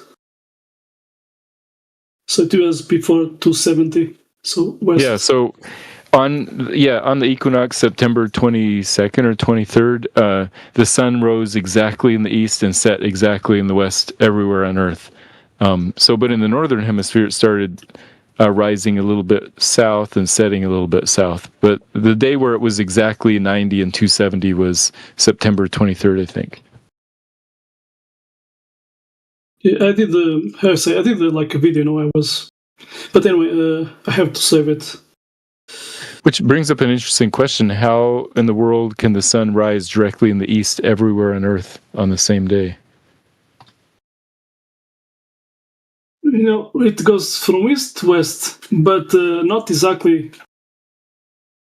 I would say not exactly from, for example, 90 degrees east, 90 degrees, and then it goes to 70 degrees. So it doesn't do that. It does from morning to evening. It does like an arc.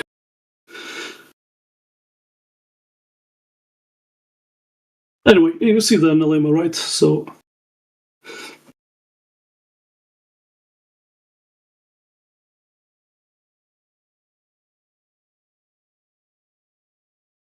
let me see if I can save. I did took a photo from the video, of that protractor.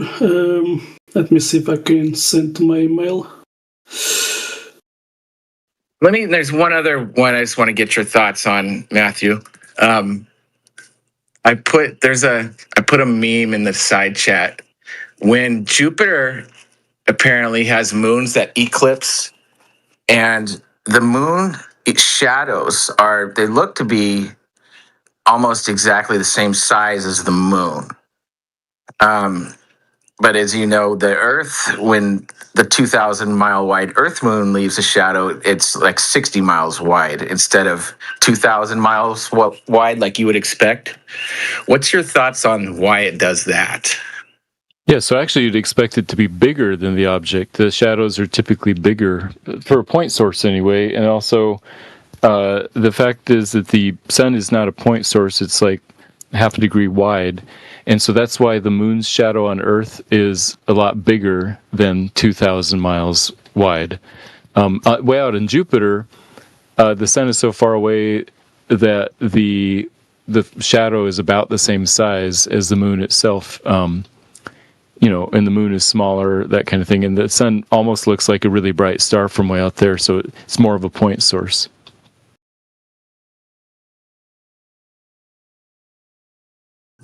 I find it odd that Earth's moon is literally the only object in existence that casts a shadow that is like 30 times smaller than the object casting it. Oh, no, it doesn't. It casts a shadow that's bigger than it. Well, what's the path of totality? It's about 60 to 100 miles wide. Oh, yeah, that's just a small portion of the shadow. That's just a shadow where none of the sun is peeking around it. Like the shadow is something like 4,000 miles wide, something like that. I don't think so. Otherwise, everybody would see it. But the only people who see the path, you have to be in the path of totality to see this shadow.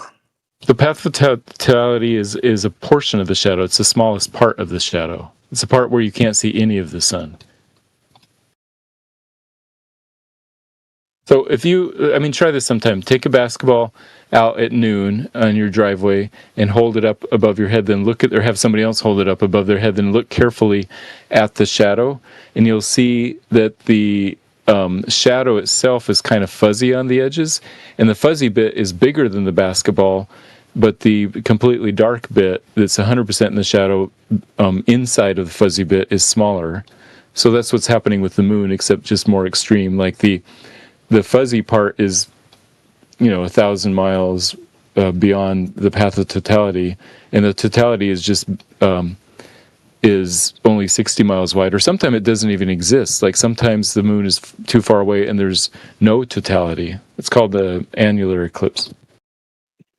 I kind of have to disagree, because I've held different shaped objects over my head during a sunny day, and I've never been able to get like a basket or a soccer ball is what I use. I've never been able to get that soccer ball to cast a shadow basically the size of a marble, ever. There's never been a dark spot. It's the shadow is always the same size or a little bigger than the soccer ball. I'd like to see an example of this with any object, your hand or car, house, airplane, cloud, any of them leaving a shadow that's 30 times smaller than that object like the moon does. Yeah, my point is that the shadow is fuzzy. You know what I mean by fuzzy? There's like a completely dark part, a fuzzy part, and then a part that's outside of the shadow, because the sun's not a point source. And so it has kind of a little fuzziness around the edges. And the inside of that fuzzy part is smaller than the basketball, and the outside is larger than it. And the farther you hold it, the higher and higher you hold it.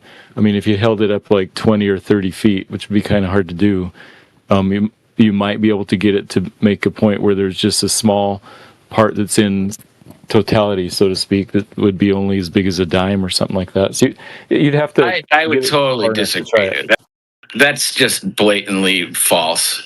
You will never be able... Show me a picture of this. So show a picture of somebody on a roof or in a tree holding a soccer ball out and casting a shadow that's the size of a marble. The dark part. That's never happened. And if you can show me a picture and prove me wrong, I'll concede and apologize. But that's false, 100%. I promise you it's not false. It's just 3D geometry. Then show me? I've scoured Google for images of a soccer ball casting a shadow the size of a marble. It doesn't exist. Yeah, it sounds like something that would be fun to try. So you and I should try it sometime. I've tried. It seems like somebody must have done this at some point, but I don't know how I'd find it online. Yeah, nobody's done it. If they had, you would find it online, and I've done it myself. And the shadow is always slightly larger until it starts to diffuse, and you can't see any shadow. There is no black, dark shadow like the size of a marble. That's simply false. Well, do you admit that there is a black shadow when it's close to the driveway? Like there is a portion of totality, so to speak? Absolutely, but it's always the same size or slightly larger than the soccer ball casting the shadow. It never does what we see with the mainstream explanation. That's where I disagree with you. It's always slightly... The shadow itself, like the fuzzy part of the shadow, you're right, is larger, but the dark part of the shadow is always slightly smaller. And you can get a ruler out and measure it yourself. You'd have to do it. It would help if the sun's directly overhead, or if you have something that's exactly parallel to perpendicular to the direction that the sunlight is coming. But it's going to get small. Like the farther and farther you get away, the smaller and smaller that gets. Well, I'd love to see evidence for that claim. I'll keep looking at images, but it's something I've never once seen. An object the size of a soccer ball casting a marble-sized shadow.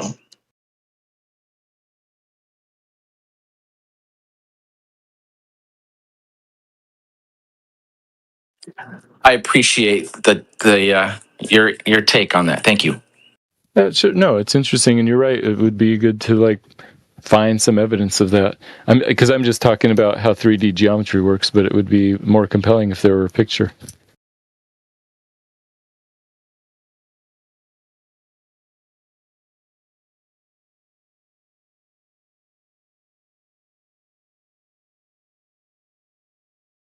By the way, Matthew, I just did save it. So it's set yesterday, 7 hours, 8 minutes, 263 degrees there. But I did the video, so I was looking at west and looking at this protractor. But I have more days, to let's say prepare the information.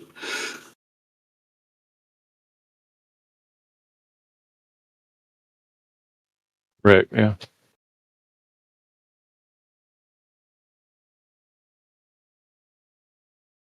I did realize this 2023, I think.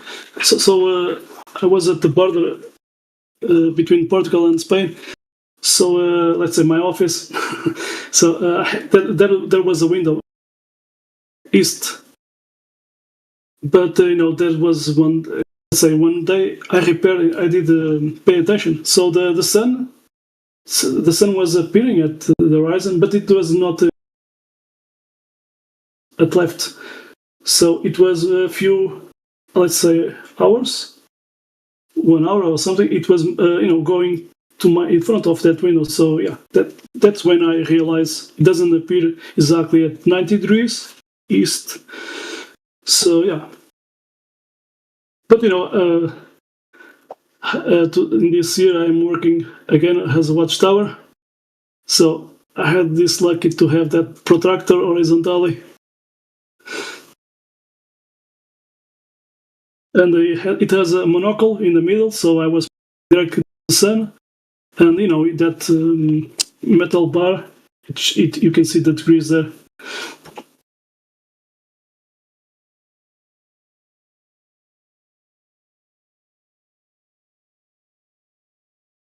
But it's just an observation I'm doing.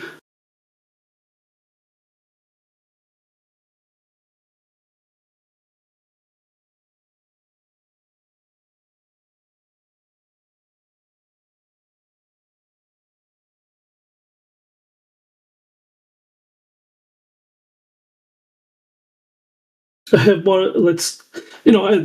Sometimes I was just working, but a few times I did a few days in September, so I have to prepare that.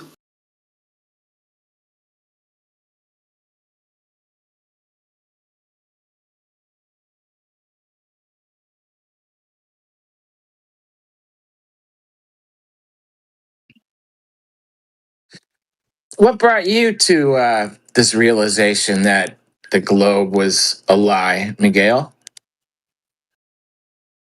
Well, let's see.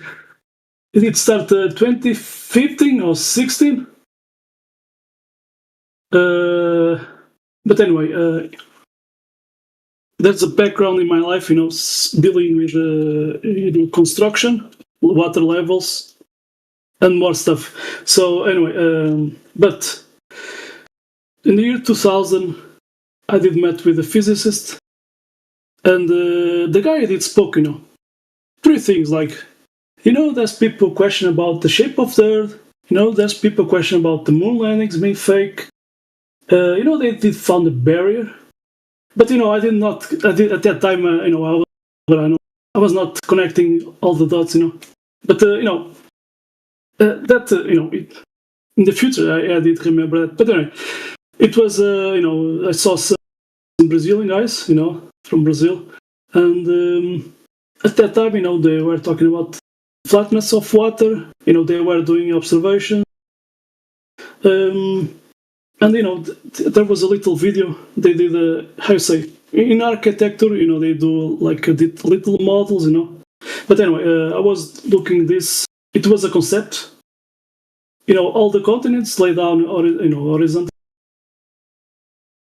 Level. It was making sense to me that. But they in this concept model they put.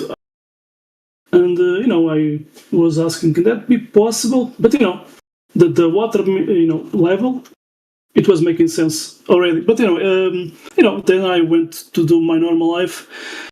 I think after that 1 year, I was traveling by train from Portugal, the coastline of Portugal, from Lisbon, capital of Portugal, from Lisbon to Porto. So these two main cities, at the coastline, there was in the middle, let's say, coastline that you can see the ocean far away, like 1 minute, something like that. So suddenly I was watching through that window, and I was watching the horizon, and it was a clean day, and I was thinking to myself, what? I know they construct this railways level, and I'm watching the horizon. And I don't see curve at left or right. So, yeah, that when I did wake up. And then I did remember, talking my first years at school, talking about the Portuguese navigators and Spanish, talking about flat Earth. So, yeah, it was making sense. Water, no curve. After that, I did the research, but, mainly it was that. and then I remembered, first time I saw someone using a water level on construction. Whose water, and you raise up the extremities far away, and you get so, and the other stuff. But yeah, it depends of, to me it was just water, but there are globes, they that's not enough, so they talk a lot of things.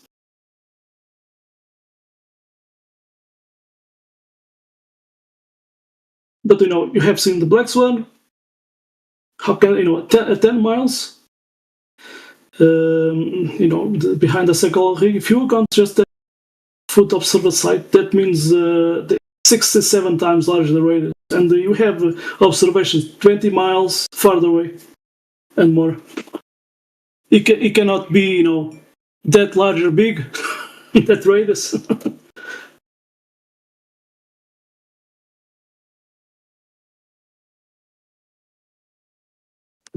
Right on, Miguel. Thanks. Yeah, that's my story.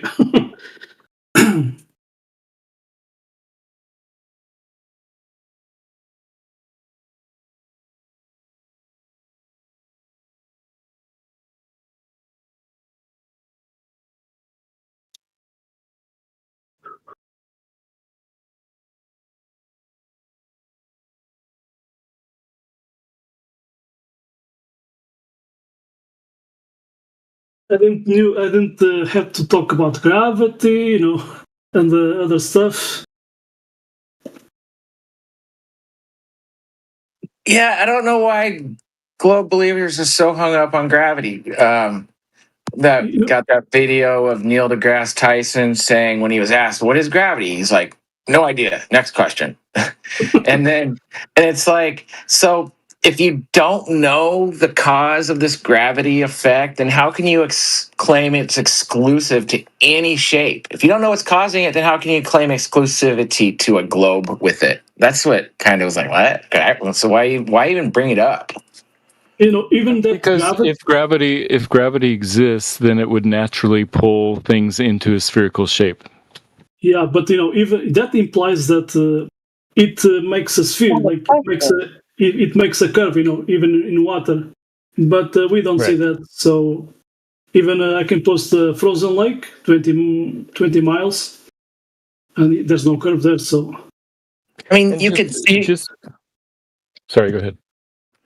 I was going to say, I mean, if the highest levels of academia are repeatedly saying, I've seen compilation videos of the top guys, and yeah, we don't know exactly the cause of the gravity effect.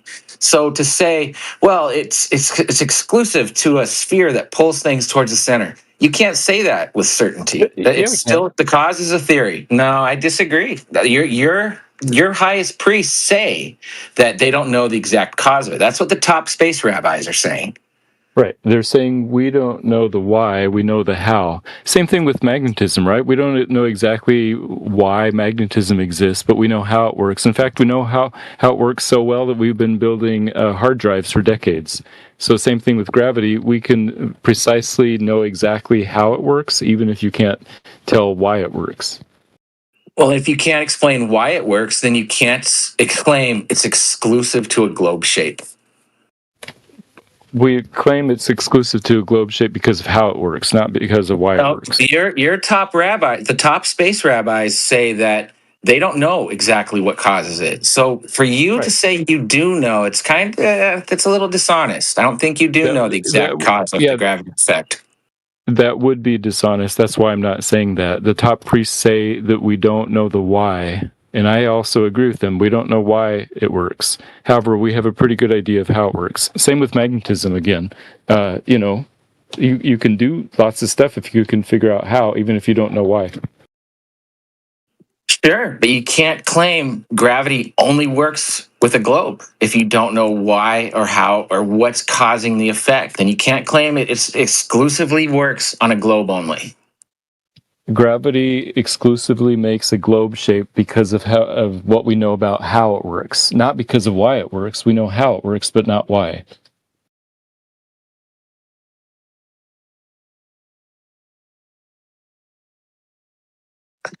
Fair enough, but you still can't claim it's exclusive to a globe shape if you don't know the exact the cause of the gravity effect. That's just being honest. If you don't know what's causing it, how can you say that a banana Earth wouldn't have any this things being this gravity effect? Because we're like you said, it's a gravity effect. The effect is referring to the what and the how it works. And from what we know about how gravity works, it would exclusively make a spherical shape or close to spherical shape. And that has nothing to do with the why. So I still admit with you that we don't know why it works. Neil deGrasse Tyson said that, like, we have no idea why gravity works. But I'm talking about just the how. We do understand very well how it works. And from just the how, that's enough to claim exclusivity that it makes things into spherical shapes.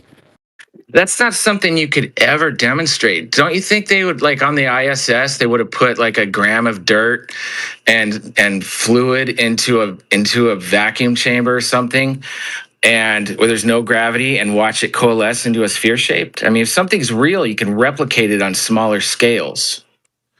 Well, to what purpose? To prove that they're in space? They know they're in space. To prove that objects with mass will pull things toward their center to create sphere shapes, and that's never been done. I mean, you figure that one of the first things they did up there.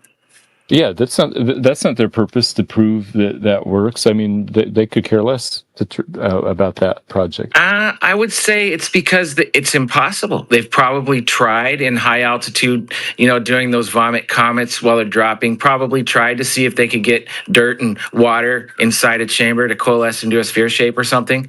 But it's never been done, and it's not because they're not interested or whatever you said. It's because it can't be done. It's never been done.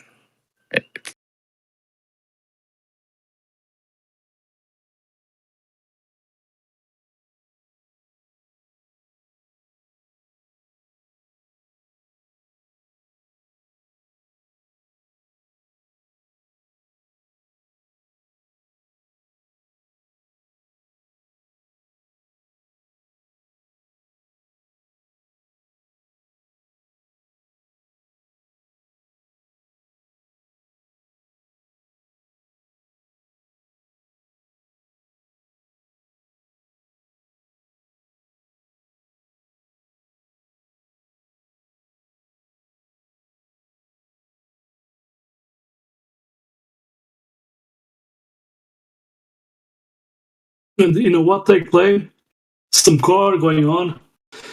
They cannot do this on a lab, proving gravity. Inside a vacuum chamber.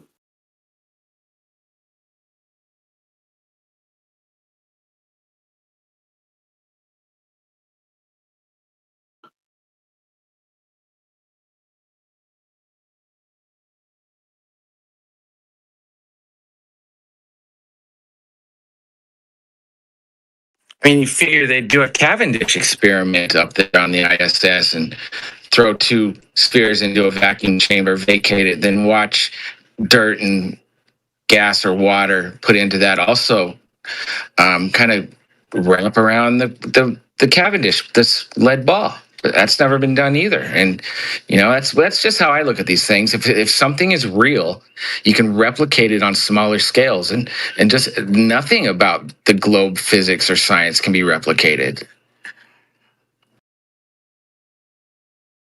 Well, they use those equations all day long when they're doing orbital mechanics, and so they're not going to try and reproduce the simple things that they already know is true. So you're right, they haven't replicated that, but that's because I doubt they feel the need to replicate it, because they believe it.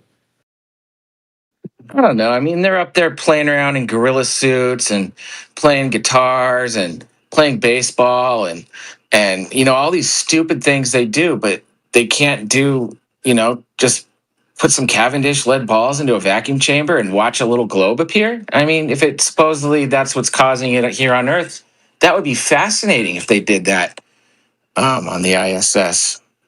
And that would be you can see that guy pouring out water from a straw on the ISS in the link that I posted at 9 past the hour. It sort of makes a circular shape, or spherical shape.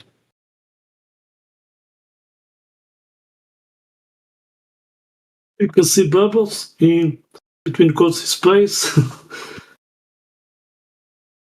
This guy is his head is going through that ceiling.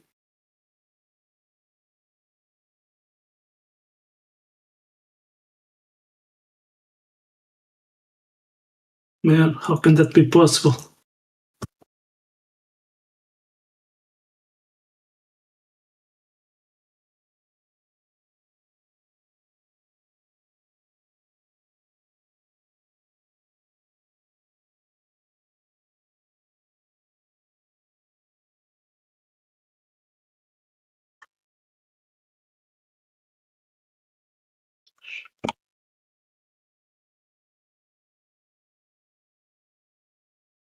This glass of water from the Chinese guys, its level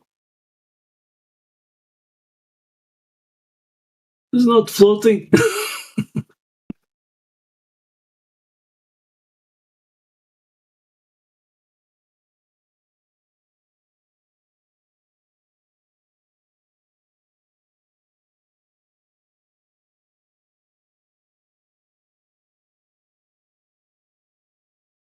Yeah, that water droplet video, it's like cohesion with the water molecules. I don't believe that has to do with the mass of water attracting itself.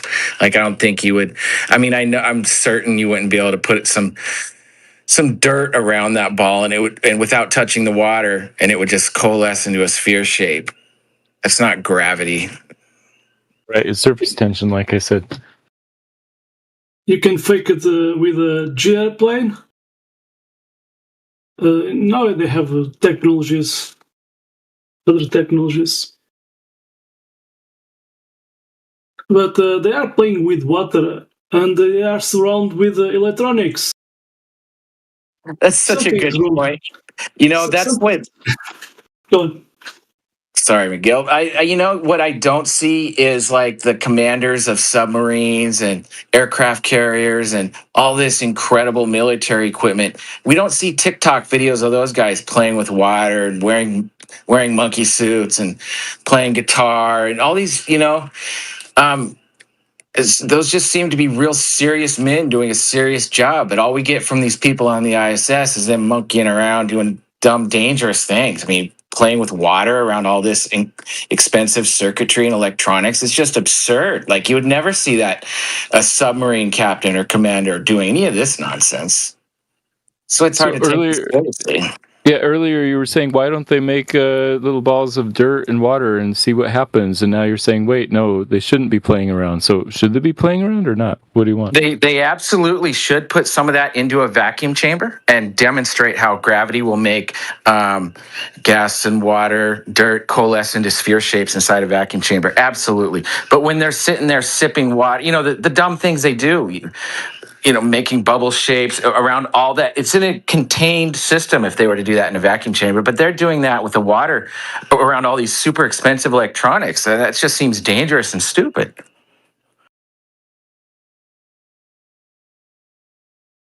Yeah, I don't know.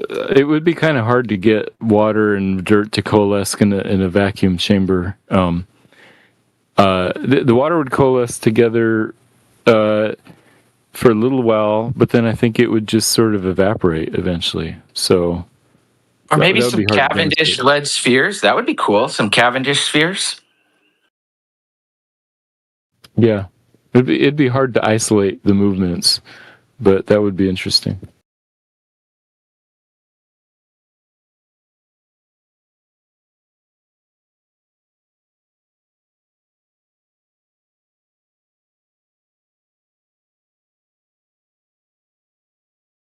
Have you ever seen any of the bloopers videos that flat earthers present and said, yeah, that's pretty shady looking. That might be fake. Some of this ISS and NASA videos, or does it all legit to you? Yeah, I've seen some of those blooper things. I mean, typically it's pretty grainy video that could be attributed to like JPEG compression, or MPEG compression and that type of thing. I haven't seen anything that I would say, oh, that's definitive proof they're faking it. Fair enough. I've got this short 30-second video I'm going to find real quick and get your thoughts on it. Give me a second here.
Matthew, you have a new name, 24-hour Matt.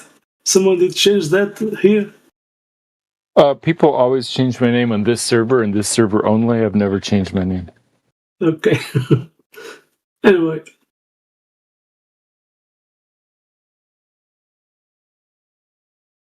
I like Matthew Learns.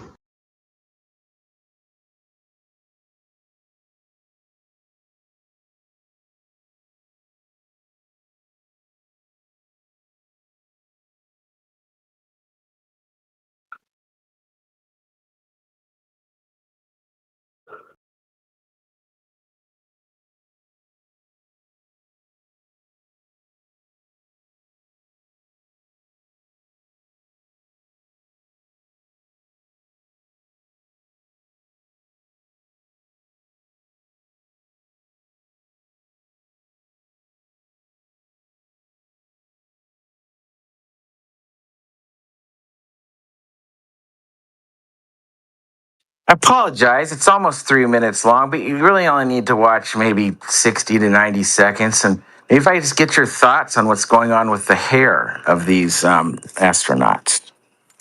Oh, that's a good question. Let me see.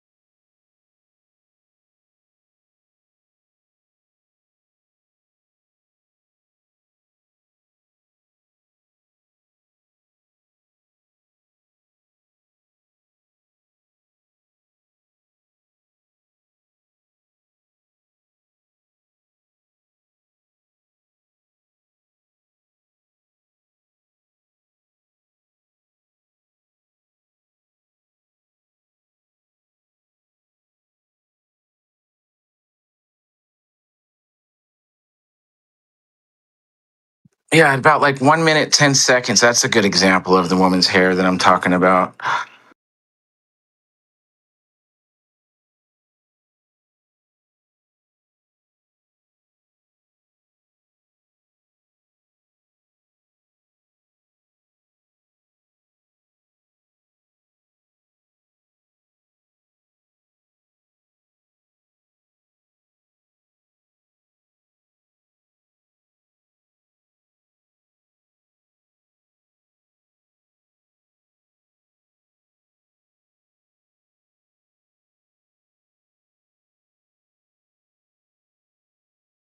Talking about the ones that look like they're different with hairspray. Pretty sure they wouldn't be using hairspray in the ISS.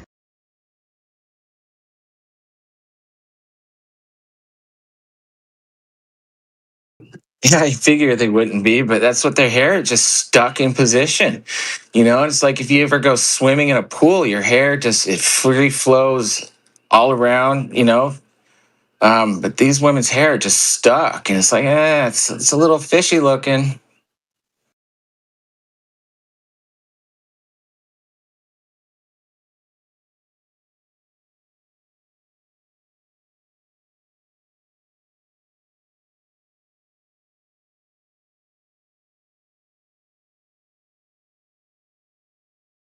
Yeah, I don't get why they have to, do their hair up like that and put it out there like, oh, look, the hair's all everywhere.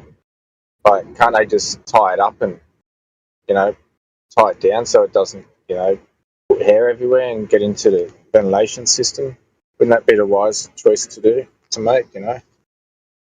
That's what you would think. I know them. I come from a military, background with my family, and I did a little time in the ROTC, so I know how stringent they are about the hair. Like women have that tight and a bun. They're not doing any of this crazy stuff.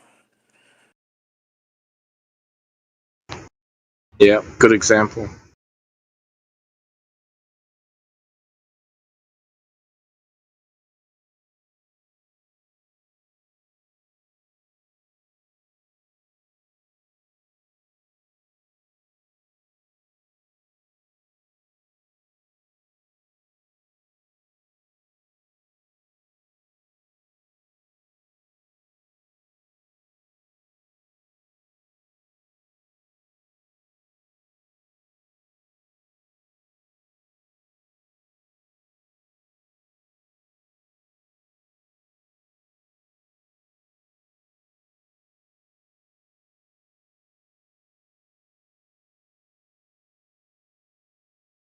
Okay, I watched the full 3-minute video. Yeah, I didn't find it compelling. Fair enough. Thanks for looking at it. Watch the video and look at those women's necklaces next time. You can see how they're sort of floating around. That wouldn't happen if they were on Earth. So why isn't their hair doing the same thing like the necklaces? Yeah, it's a good question. Maybe they have it kind of sprayed somehow. I don't know. Maybe, like you said, maybe they don't want stray hair everywhere, so they have to keep it kind of hairsprayed or something. And they don't have like hair product up there. They just shampoo it, and they probably don't use like, I don't know, all this hair product to make it all flowy. Those are just guesses, though. Well, the military, like I said, they've got high standards for what women do with their hair. It's typically kept up high in a bun, like above the neckline. They're not doing any of that kind of crazy stuff with spraying their hair up in place. That's pretty wild. Why not just slick it down or wear some type of hat or something instead of, like you'd mentioned, maybe they're spraying it into that position or something like that. It's just seems pretty wild for the military to be doing. NASA's part of the military, so. Yeah, I mean, there's other countries up there too. The interesting question would be, what do the women on the Chinese space station do? I don't know. I haven't seen much video there. How would you explain why their necklaces float around like it's almost as if it's in water, so to speak? That's easy to do with a G airplane, like doing a parabola, whatever they do.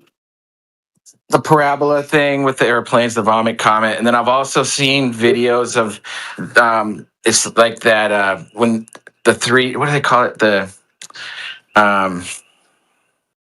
it's when they have the optical in their contact lenses, that overlaying video effect that they have. I think it's just special effects is all I think it is. Oh yeah, it's easy to fake space. I mean, have you ever seen Sandra Bullock in Gravity?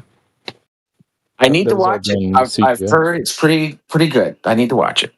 I haven't seen it though. That's what my opinion is. I've just seen so many of these videos glitching with all these crazy different movie special effects they can do, and I've seen tons of them of NASA doing the same thing. So when the hair is stuck in place, like it was sprayed up and stuck, I mean, that's not easy to do, to get your hair stuck and spiky like that. But then the necklace the hair should be moving just like the necklace. I think it's just movie special effects. Yeah, let me ask about the source of these videos. Do you find yourself watching clips that other flat earthers have clipped exclusively, or do you find yourself looking at the other side? And for example, there's a tour of the ISS that lasts 10 plus minutes. That's way longer than 90-second Vomit Comet and doesn't have any glitches. So there's dozens and hundreds of hours of video that doesn't have any glitches. So you're saying that you prefer to just look at the stuff, cherry pick the stuff that looks kind of suspicious? Definitely not. The first ones that I've watched of this, I wouldn't take them seriously until I was able to find the source video of where it came from. Typically, maybe it's like a news broadcast or something. And if I saw that this glitch video came from, CNN or whatever it was, Fox, one of those, and I was like, okay, so some guy didn't just make this in his basement. That's what I want to see, and I look to find those. I'm not just going to believe a Flat Earth Day video if he can't show where the source of the video came from. And people can just do too much with AI these days to fake things. So I need to see the source videos for me. Right. And those source videos with that hair, those are pretty darn common. You can find those quite a bit if you look up just NASA hair, space, something like that in a Google search, and you'll find a ton of those.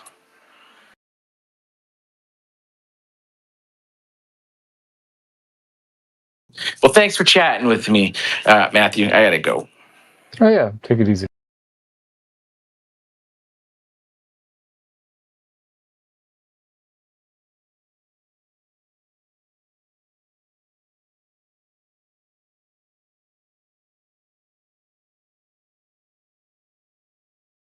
Must be one blissful fella, Matt. This one is from. Yeah, I'm pretty blissful. Thank you. Yes. This is from a live stream. But that's due more to my religion than anything else. This one you can see it turns. It changes that curve. Fish islands, whatever.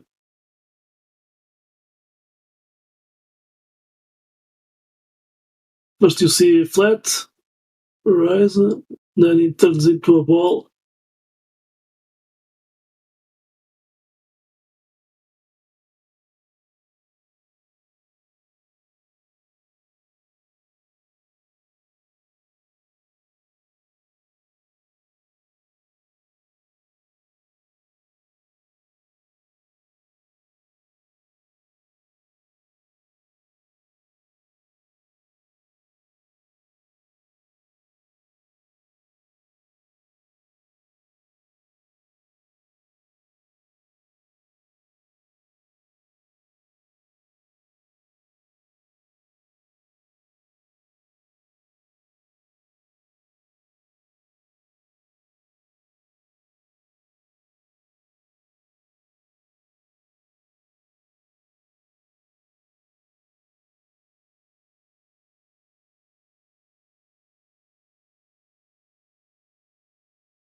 Before I did wake up to Flat Earth, I already was watching this from NASA. I didn't knew why they were doing this, lying. People were finding bubbles in space, and I was watching that. But why they are doing this? What's going on? Well, bubbles in water always go up. They go straight up in the same direction. But the alleged bubbles in those space videos typically go off in different directions. So how would you explain that? Different directions. As the ones I saw, it goes one direction. But anyway, Can you have bubbles inside a vacuum chamber? I mean, floating bubbles.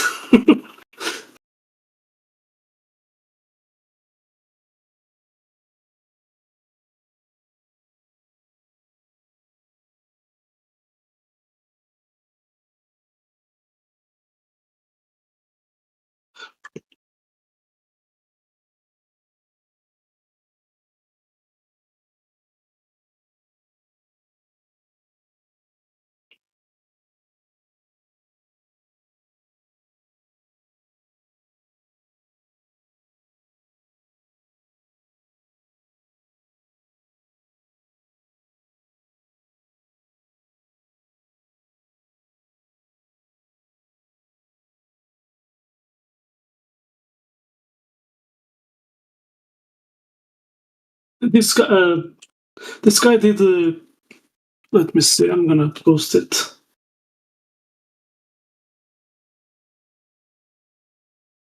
This one he did. Did found some sound going on, and they did compare to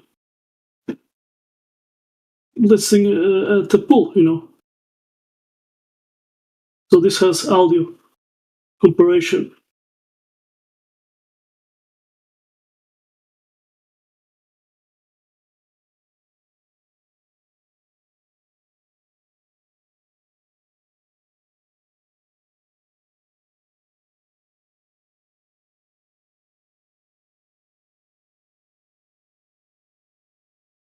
These days you don't hear any more sound. I have watched, let's say, 2 years ago, supposedly live stream going on, and suddenly I was, I'm gonna watch this and take print screens. So I did make like 400 print screens. Let's say from between 20 seconds or something like that. So 400 print screens, and then I did loop going on. It was the same loop. Anyway.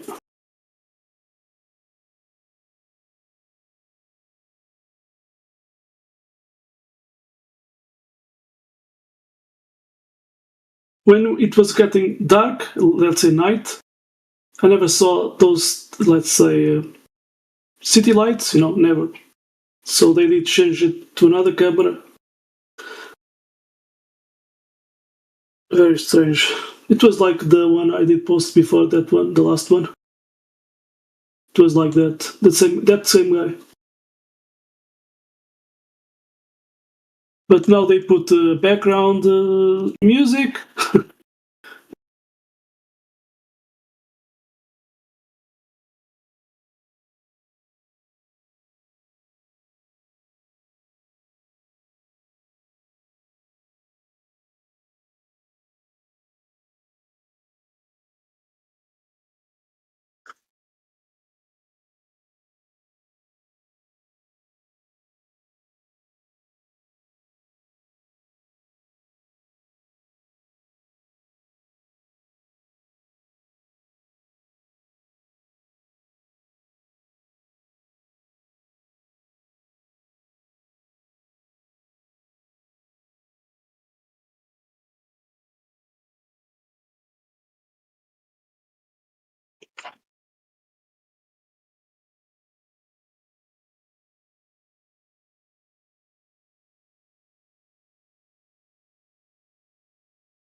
Bye bye, Matthew. He just left the building. And I didn't sleep. It's almost 7 a.m.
Before the last one, the video I did posted, first the earth appears flat and then it turns into a ball.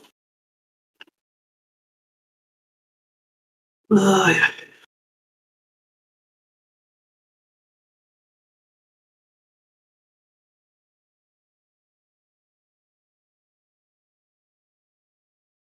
Well, I'm going to get out. See you guys later.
You kind of cut out, like unironically. I'm That'll genuinely. be the furthest extent of your curve that you can see before it drops below your line of sight. That will be the thing that you guys think that boats sail over, causing them to disappear bottom up. Well, Yeah. So wait, hold on. So if you have a drone and you're going up, then you'd be able to see more of the curve. Like the curve would, like the horizon would drop off more. You'd be able to see the boat more because you're going up more. Just like if I go into a spaceship and go up more, I'd be able to see more of the Earth. Like also You guys are just full of baloney. You need to take a trip to the moon to see that the Earth is hold on, bro. not Hold on. I'm addressing what Peter Can I let just that guy said. answer? I just want one of the flatties to answer.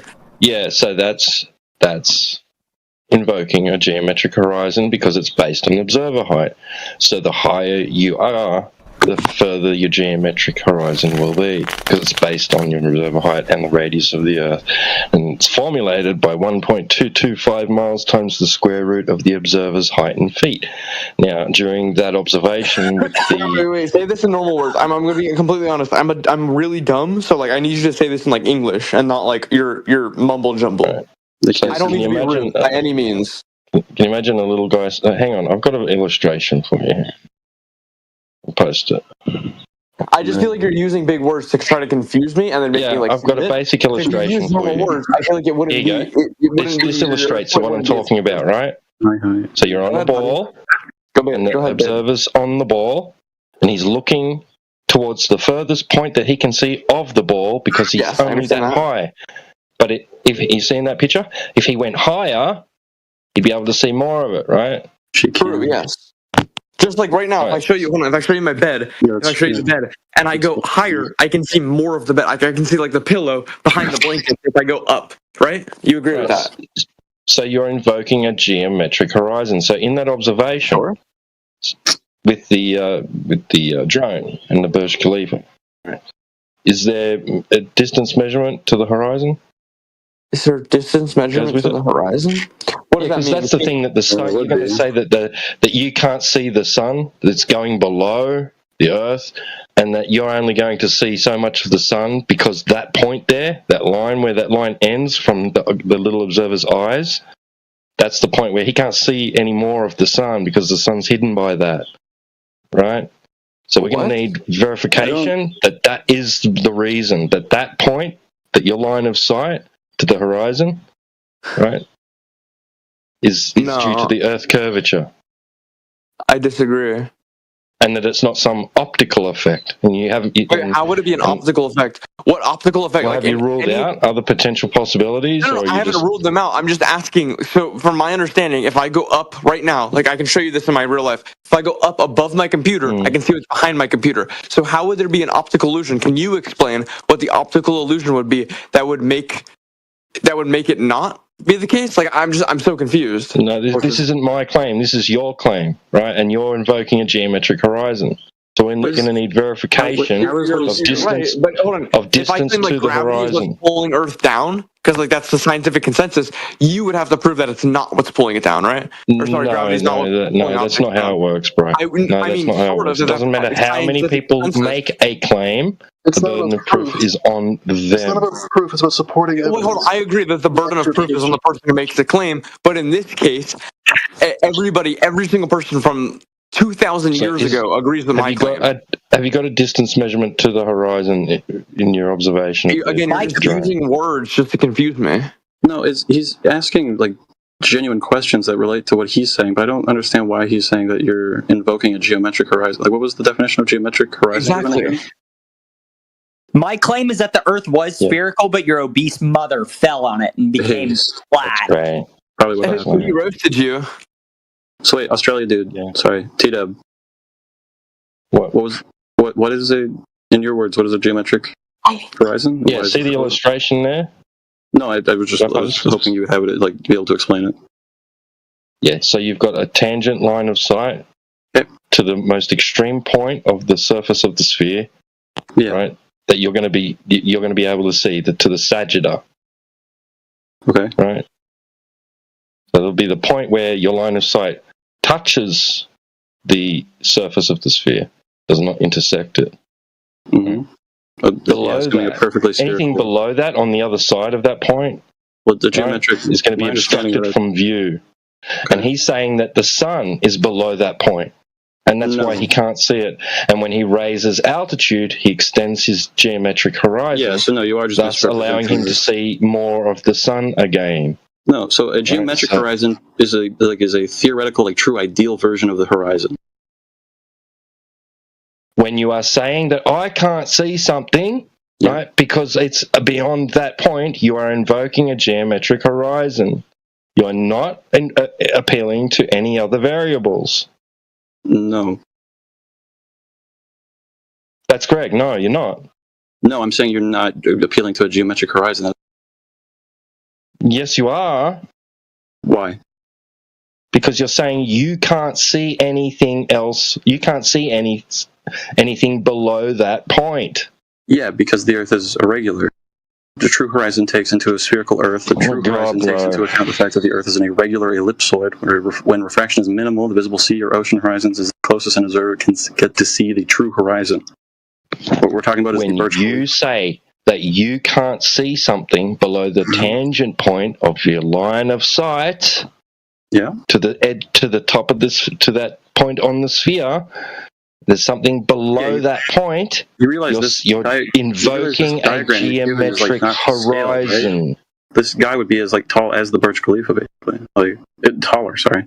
Doesn't matter how tall. That just totally reinforces my point. Why?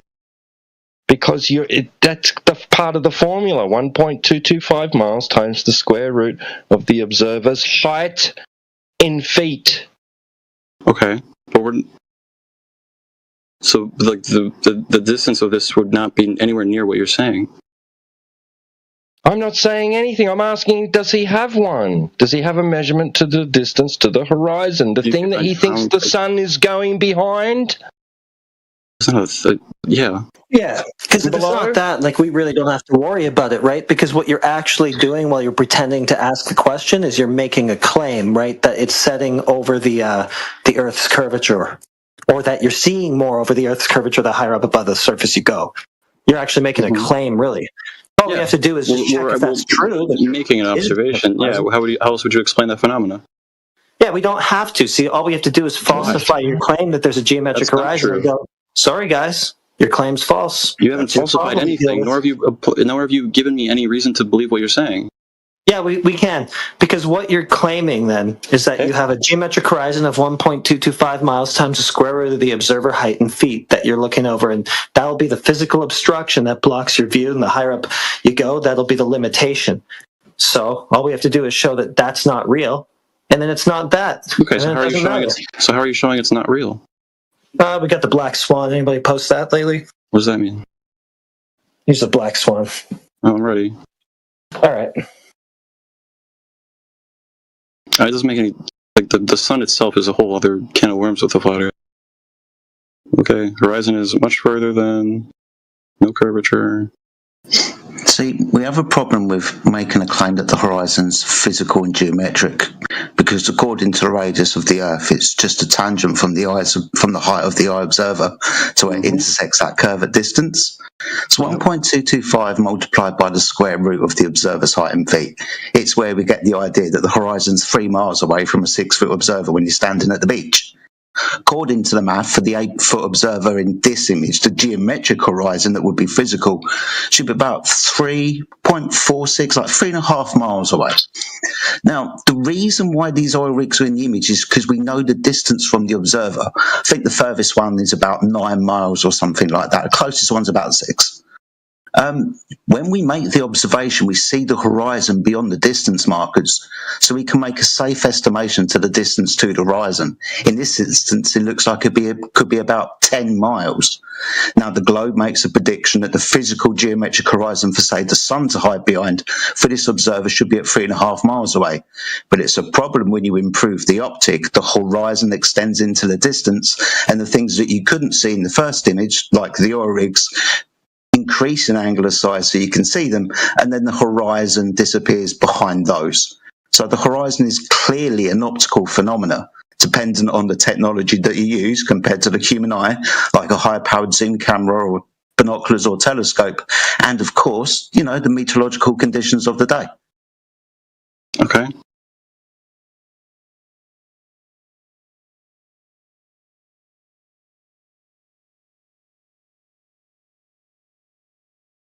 What is Tomlin's foolish night? Right. So therefore, the reason that you think you can't see the sun, So is the camera 8 feet and then high? see it again with height, is incorrect. So the observer height of the oil platforms is 8 feet. Is what I'm... The observer's height of the optic is, I think it's a P900, is 8 foot above the surface of the water at the beach. I think there's a longer video where he can, clarify what's actually going on. He also uses Google Maps to figure out his location and the distance to the static oil rigs. The oil rigs are Platform Habitat and Platform Hill House. I believe this is somewhere in the Santa Barbara, California area. I'm not from that part of the world, but I understand the observation. But based on the math and this height of eye, the horizon should be at 3.46 miles away. It's not. It's beyond that. Sorry, what's the name of the oil platforms again? Hill House and Habitat. Hill House oil platform.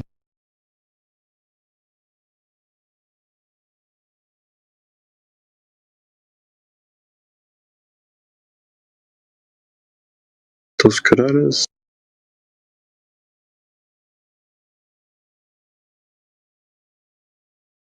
Offshore in Santa Barbara Channel, approximately 6 miles southeast of the city of Santa Barbara. It's one of 4 platforms, Dos Cruzadas offshore oil field, which was discovered in 1960s. And I'm reading 6 miles. Is that what you said?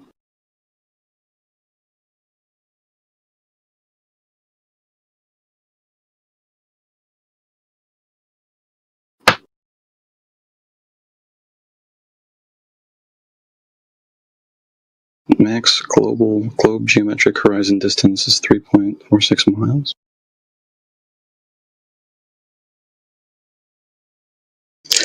You can check the math if you want to. There's different formulas to come up with the same kind of prediction, right? It's just a little bit of geometry. They're called Earth curve calculators. You can find them online. You can Google it if you want to. You can choose which one you want. It will make a prediction.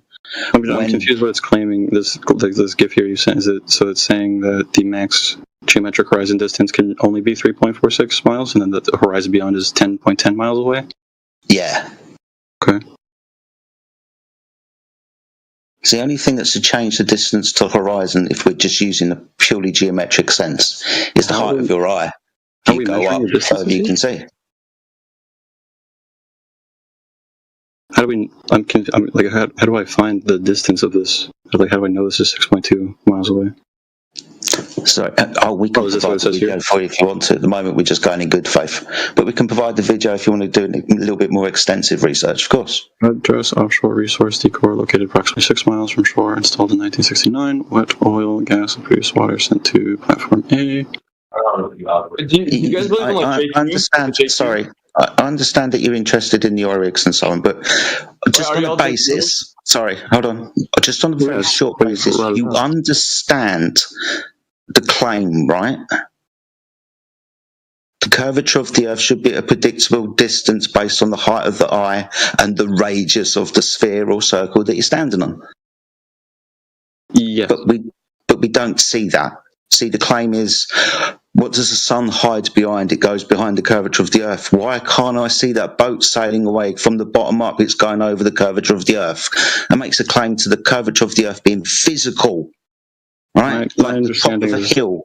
This has to do with refraction of some sort, but I wish I had a better understanding to explain why. Just interested to understand if you know the argument. Now you're just pulling up refraction, which is, you're really just shooting yourself in the foot, because then you're just going to admit that you never see the physical geometric horizon because the atmosphere, which is going to be a problem for any claim that you make when you're saying that the curve of the Earth is obstructing your... My understanding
that it is a mass that is sticking to the Earth. So it is like the Earth is curving the water around itself, so it should curve the same way and stick around the hill.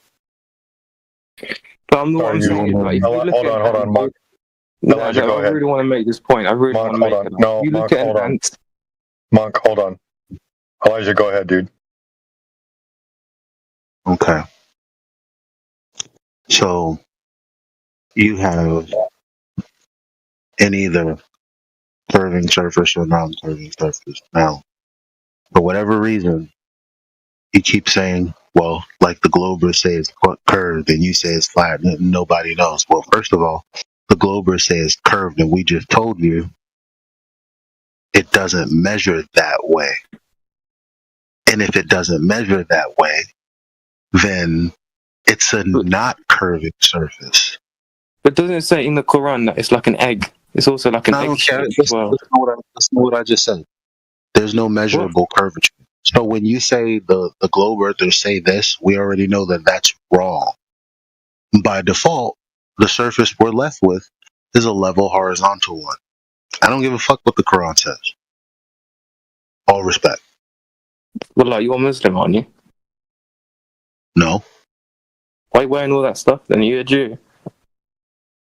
Why am I wearing all what stuff? My beard? Like, no, the hat? The glasses?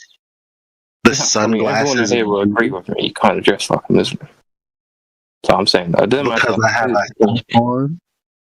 I'm saying you actually look. Well, I think you'd be a good Muslim. So you just need to say Shahada, and then you're sorted. You wear what you need to wear. With a glass of liquor in my hand. Doesn't matter. Because I have a beard, I look Muslim. Is that what you're saying? But what I'm saying though is, you look at an ant. The ant will never know if it's flat or round. Yeah, I just told you I didn't give a fuck about that. You said that the Globers could be correct. We just told you, well, we validated that they're wrong. So unless you're asking us to show you how that's the case, you're not really saying much, bro. As you're not going to talk that much longer either. Like, if you're not going to engage in something that we can actually reach a conclusion to. No, I just think you guys are so indoctrinated in the flat Earth. Like, you don't actually, you're not good. Because why? Okay, hold on. Because why? Why? Why? But he's already said that. I want to ask why. I don't want to ask. He's already said that. That's all he's been saying since I've been listening. So he that's all he has to. I'm done here, but I'm just saying, I'm trying to help you guys. The more advanced than being flat is that we don't know, and we will never know, because it's like observing a different dimension. It's completely impossible. The question is stupid, really. What shape is there? It's just like, what shape is the dimension we're living in? We're not claiming shape, bro. We explain that to you. You don't listen. Open your ears. Yeah, but that's like, let's stop pretending that people aren't listening. Because when they're playing with you stop playing with them, right? Like, if you already told him multiple times and he's still saying the same thing, how long is it until you stop feeding the fire? Right.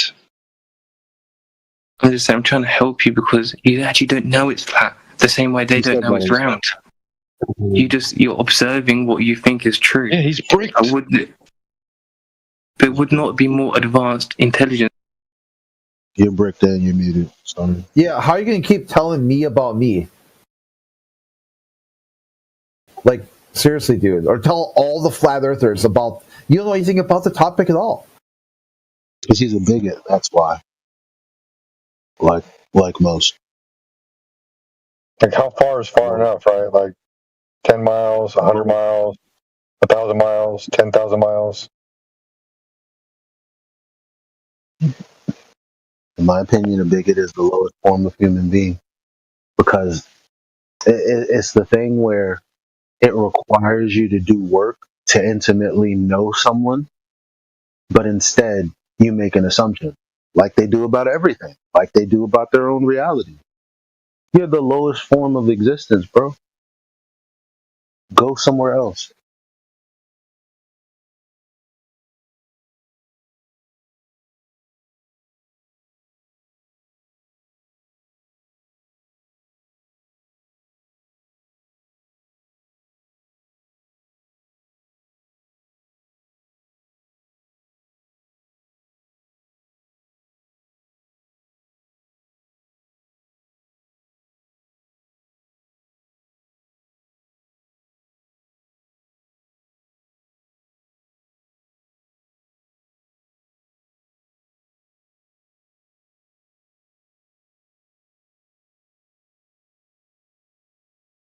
Right. Happy Sunday there, Elijah, Crit, and Tito. Oh yeah, thank you. You too. I guess it'd be Monday for Tito.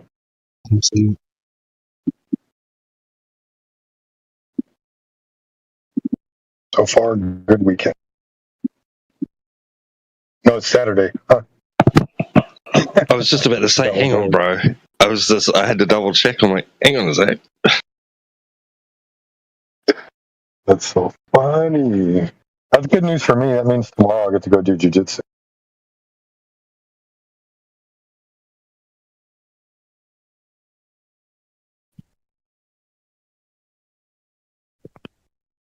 But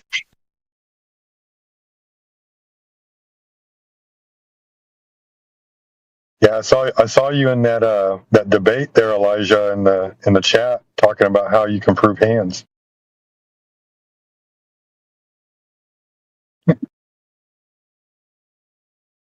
Yeah, that was a funny moment.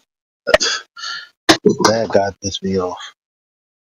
Yeah, I mean, imagine being a PhD in physics, and you're going to talk about the Earth and your knowledge of physics, and you don't know if you have hands or not. So he's a PhD in physics, and he doesn't know if he can actually get physical with someone 100%. That's crazy, right? What is even worse? Because, oh, go ahead. Sorry, I forgot to add one layer that I left out. No, that was it. Okay, the reason why he knows he doesn't have hands is because you can't make an argument that he does. That is ridiculous. It's self-evident. It doesn't require any proving. Yeah, I was just going to say, it seems like nowadays, like, that's the whole point of a PhD is to, once you get PhD status, then you go on social media, claim PhD status, and then grift as hard as you can on everything.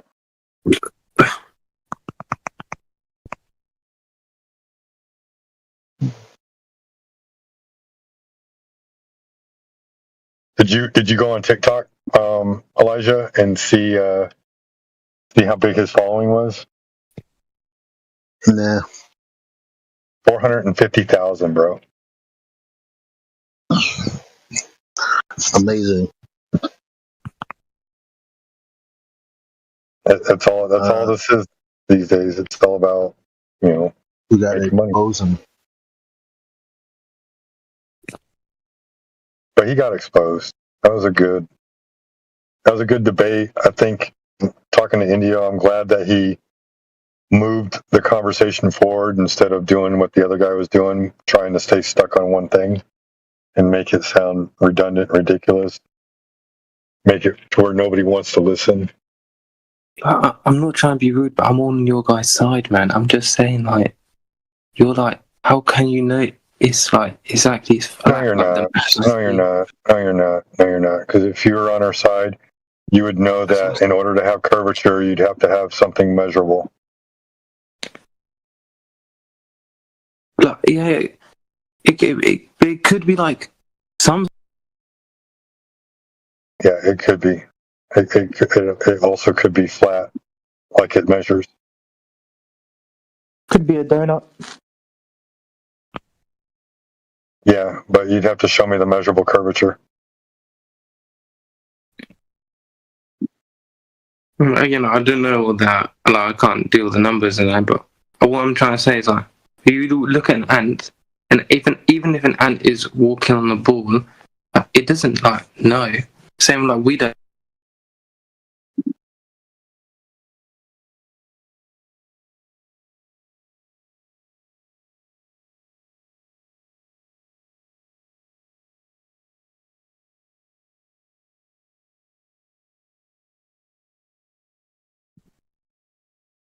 You're being nonsensical, dude.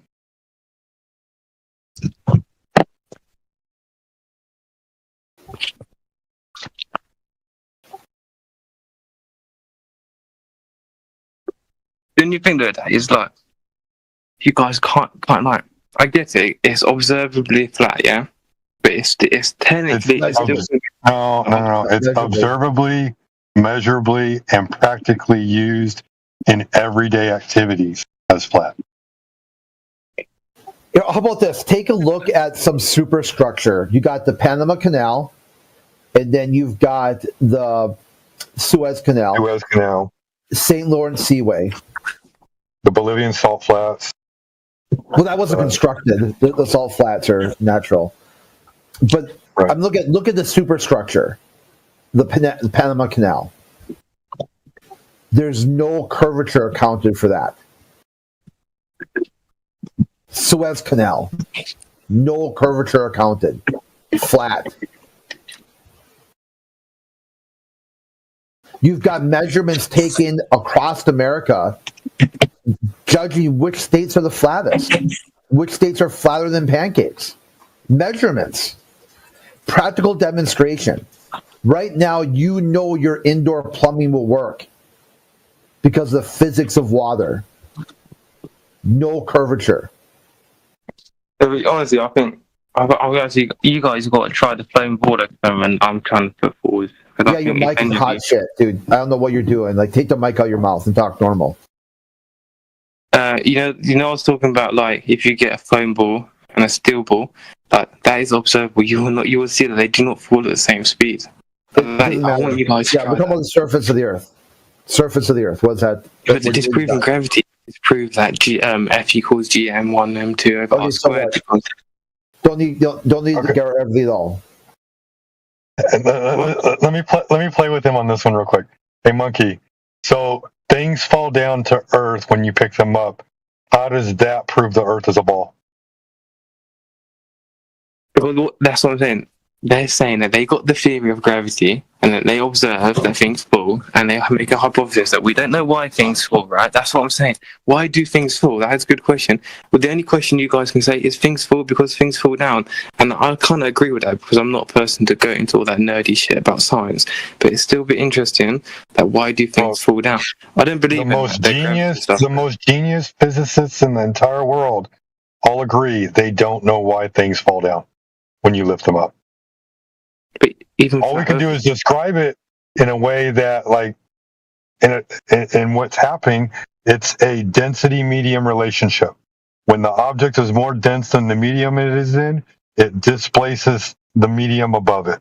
When an object is less dense than the medium that it's in, the medium will displace the object above it. So why don't you develop a new mathematical framework built on the Navier-Stokes equations? Oh my God, bro! Why do we have to develop everything? Why do we have to explain how everything works? Because if you develop a new framework based on the Navier-Stokes equations, you will actually find out that the ether is real and that you can actually find that the Newton's gravitational constant is equal to the density of the universe times c squared over 4 pi. Did you know that? Did you know that? G equals rho c squared over 4 pi. Crazy, that it's kind of disproved flat Earth. Got an equation for you guys. G equals rho. Like TV equals nRT? Like Newton's gravitational constant, G, is equal to rho times c squared divided by 4 pi. You'll see that the numerical is exactly right, but the dimensional inconsistency is there.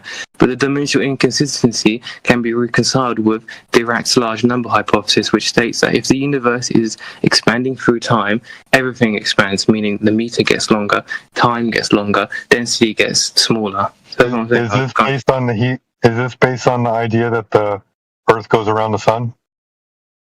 This is based on the idea that all of his is completely wrong. I've done all the equations. I'm telling you right now, I'm just a messenger. I don't want anything from what this. What does this have to do with the shape of the Earth?